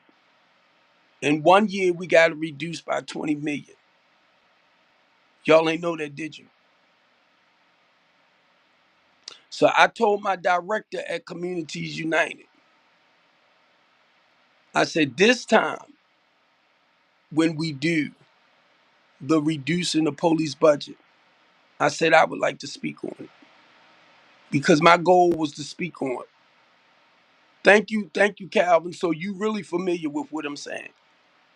So my goal was to speak on the bullshit they did to me, to help y'all better understand why y'all need to reduce this shit. Because in the point of reducing it, y'all, keep in mind that money goes back into the community and put in other areas that's really needed. For a lot of y'all Donald Trump and Elon Musk freaking fans, right? Come on, help me, God, because stuff slipped my mind. A lot of, not just your taxes, a lot of y'all forgot about the Bible, the Bible, come on, the bottle taxes, like for your sodas and stuff like that. All that money's supposed to go back into like the school system and all of that. Y'all don't hear about stuff like that no more.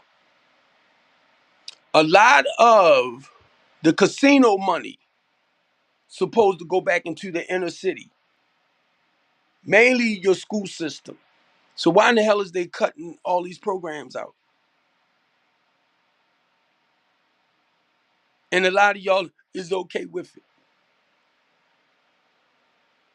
When I tell you I'm a community activist or human rights advocate, I'm not no daggone joke. I had to understand what's going on with the system. And like Calvin said a little bit earlier, you got to understand who has the power, who has the control, where the money's supposed to trickle down back into the community. Why did Donald Trump hold on to the treasury money? That wasn't his responsibilities. I don't even know why Congress settled for that. No, the reserve money is something totally different. And it's supposed to go back into the community with towards these states and government funding programs. Now, mind you, I'm not a politician to be saying this. I'm just a human being that wants the best for his people.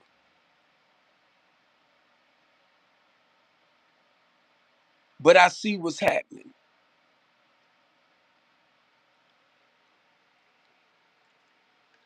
I don't have no degree in political science, but I have a degree in speaking on what is wrong.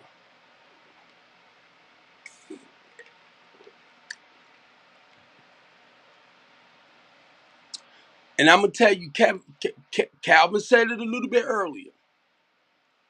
I hate the fact, and I'm just saying politicians, rather Democrats or Republicans, I hate the fact that they are playing American people the way they are playing us, like we suckers.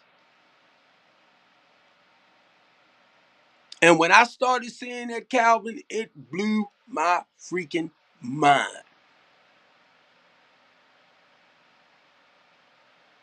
And if you know what politics is really all about, it's a selfish and self-centered position. It's all about your politician. It's not about the people. They will say it is.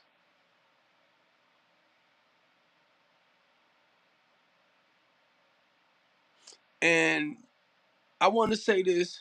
Hey, beautiful. Sometimes I get sick and tired of hearing myself. So I don't blame y'all when y'all be like, he got a big mouth. I do.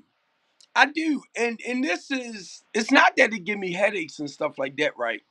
It's just when you know, or you see what you see, what you see, right? And sometimes it's like, I wish I didn't see it because I want to be like a lot of y'all, and I'm not trying to be smart. I want to turn my back and look the other way and just say it is what it is, what it is. I do. And I understand too, a lot of people, like they used to say, Calvin, we need to wake up. We need to wake up for what is really happening around us with the people of power and authority and stuff like that. I'm completely looking at modern day slavery. Because when you got your people of power and authority, and I'm talking about your millionaires, your billionaires, your corporations and stuff like that, and all of them not white, okay? It's people with money. And when you don't have the right ways and means to take care of yourself, they have to take care of you. So what you do? You start the process of elimination. You start fixing it where they become enslaved and oppressed again. When you cause them to the point of being enslaved and oppressed, then they become depressed and then they become suicidal.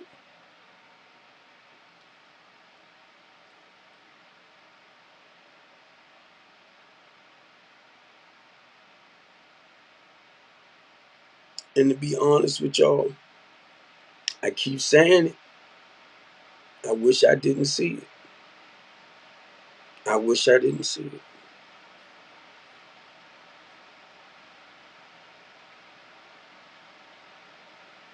I wish I didn't see it. So now you have strengthened the community to build back up, to encourage, and to motivate. Then you have the Latanya D. Copeland House of Hope. The goal is when they have you oppressed, they have you in this enslaved mindset. The goal is for you to come in and sign up for the mental health program.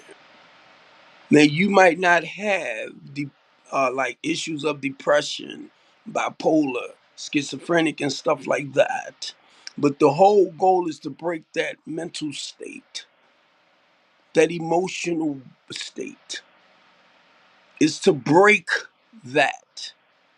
So the goal with our business is to guide you to the professionals that can actually help you change the quality of your thinking, of the way you see life, helping you to become more conservative. That's the word.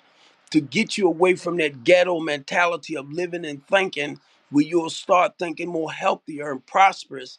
But it's certain things we have to teach you in the process. So that's why when before you come in, but sometimes I'll let you in, but you got to sign up for it. The mental health program. That don't mean you have mental issues, everybody. It's just helping you to change your old ways of thinking. The second step is bringing you in, mainly if you're homeless and less fortunate and you don't have nowhere to go, into the temporary housing part of everything to put a roof over your head. The third step is to get you into our wraparound educational program, counseling, therapy. You know, all that's there. Then you got the workforce development program. Then you got training programs. That's the third phase of strengthening a community. When you are situated financially, when you're situated where you at the point, because I'm preparing you for your permanent house through the temporary housing program. That's the fourth step or the fourth phase of the program. Once you qualify for the permanent part, which means you have to have your finances lined up. Somebody's going to teach you how to manage, how to budget, how to wash your clothes, how to cook, how to clean. That's all in the wraparound service part of it. We're going to help you to the point where you are learning working skills and things like that, where you don't have to actually rely, I'm going to say as much for some women and children, right? Because the goal is to put you in a career minded program where you don't have to worry about state and government funding. But it all depends on how many kids you might have, because you might need the extra food stamps and stuff. You know what I mean? But I'm just saying, if it get to that point. But the goal is to get you away from all of that. And I'm talking about the women that have children that the baby dads ain't trying to help them with. Nah, catch it, brothers.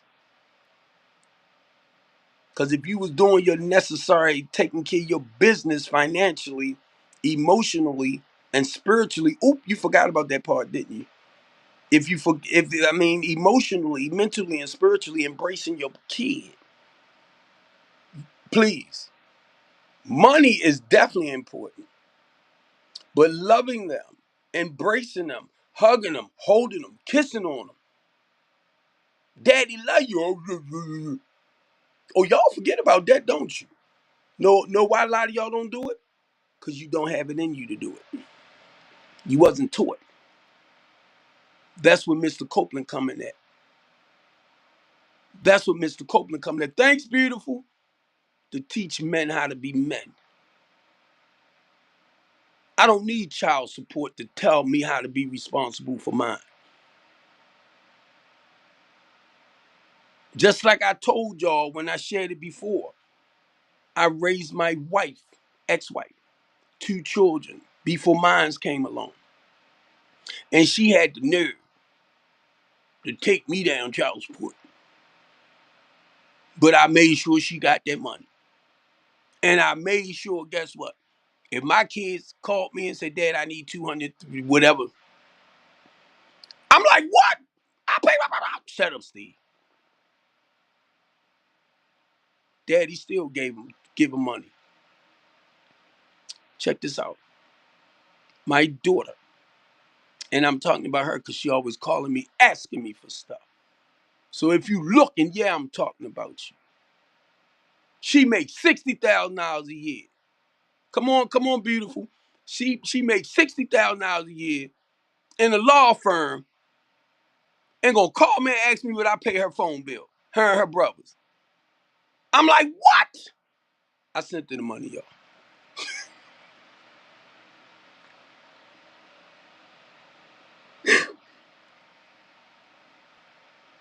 Oh, I'm sorry. I didn't know. I didn't know, Lisa. I'm sorry. I apologize, baby. Hey, how you doing? I'm doing all right. That's okay. I ain't messing You with you. good. I just caught the good. voice. I just caught the voice, Lisa. Yeah, I just have a real quick question and I'm out. All right. Okay, you say you have these programs that are teaching about self-sufficiency to the people. Now, with all of these stipulations on with the food stamps and the Medicaid now, the work requirements, the able-bodied work requirements that they have. How are you? Because you know now, I mean, I don't know how it's set up in your state, but I'm hearing that they can only be on it for. I mean, when the program does hit, they can only be on it for 3 months. 3 months, and then if they're not in some kind of work training or they don't have a job, they get their food stamps taken away for 3 years. Yeah. So, are y'all setting up with your? Are y'all trying to get these women jobs before that happens? Because if yeah. Yeah. See, Lisa, and I know we talked before too. But look, the whole goal with that is, and I'm gonna say it all depends on, is to help them to become independent, where they don't have to rely on the state and the government funding. You get me? But then it hit me, Lisa. Say like if we talking about a mother with maybe over 3, and she making pretty good money, but not enough to provide for the food. You get me? So what I was looking at with that too, and I'm looking at even if she have a career-minded job, she probably would still need some assistance with food stamps. So Yeah. now we want to cut it out completely. But then the goal is some of them when it comes to actually, I'm going to say the will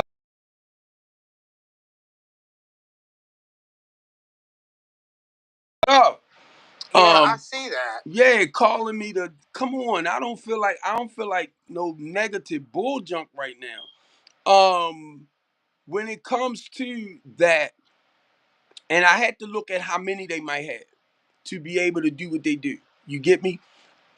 When it comes to that, because right now, being honest with you, and I don't want to throw it off, but when you have a woman or a queen that has, I'm gonna say maybe 3, 5 kids, and she's trying to financially take care of them by herself, and that man is not playing his role, but he's making up all excuses in the world when she need whatever funding you can add for rent, to help for rent, for gas and electric.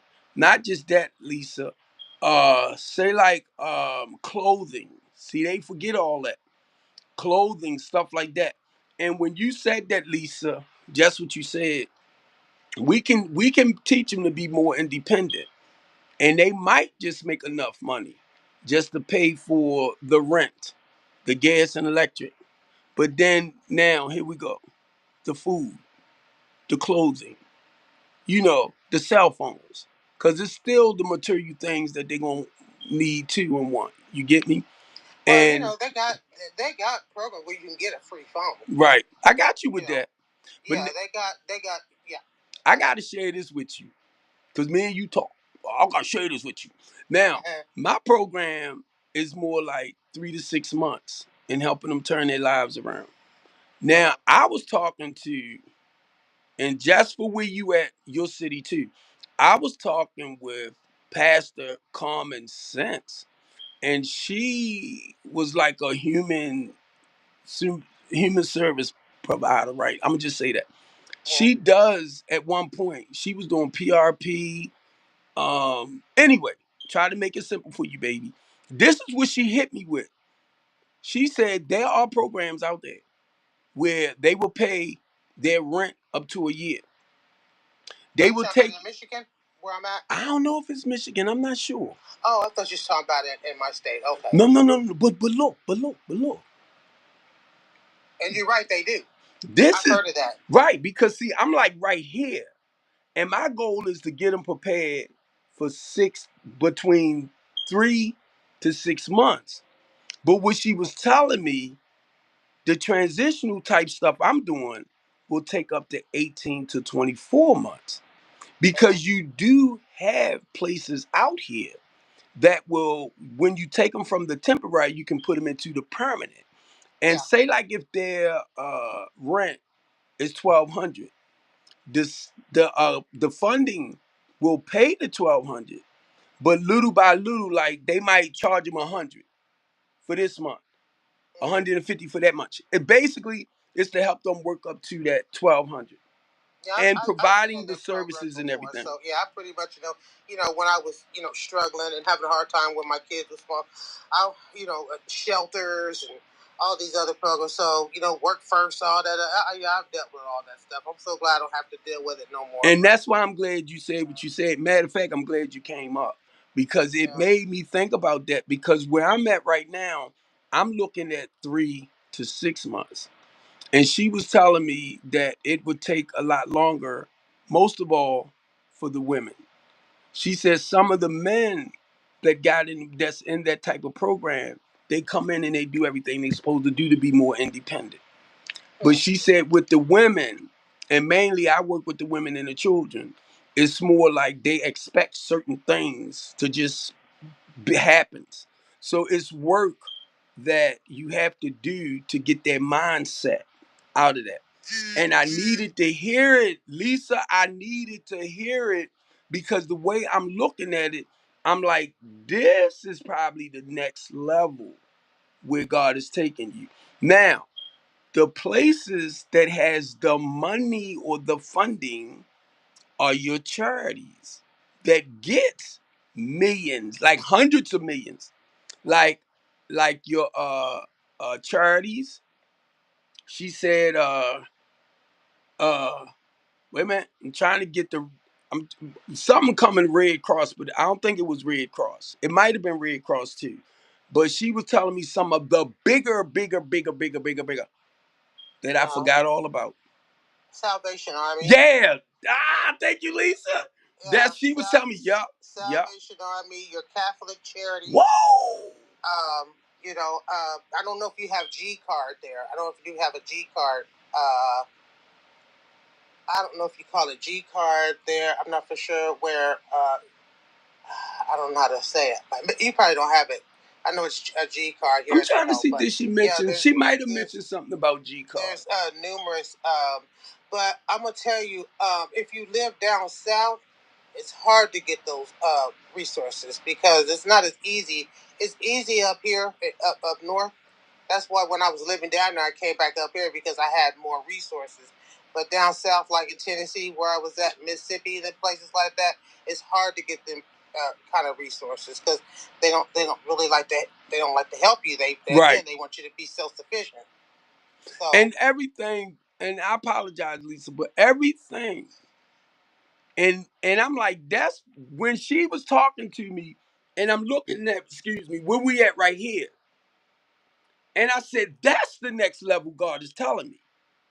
Because when we talk, Lisa, you when you on or whoever that listen, you always hear me say, I'm looking for sponsors, business partners, and investors. So I'm looking for like philanthropists and all of that to invest in the program, right? Well, maybe you can talk to Salvation Army.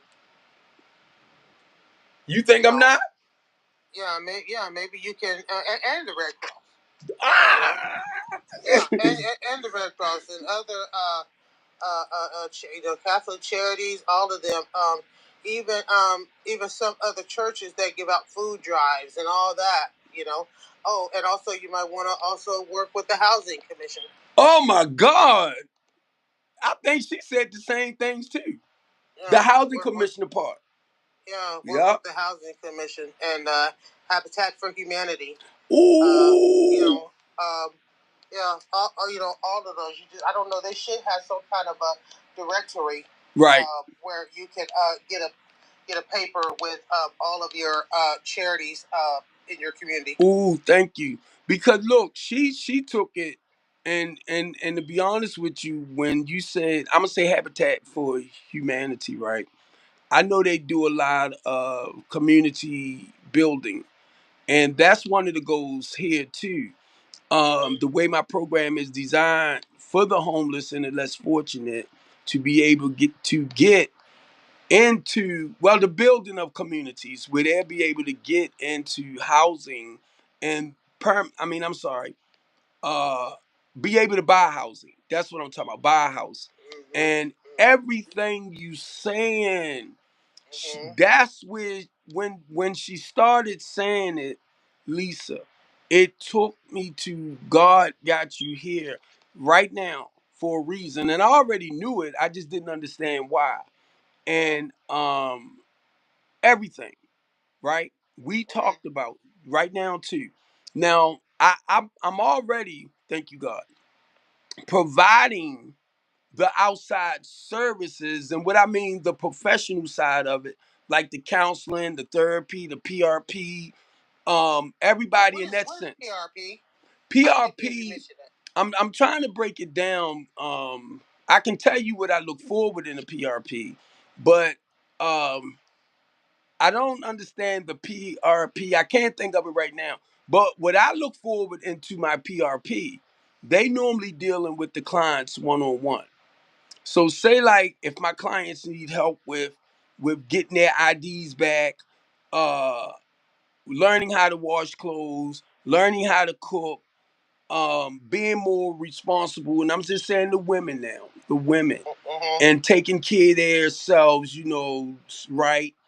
That's what I look forward in the PRP, like that personal counselor, right? That walks with them, teach them, show them, and if they not dressing properly, that's what I look for. The women PRPs when it comes to the women. Now, you do have women that work with men too. But in my case, I'd rather have a male to work with the males. I've done this when I had my two houses. Now I have a big complex. So the goal is to make sure we have professionals that can help guide and continue leading them. I'm just come on, Lisa. I remember we had a program here years ago where they had this program called Dress for Success. And what it is that they had people come in and to donate um, uh, clothes for interviews, like dresses, skirts, pantsuits, stuff that So, like if she has, like if she finishes the program or whatever, she gets to go in there and pick her out three outfits for an interview. So maybe you can work with some agencies that donate, pantsuits for interviews, dresses for interviews. Not going out clothes, not Right, right. but places. Because a lot of people don't know how to dress for interviews, and they don't end up getting the job. So you might want to like maybe get with a lot of people that if you have a lot of places that offer free clothing, kids clothing and stuff, you can also get with them and see if they can also come in and donate clothes, underclothes, socks, bras, Right, right, stuff like that, right, to offer. right. And see everything you saying, Lisa, because like I said, I have a 16-foot box truck. And be honest, I would love to have like a 28-footer. But on that 16-foot box truck that we talking about, I can get 8 pallets of stuff. So I can get all of that. But the good part about it, I'm just saying with me now, because I'm a little bit older, I can't do a lot of the running like I used to and grabbing this stuff. So that's where the team coming at. But it's just being able to provide the equipment and everything where we can go and get stuff. I have a friend of mine that work at a furniture place, and he sent me a message today that said what type of donations you need. 9 times out of 10, I know he talking about clothing and stuff. Oh, that's good. Yeah, That's because good. I got a lot of donations from him before. And check this out, Lisa, what I was trying to explain to people. Yeah, my pastor, I'm sorry, Calvin, he know about a lot, but and I told my pastor I need him too. He knows about a lot of these programs, but now because he's real active with community stuff too, and by me being in a mega church, you know, they have ministries, Calvin, that's supposed to do those things. As a matter of fact, let me back it up. I'm sorry, Calvin. We do have a ministry in the church that does that. And whenever we have community functions, they will call me to come out and let people know about the program and everything. So I mean, I just had to back up on that. And he shows up too. He walks with We Hours and Us sometimes too. At the Church of Redeemed, Calvin, it just hit me. You from Baltimore. But he walks like Muhammad and them comes out, and Rico too. They comes out and they'll walk over near our church, and they walk in the community, We Ours Us. And you might have heard of them, Calvin, and it's Dr. Rodell Hall. He walks with We Ours Us a lot too, and they work with our youth. So I'm saying this, Calvin, because I know you might be familiar since you in Baltimore with what they do. And just to share this, Lisa, because I'm picking with Calvin now. All right, you fine. What is that? Baltimore Peace Movement with Erica Bradford. I came out to make sure that they had programs to help the people. Safe Street, Calvin, is another one. By me having 32 years clean, and I know how you must change your old ways of thinking or you'll go back to practicing the same behaviors. You know what I mean, Calvin? So what I'm saying in that sense, I was trying to reach out to them so I can come and help some of the guys that came home with the same street mentality that they went in. See, I had to start watching certain things because of TikTok to help them change this. Because you have to be taught. A lot of them came home, Lisa, and I'm talking about returning citizens and stuff like that. They might be clean, but they still have, how we call it, clean and crazy thinking. So the reason why I'm saying that, Lisa, because of where I come from, I had to change. Well, people worked with me to change my old ways and my old behaviors and my old ways of living. You get me? So now I understand how important it is to change that in order to live a more healthy and productive way of life. Because Yeah. if I don't change it, I will continue practicing a lot of old stuff, Lisa. And Mhm. and that's why. And sometimes it hit me the way it do. My mother raised me, and I didn't realize this, Lisa. My mother raised me, right? 7 children by herself. And I think that's why my heart is where it's at for the women. Because I watch my mother. I watch my mother. And at a very, very early young age, my mother taught me how to cook, clean, and sew, and all of that. And I asked my mother, why did you put that much responsibility on me like that? It's like that was an adult responsibility. Because she told me I was the most smartest one as far as doing things, responsible one. I would never do that to none of my children. So when I looked at what my mother went through, and everybody, all of my brothers and sisters, met their fathers. I never met mine. And I'm 63 years old.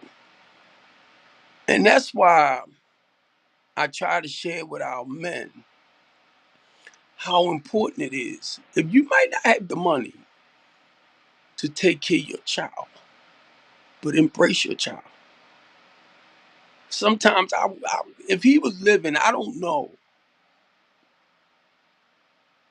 I would love to say, Dad.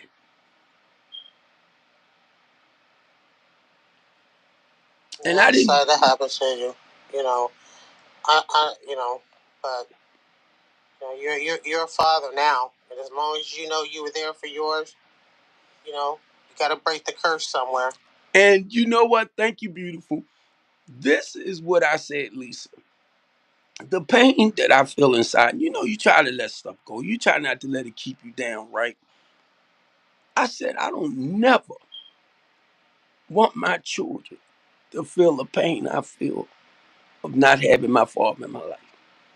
And that's why I do what I do, Lisa. And sometimes I think about that and wonder, why am I helping the women so much? But then I look back at my mother. And I look back at my mother raising 7 children, working 2 jobs. I was cooking, cleaning, making markets, sewing, all that. Very, very good at it. You know, Was your mother married? no, no, my mother had 7 kids by 7 different men.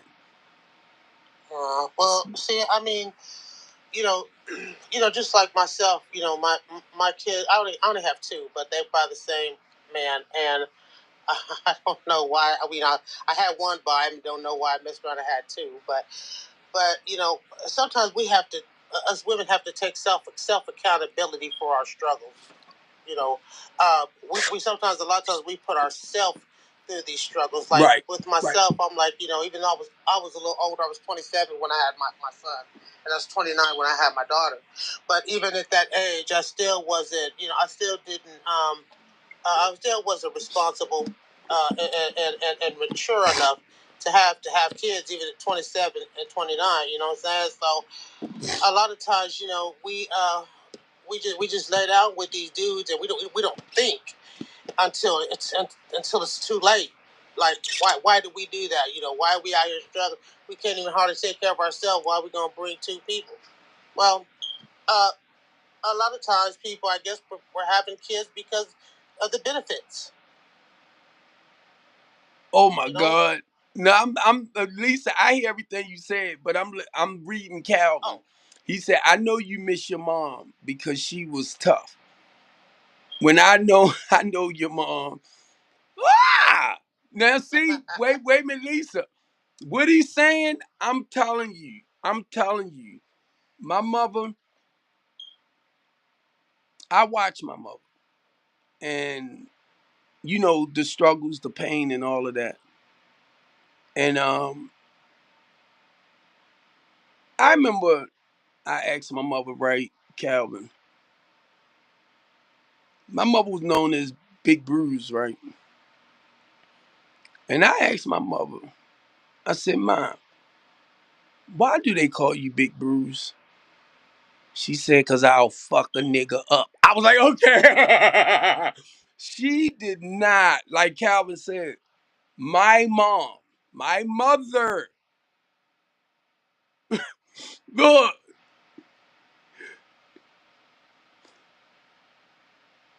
no, it's hey Calvin, you know we old now, right? So he said I might not remember. I have to see you, but I know you know me. And I'm gonna tell you this too.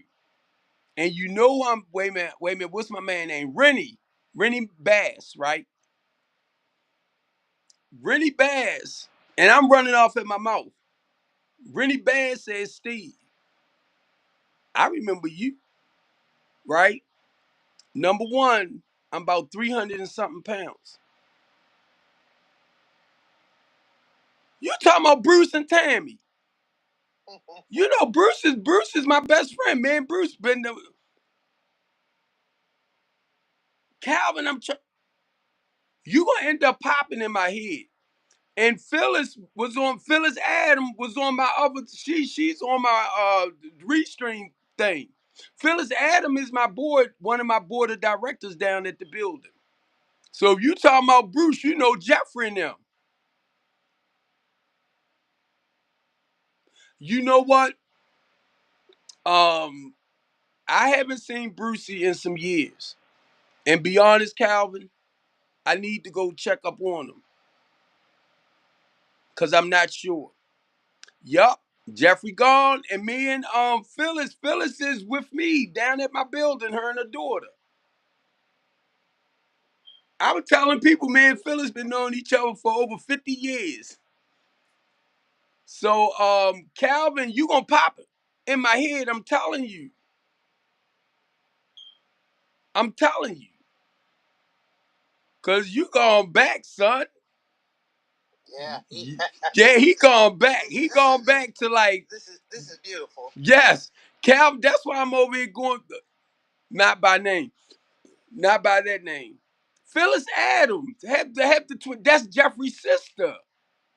The one with the twin. Phyllis and her brother. The twins. Well, you might not. Bruce. Bruce and them lived on one on Francis Street. But I'm looking at Brucey and Tammy. They lived right there on Francis Street. And Jeffrey, if you know Jeffrey, you know Phyllis. Nope. A lot of them around the way I have not seen in years.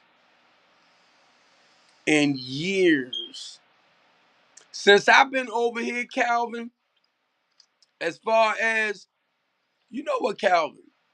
Since you mentioned Jeffrey and them, you you just made me think about Pinky and Antonio Hayes. I mean, and Hayes and them. Niecy, Brenda, all of them. When you you just took my mind right back there. Wow, Hey, what a lot of memories. yup. Phyllis be talking a lot about people that we grew up with around in the area, Calvin. And I be like, huh? And where you from? You say you from Baltimore, yeah. And see, because of like two, like I said, the way I used to live, Lisa, and I'm just, I was like a real destructive in the community, like tearing it apart. You know what I mean? And now that I'm on this path, Uh-oh. which one? Oh, he said, which one? He said, "Where's the girl? Where's that girl you was scared of? Which one?" I know. Which one? Uh-oh. I don't think I was scared of it in that way.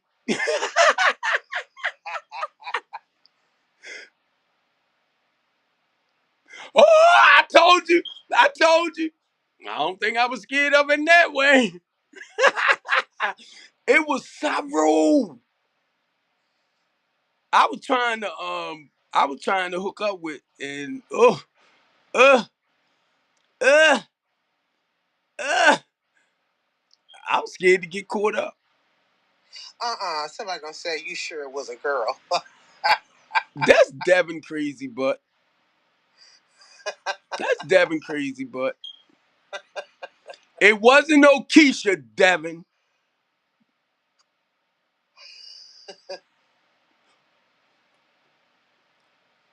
Oh, oh, ah! I know you're not talking about Maureen and them. A was the only sister. Darlene, wait a minute. Kim, Geraldine, you know I was crazy about Kim. I was crazy about Kim. Woo! I was crazy about Kim. Darlene, Kim, Geraldine.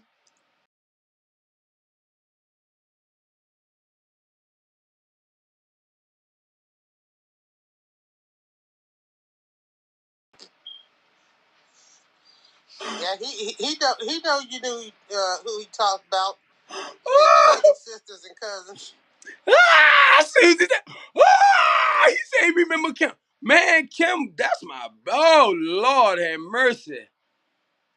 Oh, my God. You gonna pop in my head, Kevin. I'm telling you, Calvin. You gonna pop in my head. You must don't remember Calvin. Not, I'm trying to picture the face.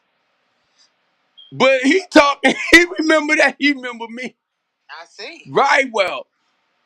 You know what? I haven't seen Kim and them in years too.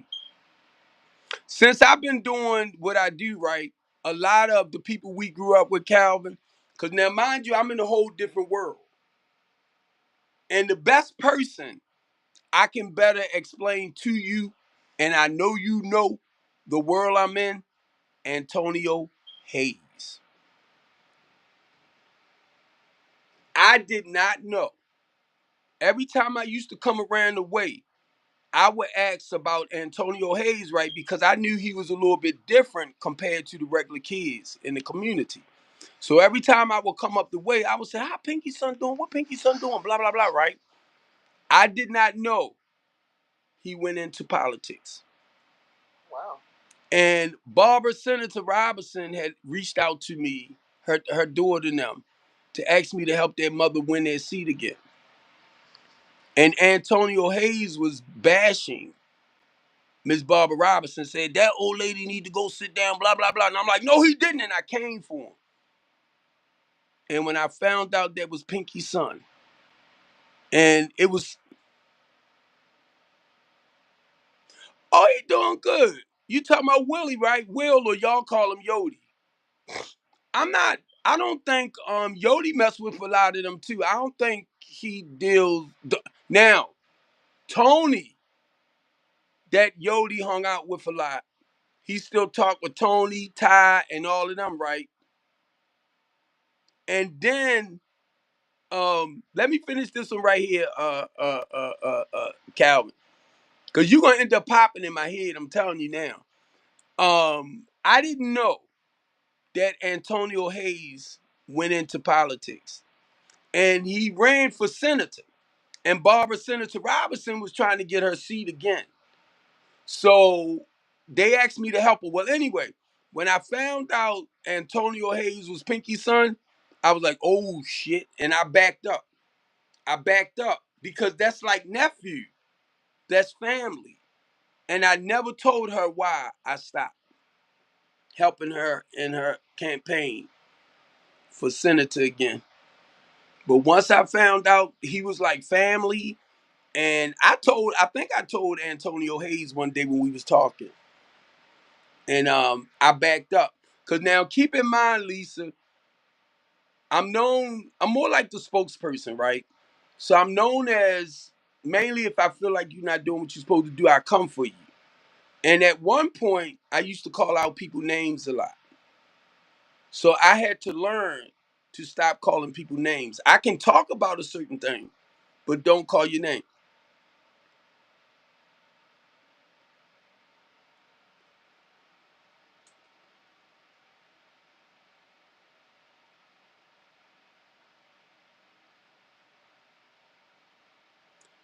You know what? You know what, Calvin? You better pop in my head pretty soon. My niece, Cherie, is Maurice's daughter. My niece, Ebony, is Maurice's daughter.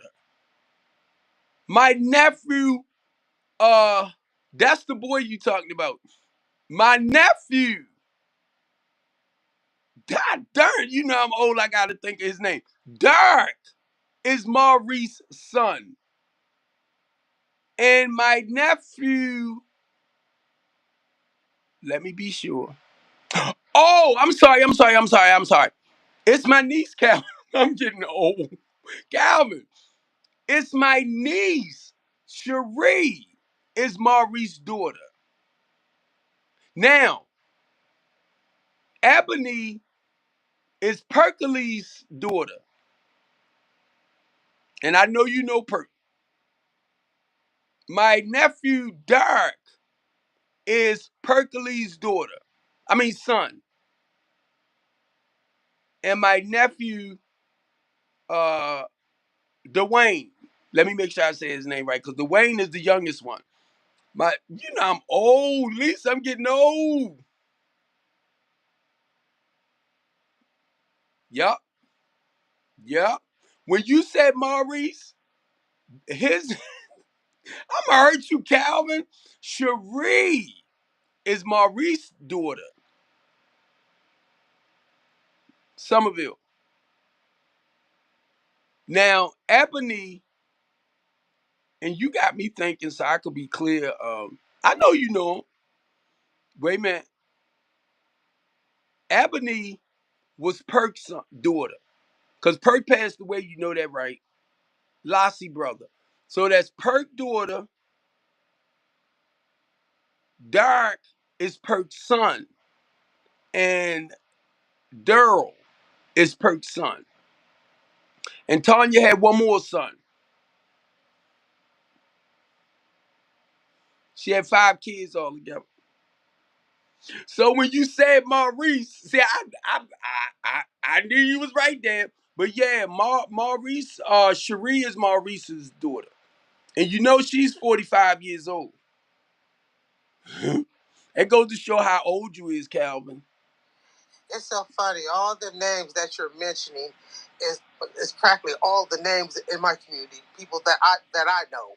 That people, it seems it's like everybody got the same names, and every community is like everybody that you practically named. It's like it's like all them names he mentioned. Shoot, these are people I know with the same names. And then Lisa, Calvin, check this out. I raised all of Tanya's children. Because you know Maurice had passed away. So, and because of Tanya running and doing what she doing, I raised her daughter Cherie. Then I end up raising Ebony. Then I end up raising Dirk. But I did foster care, kinship foster care with Ebony and Dirk. All right, Calvin, got you. Got you. Now, I'm just trying to put the face together. But look, Calvin, we gotta hook up, bro. We gotta hook up. Now, this is what Tanya Kids, which he's talking about, that's the name of my housing program, the LaTanya D. Copeland House of Hope. This is what my sister kids called me as they was coming up. Uncle, Daddy, Steve. My nephew son was running away from me one day, right, at his party. And my nephew grabbed his son and told him, "You don't be running away from my father." And that's how my nieces and nephews look at me. And Perkley's Perk,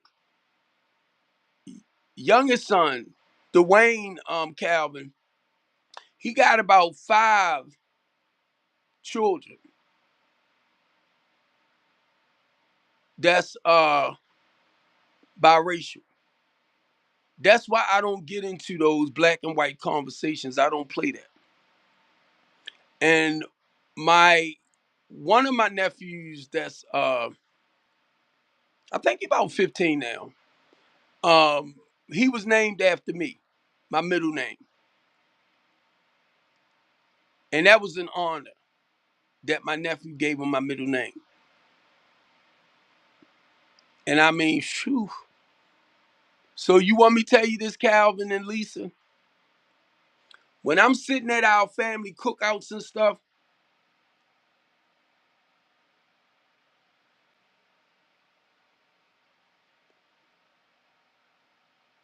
you ran the house because of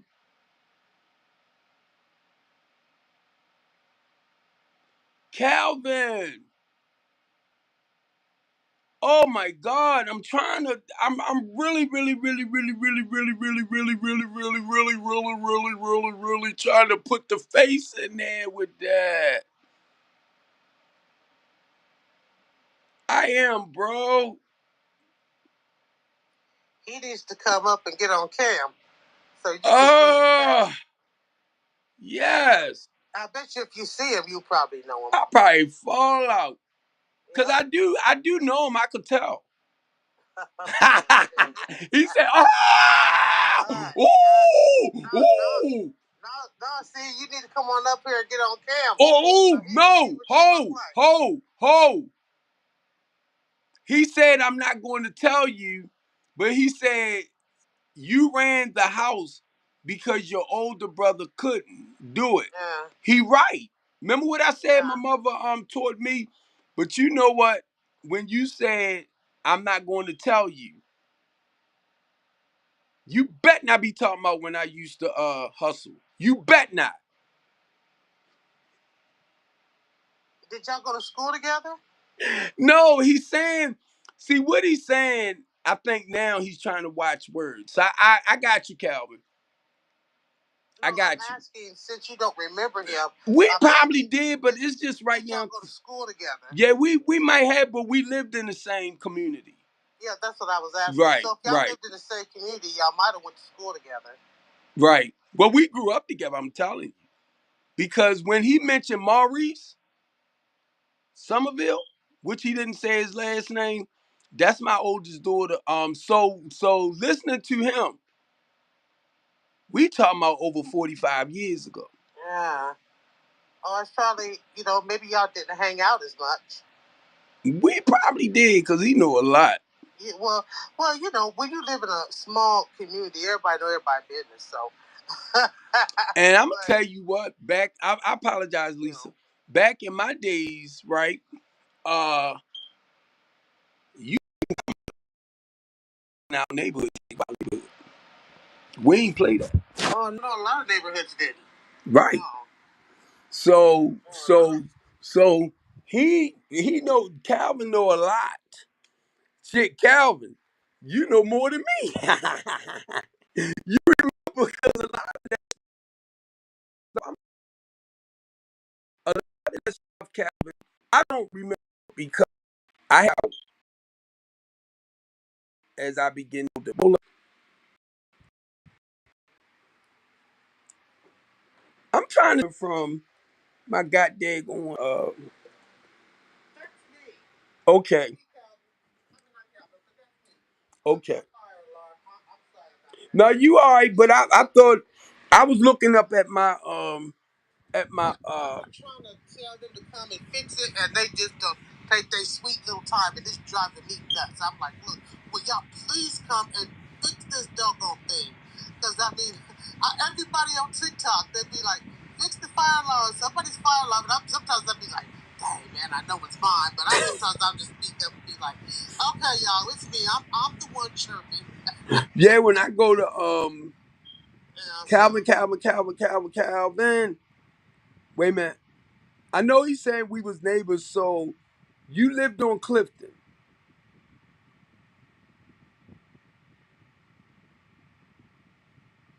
Hold up. I think I got you now. I think I got you now. You work for the city, Calvin.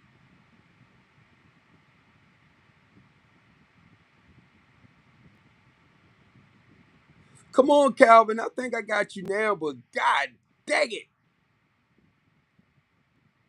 I told you it'll pop up sooner or later.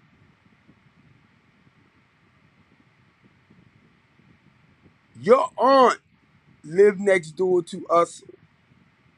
Ah, now I got you. I got you. Wait a minute. I got you now. Thank you. I know you said you worked for the mayor, but I told you it was going to take a while to click in. You was the one telling me to Calvin, and I know who you is. I got you now. I got you now. I got you now. God dang it. How's your cause I don't know if I asked you, is your aunt still living? We talking about well over, I don't think she was older than my mother though. Is she still living? And I'm gonna pick with you, Calvin, because for a while, me and you seen each other. Okay. For a while, me and you, I have seen you, remember?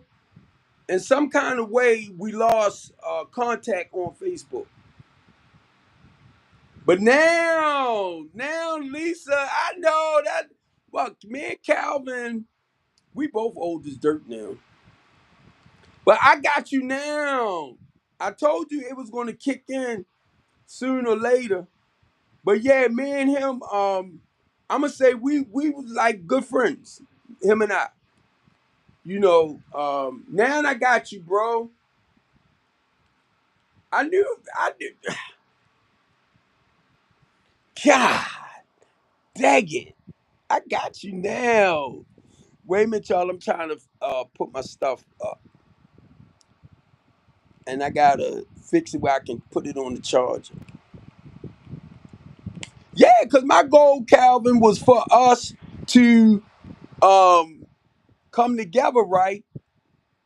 And I'm gonna tell you why.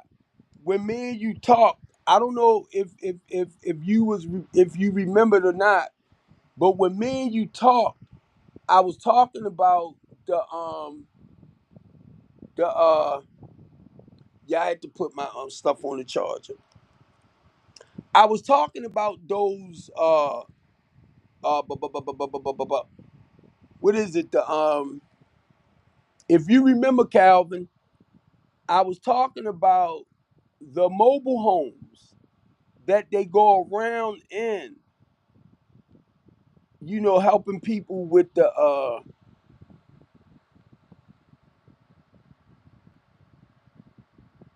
wait a minute, what's those mobiles?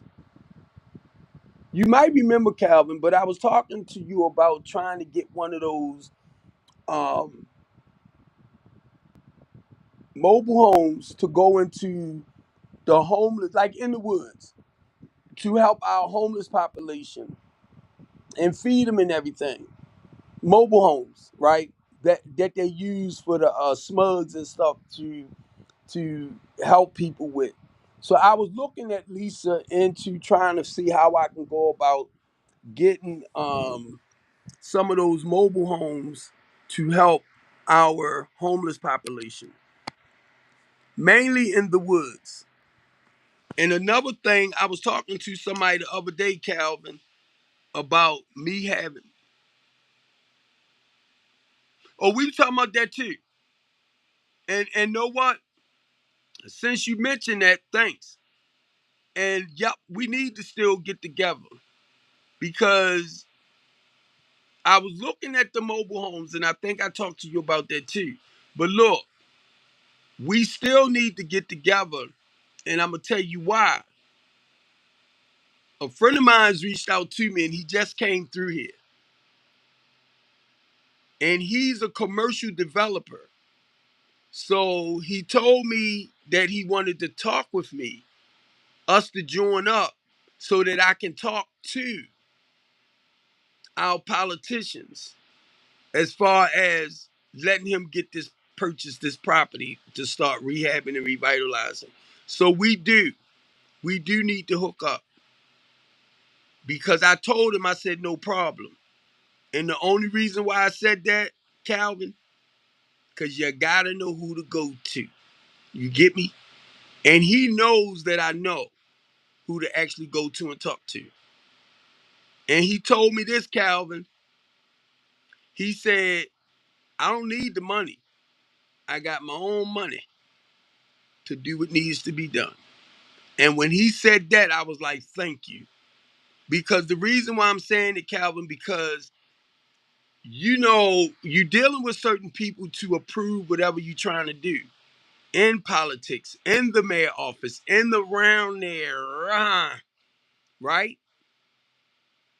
And I don't want to throw her name out, but it's certain people that I know, and it's not just a her, but it's certain people that I know that when it comes down to black men getting certain contracts, you got to know who to go to and talk to get them to approve a certain amount of work that they can do as far as getting the contract. And I'm talking around a little bit of stuff, but just catch me, Calvin. Thanks. Because that was part of the reason why, too, he reached out. And I already know. I already know how our politicians, in some cases, will block certain things when you trying to, redevelop and build. And the whole goal with me and my company family, whether y'all understand it or not, is to create houses for the low to moderate income people. Because no matter what, and I know you know, Calvin, even though we have a lot of big developers coming in, doing certain work in the communities,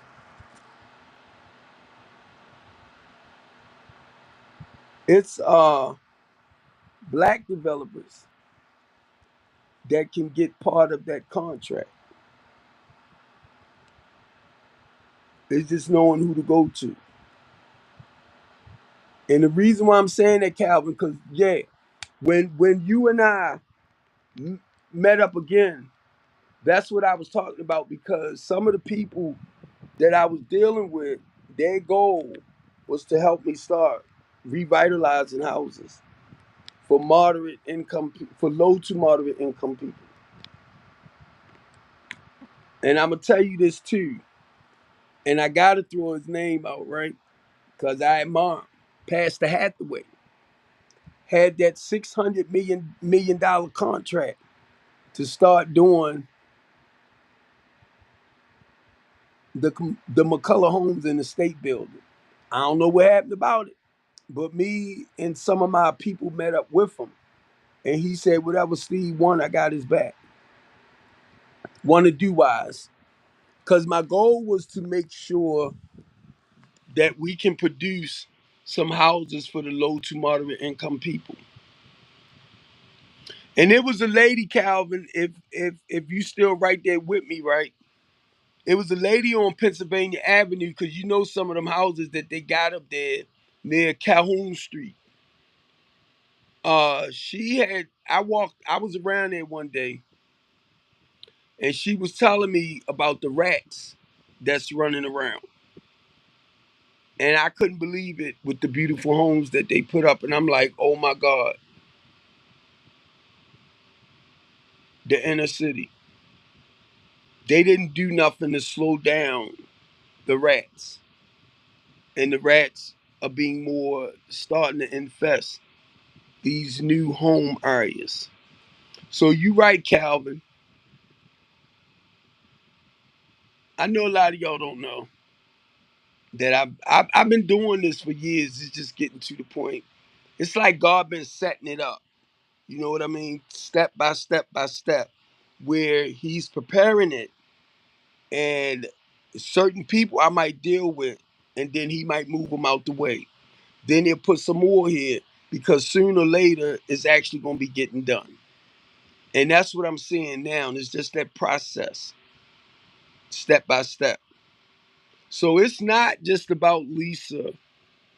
My temporary housing program is to prepare the clients also, not just for the permanent housing part of the rental side of it, but the home buyers program.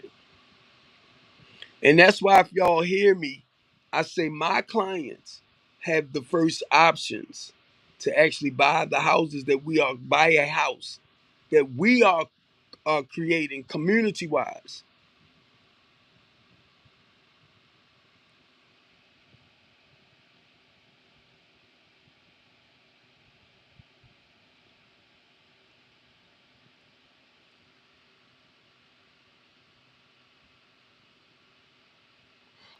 I can't hear you, Lisa. Wait a minute. Wait a minute, Lisa. I might end up. Ooh, wait a minute, Lisa. I turned my volume down. I ain't realize it. All right, come on, talk with me. Talk with me, Lisa, so I can hear you. Hold up.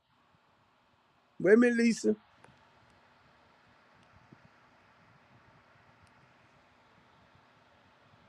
It's not you. Oh, it went back down. I got it on my stand, right?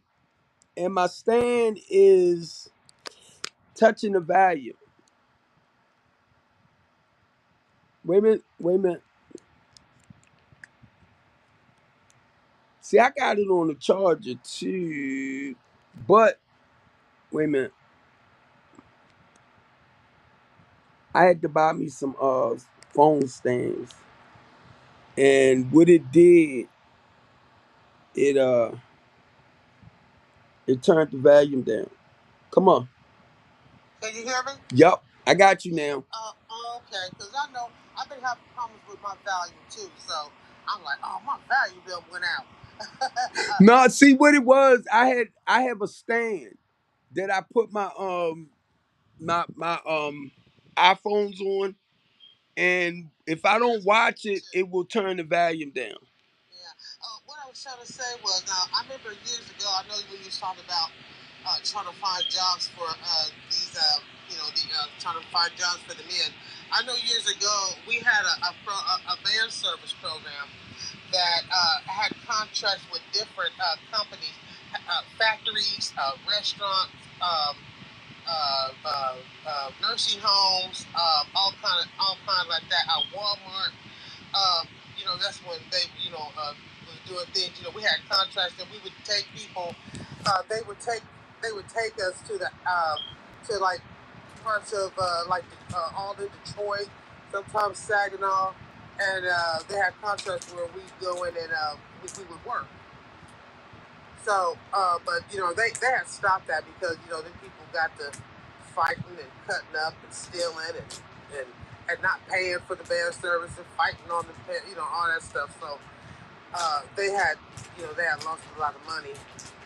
But yeah, if you can set some contracts up, um, with some of these jobs, especially some of these factory jobs. Yeah. That'll be a good idea if you can set up with some factory jobs, and you can get some of these men to work. And so you know what? They got a lot of farmers now, and I know black folks don't want to be in no fields because of flashbacks. But hey, farmers right now are looking for people to pick their crops. They don't send all the immigrants.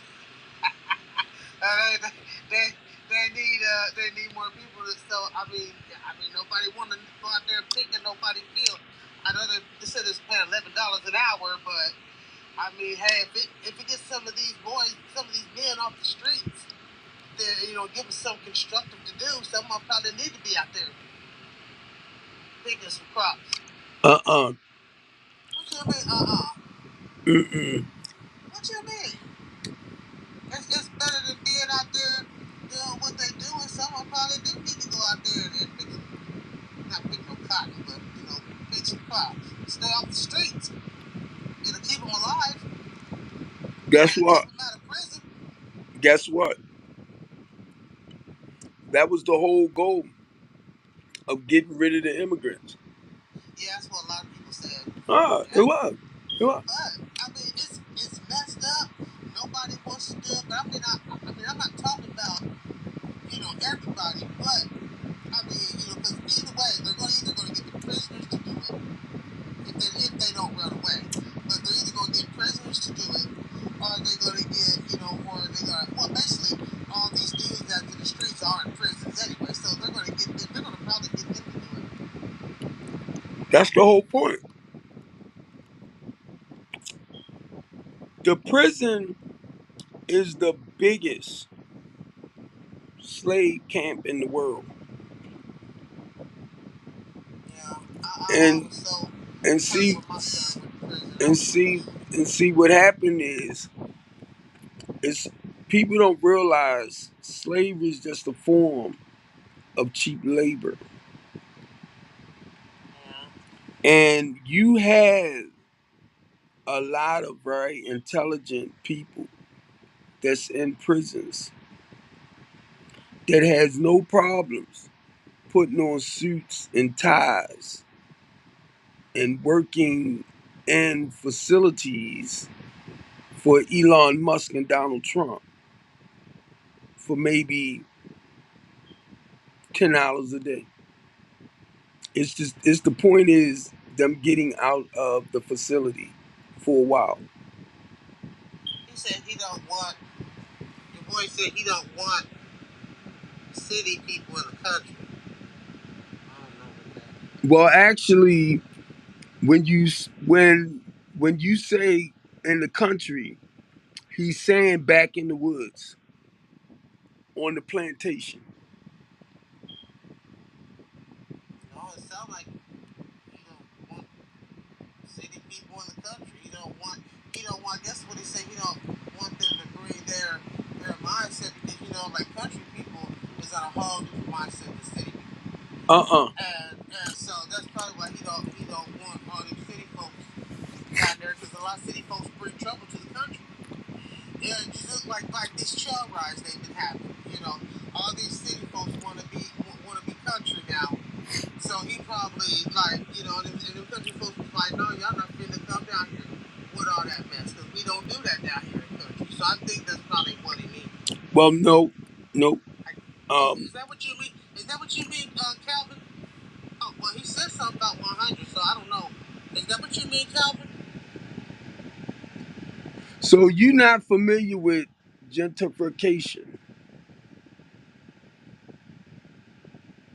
Lisa? Yes, I'm very. Yeah, I see it every day. Oh, yeah, you see. So what I just said, that's what he was talking about. Yeah. And I'm going to tell you the reason why I know he said that because when I moved down to Arkansas and my son messed around and went to jail, because of what he did down there. Then people, what I heard one of the ladies say, what he did. I was staying with a friend of mine, and so with him doing what he did, that got them put out. And you know what that manager told me? She's like, these city folks ain't finna come down here with that mess. We ain't finna put up with it. So I already knew what he was talking about. But yeah, I know a lot. I see gentrification all throughout my city every day. I done seen it. I didn't know what it was called back then, but I seen a big change of where it used to be, and it's not no more. Because a lot of hospitals, colleges bought it up. So this what I asked somebody the other day. People that's living or making, and I'm just saying based on Baltimore City, people that's making about 40,000 a year. That's the poverty rate and below.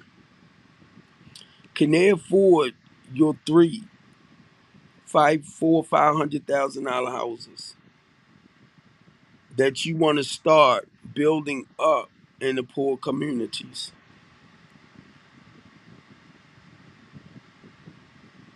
Well, you know what? We did that to ourselves.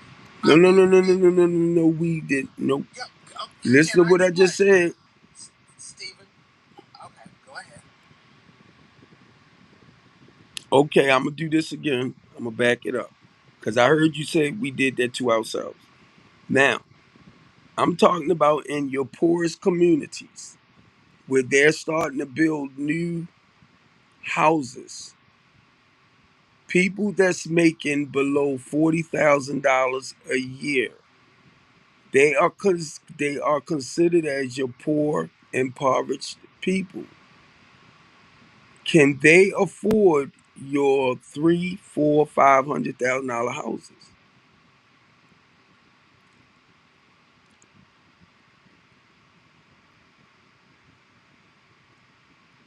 It wouldn't have had to be like that if we wouldn't have abandoned our communities. If these people wouldn't have had to come in and try to build $3 and $4 and $5,000 homes, if we wouldn't have abandoned and we wouldn't have gave up grandma and grandpa's house that they worked hard to get and to make sure that they tried to leave us some generational wealth, we got up and we abandoned our neighborhoods and our houses and left them there for other people to come in and buy them up. And the problem is, a lot of these people are coming in and buying them up and just letting them just sit there to rot because they can get more value letting them rot than they can using them. So we allowed these people to come in by not uh, buying up our homes, leaving our homes. We allowed them to sit there and let them come in and buy them up, fix them up for them because we neglected it. Where did everybody go? Where does everybody go as soon as they go make a little money? They gonna run to the suburbs. They want to go live with the white folk. You know, so so everybody that's left in the community is what, poor, So ugly, uneducated. let me ask you this. So Now, when you coming in and you're buying up communities that people are living in, but they are poor people, where are you replacing the people?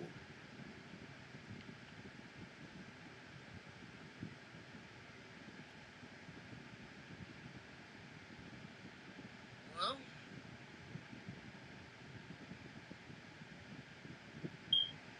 they just have to find somewhere else to live. But like where? You coming in, It's yeah. you creating in communities where most of your people are living below the poverty rate. Yeah, well, like even myself, if they come in and give us pink slips and tell us we all gotta go, like, they might give us vouchers to go somewhere else, but I mean, this is what I was just talking about. It didn't have to be like that if we would have took more strong hold in our communities, and there would be if we had strong and honest community leaders. They wouldn't be able to come in and just take what they want. Well, who They you think? ain't doing that in the Arab community. Who you Not think doing that in the allowing Chinese them? community. Who do you think allowing them to come in? We are No, because listen, no, no, no, no, no, no, no, no, no. we It's not we, neglected our Lisa. neighborhood. It's So not we we, give them. Lisa. It's not we. Yes, it Who is. who do you think that's allowing these big developers to come in and create these three, four, 500 million? I mean, $500,000 houses. They have to get approved to do the work as far as developers wise.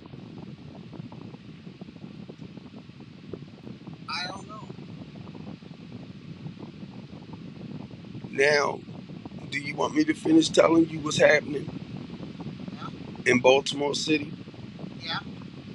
Whenever you hear me say the word gentrification, genocide come with gentrification.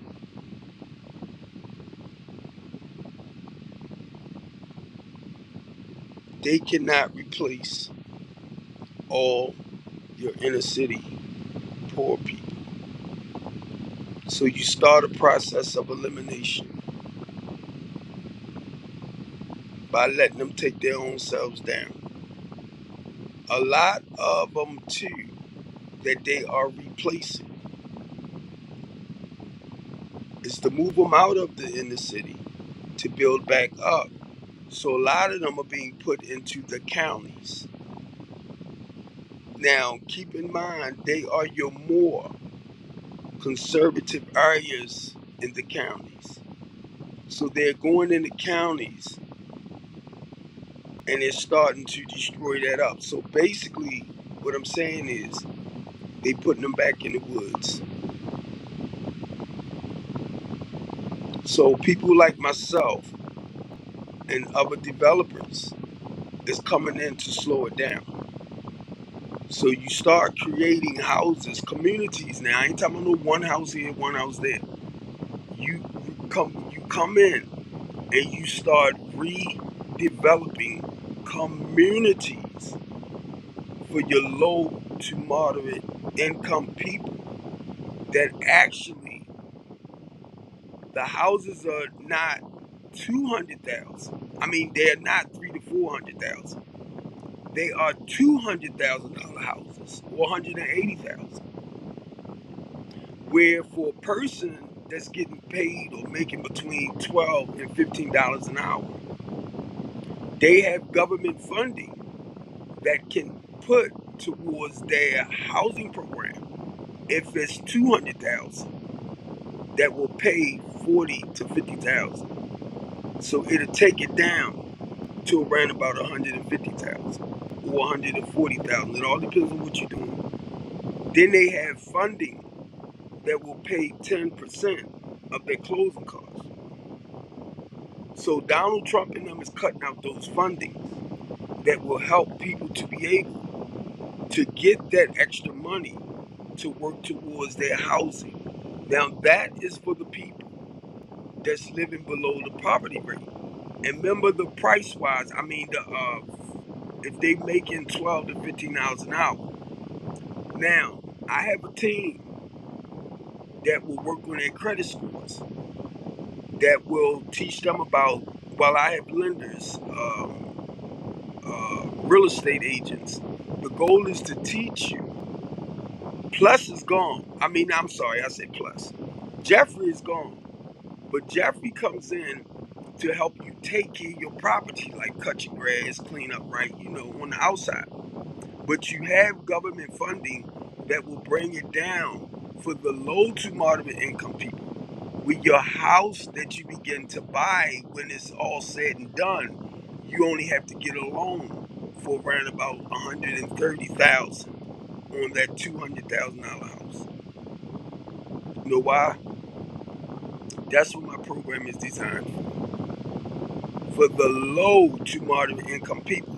So what you want to do, you want to mix them in with your conservative people that's paying $300,000, $400,000 for a house in the inner city, because you cannot separate everybody. You have to build where some can afford these houses too. We can create a house from the goddamn on ground up in the same way you do.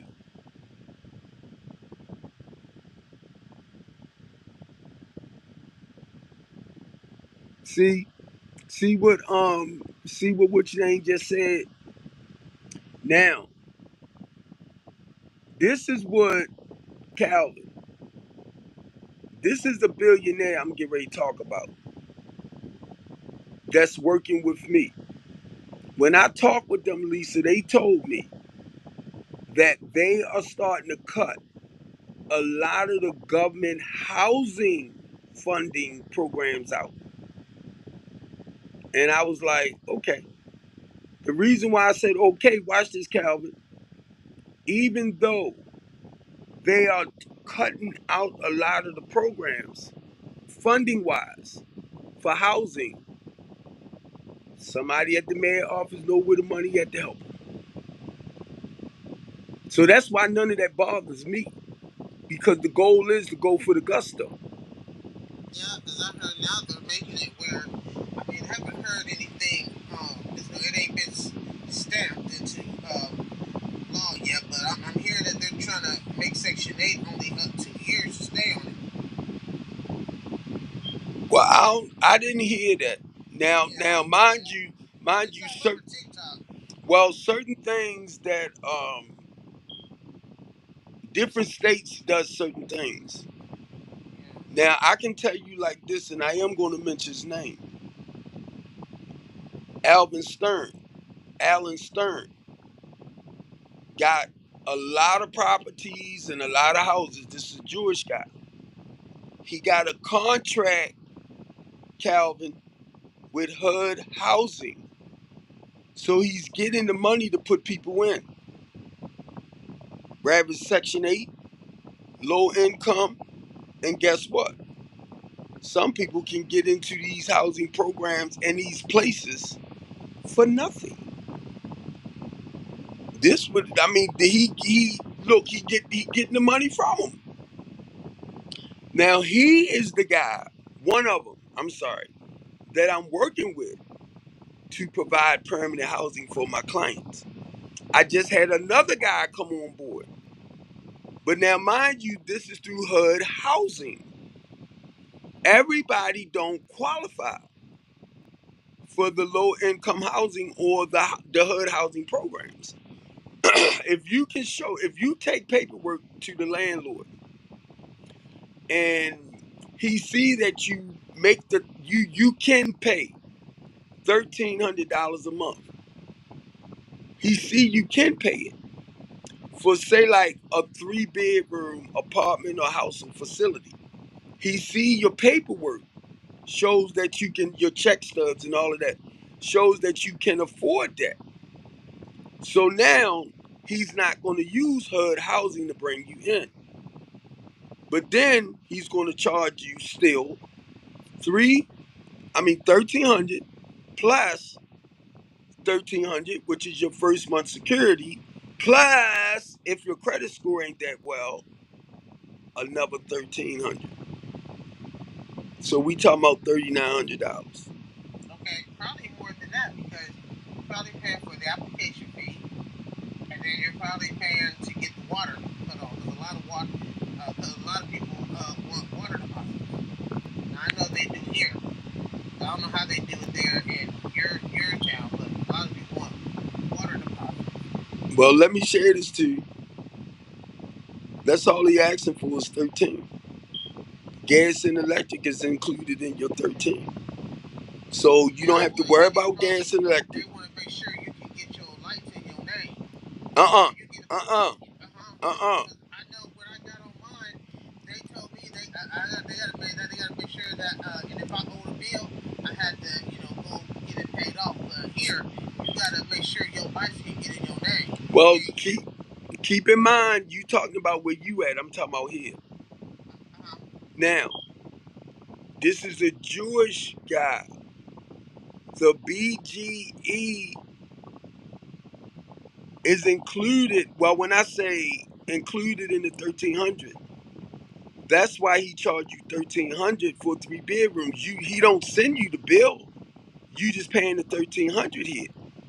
So that's not bad for a 3-bedroom place. The reason why I'm saying that, because sometimes your BGE could run you 500. And if you're say like the rent itself for a 3-bedroom place is just 1,000. So that's not bad. So basically they saving money point blank. A 4-bedroom is 1,500. And the gas, you don't have to worry about gas and electric and water bill is right there. Now, like I said, Lisa, I can only tell you what happening in Baltimore City. Oh, yeah, right. So No, I thought all housing. Well, you're talking about a different housing, so okay.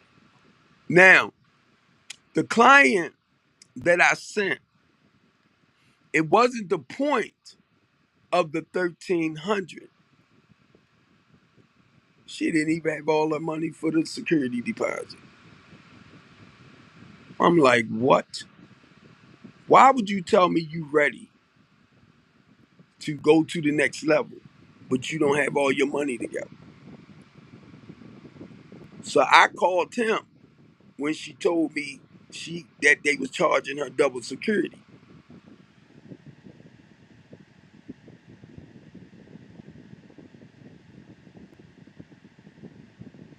Um, Calvin, I know, but you know what it is, and I can only say that again from where I'm at, Calvin, and I deal with our homeless population.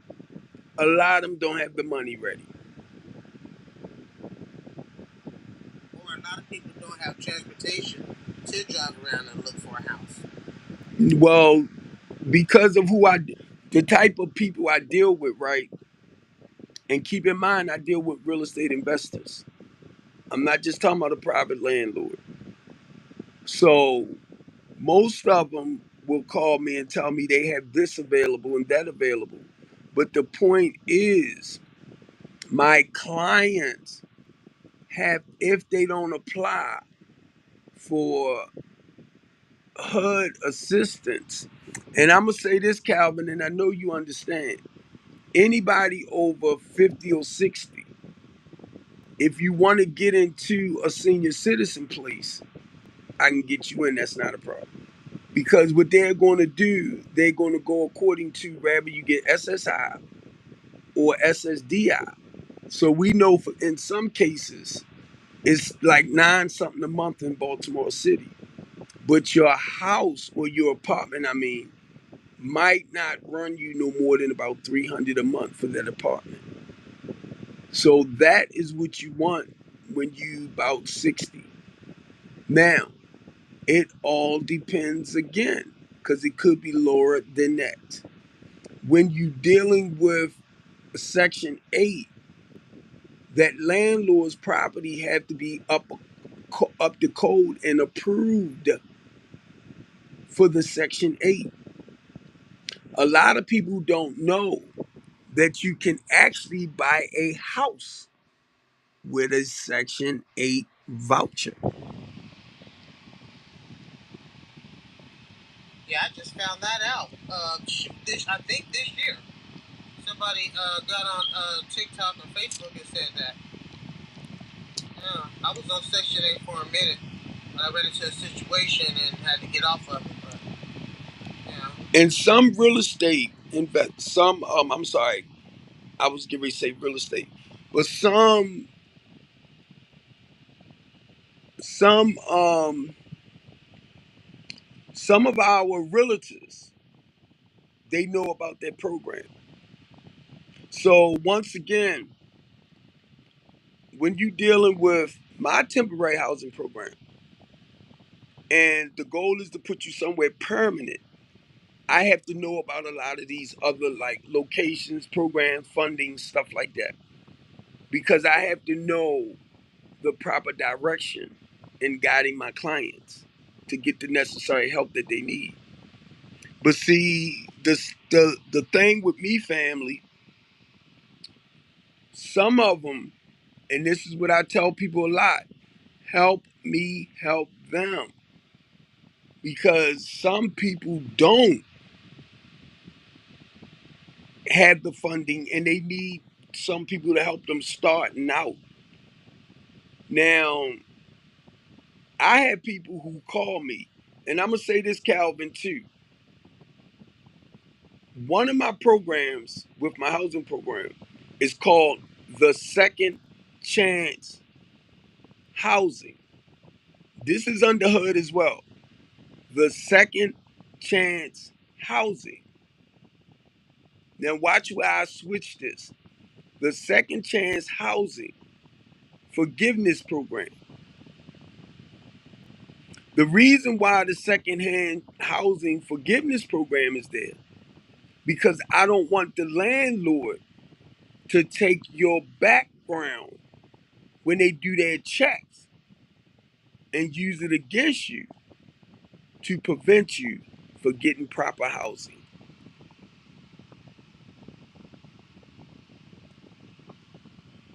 That's a form when they use your credit history. And what I asked the guy, if you had, I'm gonna say like 3 or 4 evictions on your stuff, that's why your stuff is double. Because that shows them that you're not real responsible when it comes to paying your bills. But people, that's why people call me and they say, Mr. Copeland, I got the money for the first month and the second month. I mean, that first month and security deposit. They got the money, that's not a problem. But they know that it's their credit, I mean, their background checks that's been causing them hindrance in getting into place. And not only that, that's why the double security is added on. Just in case that landlord, say like you miss 1 month, that security will cover it. That's during the eviction process that he has to do to put you out to try to get his back money that you're not paying him. So that 1 month security deposit gonna cover it. That second month, because it's double down, gonna cover it for 2 months. So because it's really actually the 60 days they have to go through. But mind you, they didn't already lost money on you, so it's to recover what they lose. That's why they do the 2 months. And a lot of people don't know you can pay them for the money that they lost for the months that you didn't pay. You can straighten that out. You can straighten that out, right? The back money. Do you know they can still turn around and put you out once they collect their money?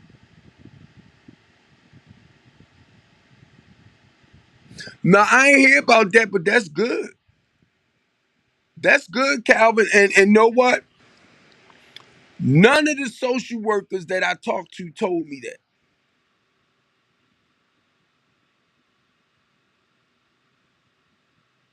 I got a I don't know if it came to the building yet, but I got a check that's coming from DSS for a family. So I don't know if it came to the building yet or not.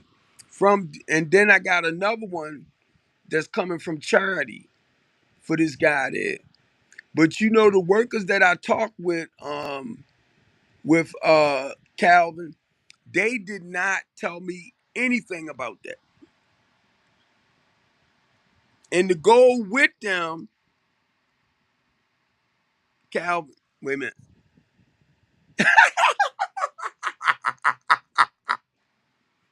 Calvin said they ain't shit. uh, I'm laughing because I look, he ain't lying, Lisa. Some of them are there for you, and some of them don't give a heck. And this one lady from DSS, right? I'm giving her my EIN number and everything, giving her the information so they can put the check in my name. So I'm saying, look, I need you. They covering for a month, Lisa, what we talking about. They covering for a month. And my thing, if y'all can cover Lisa about 3, Lisa, the free portion, what we talking about, right? Lease cover for them. That'll give them time to save up whatever money so they can get into permanent. You know what I mean? They can't pay me for their space and then save money. I mean, they can, don't get it wrong, but it's still taken away from them. I already know that. So, in a sense, you want to let people stay for nothing, But we got overhead. I gotta pay the person that I'm renting from. Then when she get the BGE bill for the building, I gotta make sure that's covered because that's just like me renting a regular house, you know. And then I got that house payment and I got the BGE. So the reason why I'm saying this, y'all, as long as I have a space for the client, because it's the client that actually pays. It's just the rental facility is in my name to provide service for them. So we have to make sure that everything is covered. Just like I just got what is that, Wi-Fi or one of them putting in, right? And the bill is $48. It just came out my account. See, I ain't got no problem with that. So once I go back, I gotta get like three more. So the services, everybody can connect with the services. So now I'm paying $48 for one. Now you gotta do it three times. So that's one, two, three. But now, mind you, as long as the clients, because the lady I'm dealing with, she wants 600 per bid. I don't charge that much. We're strengthening the community. I charge 500 a room, and that's just for family and stuff like that, right? Or private, if you want a private room. I charge 400 if it's two beds in a room, two people. But now, mind you, and I keep trying to tell y'all, because I don't get government funding. And as long as the landlord is working with me, I'm the one that has to pay the landlord for the rental property. I'm the one that has to pay the BGE for the rental property. But once they pay their money for staying there, five, like in her case, the 600, I have to replace the money I'm putting out. See, that's why a lot of y'all might don't understand why some of us do what we do. Because we're actually helping to provide a service for you. Now, when you don't get the state and the government funding to replace, your overhead, because that's all it is, replacing your overhead, where you can bring people in for free, basically, and can help them budget and manage their money. This is what the program is all about. Don't get it wrong. But as long as you save like your first month, security, all this type of stuff, I know you ready to take the next step. See, what's gonna be hard is that, and I think that's why they might be doing this when people have a limit on how long they can stay in public housing, and because a lot of us get comfortable there, and people end up staying like 5, 10, 15, and 20 years, and and that keeps the waiting list, that keeps people on the waiting list for so long that so I think what they do is these programs just give you enough just to get on your feet, just like with social services only paying for a month, um, to help you, get in a place. Well, they help you for that month, so when you get your first check, you got it from there. You know what I'm saying? Or even if they help you pay for your light bill, you know, they want to know, what your income is. So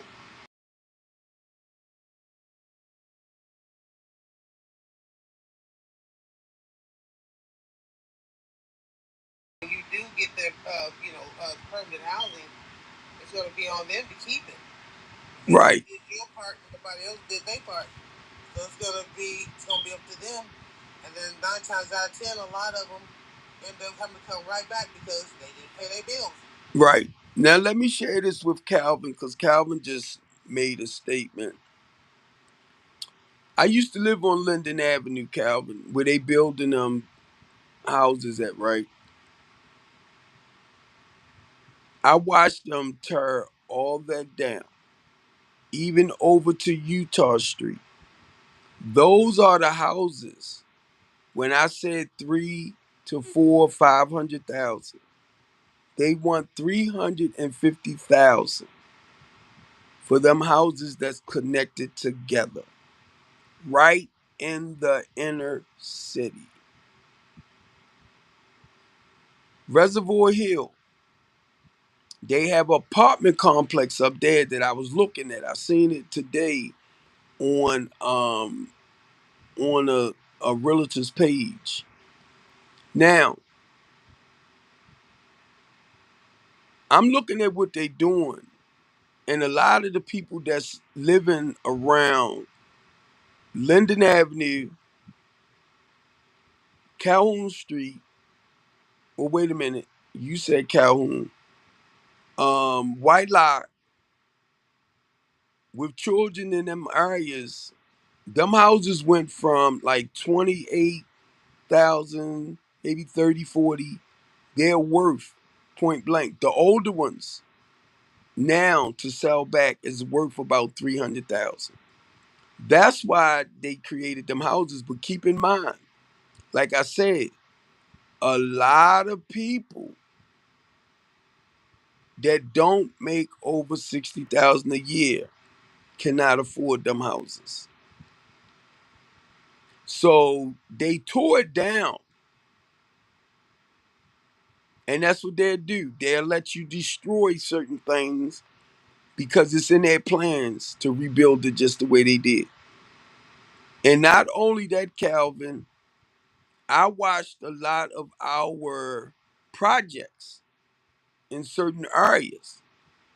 They tore down and they created a lot of expensive houses there. And I'm going to share this with you too, Calvin. I'm at 908 Valley Street, right? And I know you're familiar with it. I'm over at the Latrobe projects. The only difference with the Latrobe projects and the building I'm in, that ain't got nothing to do with the projects. So they can tear all that down around outside of it. They can tear it all down, but they cannot touch the Latrobe. I mean, not the Latrobe, this owner's property. And I found out because they not connected to the Latrobe.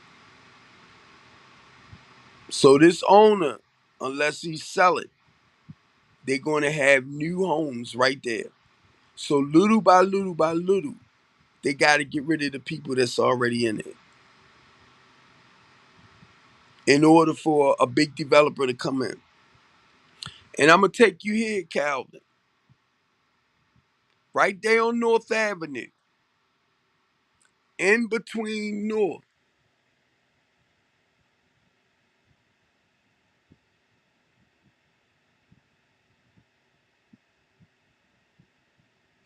Um, what they're doing, Calvin, and I'm glad you said that. Some of those homes, they do have to make them like AMI, according to your monthly, your average monthly income. So they do have to work with so many of the poor people. The houses that they building right there, the apartment complex, new, they building right there on Greenmount, brand new. I'm gonna end this live right here.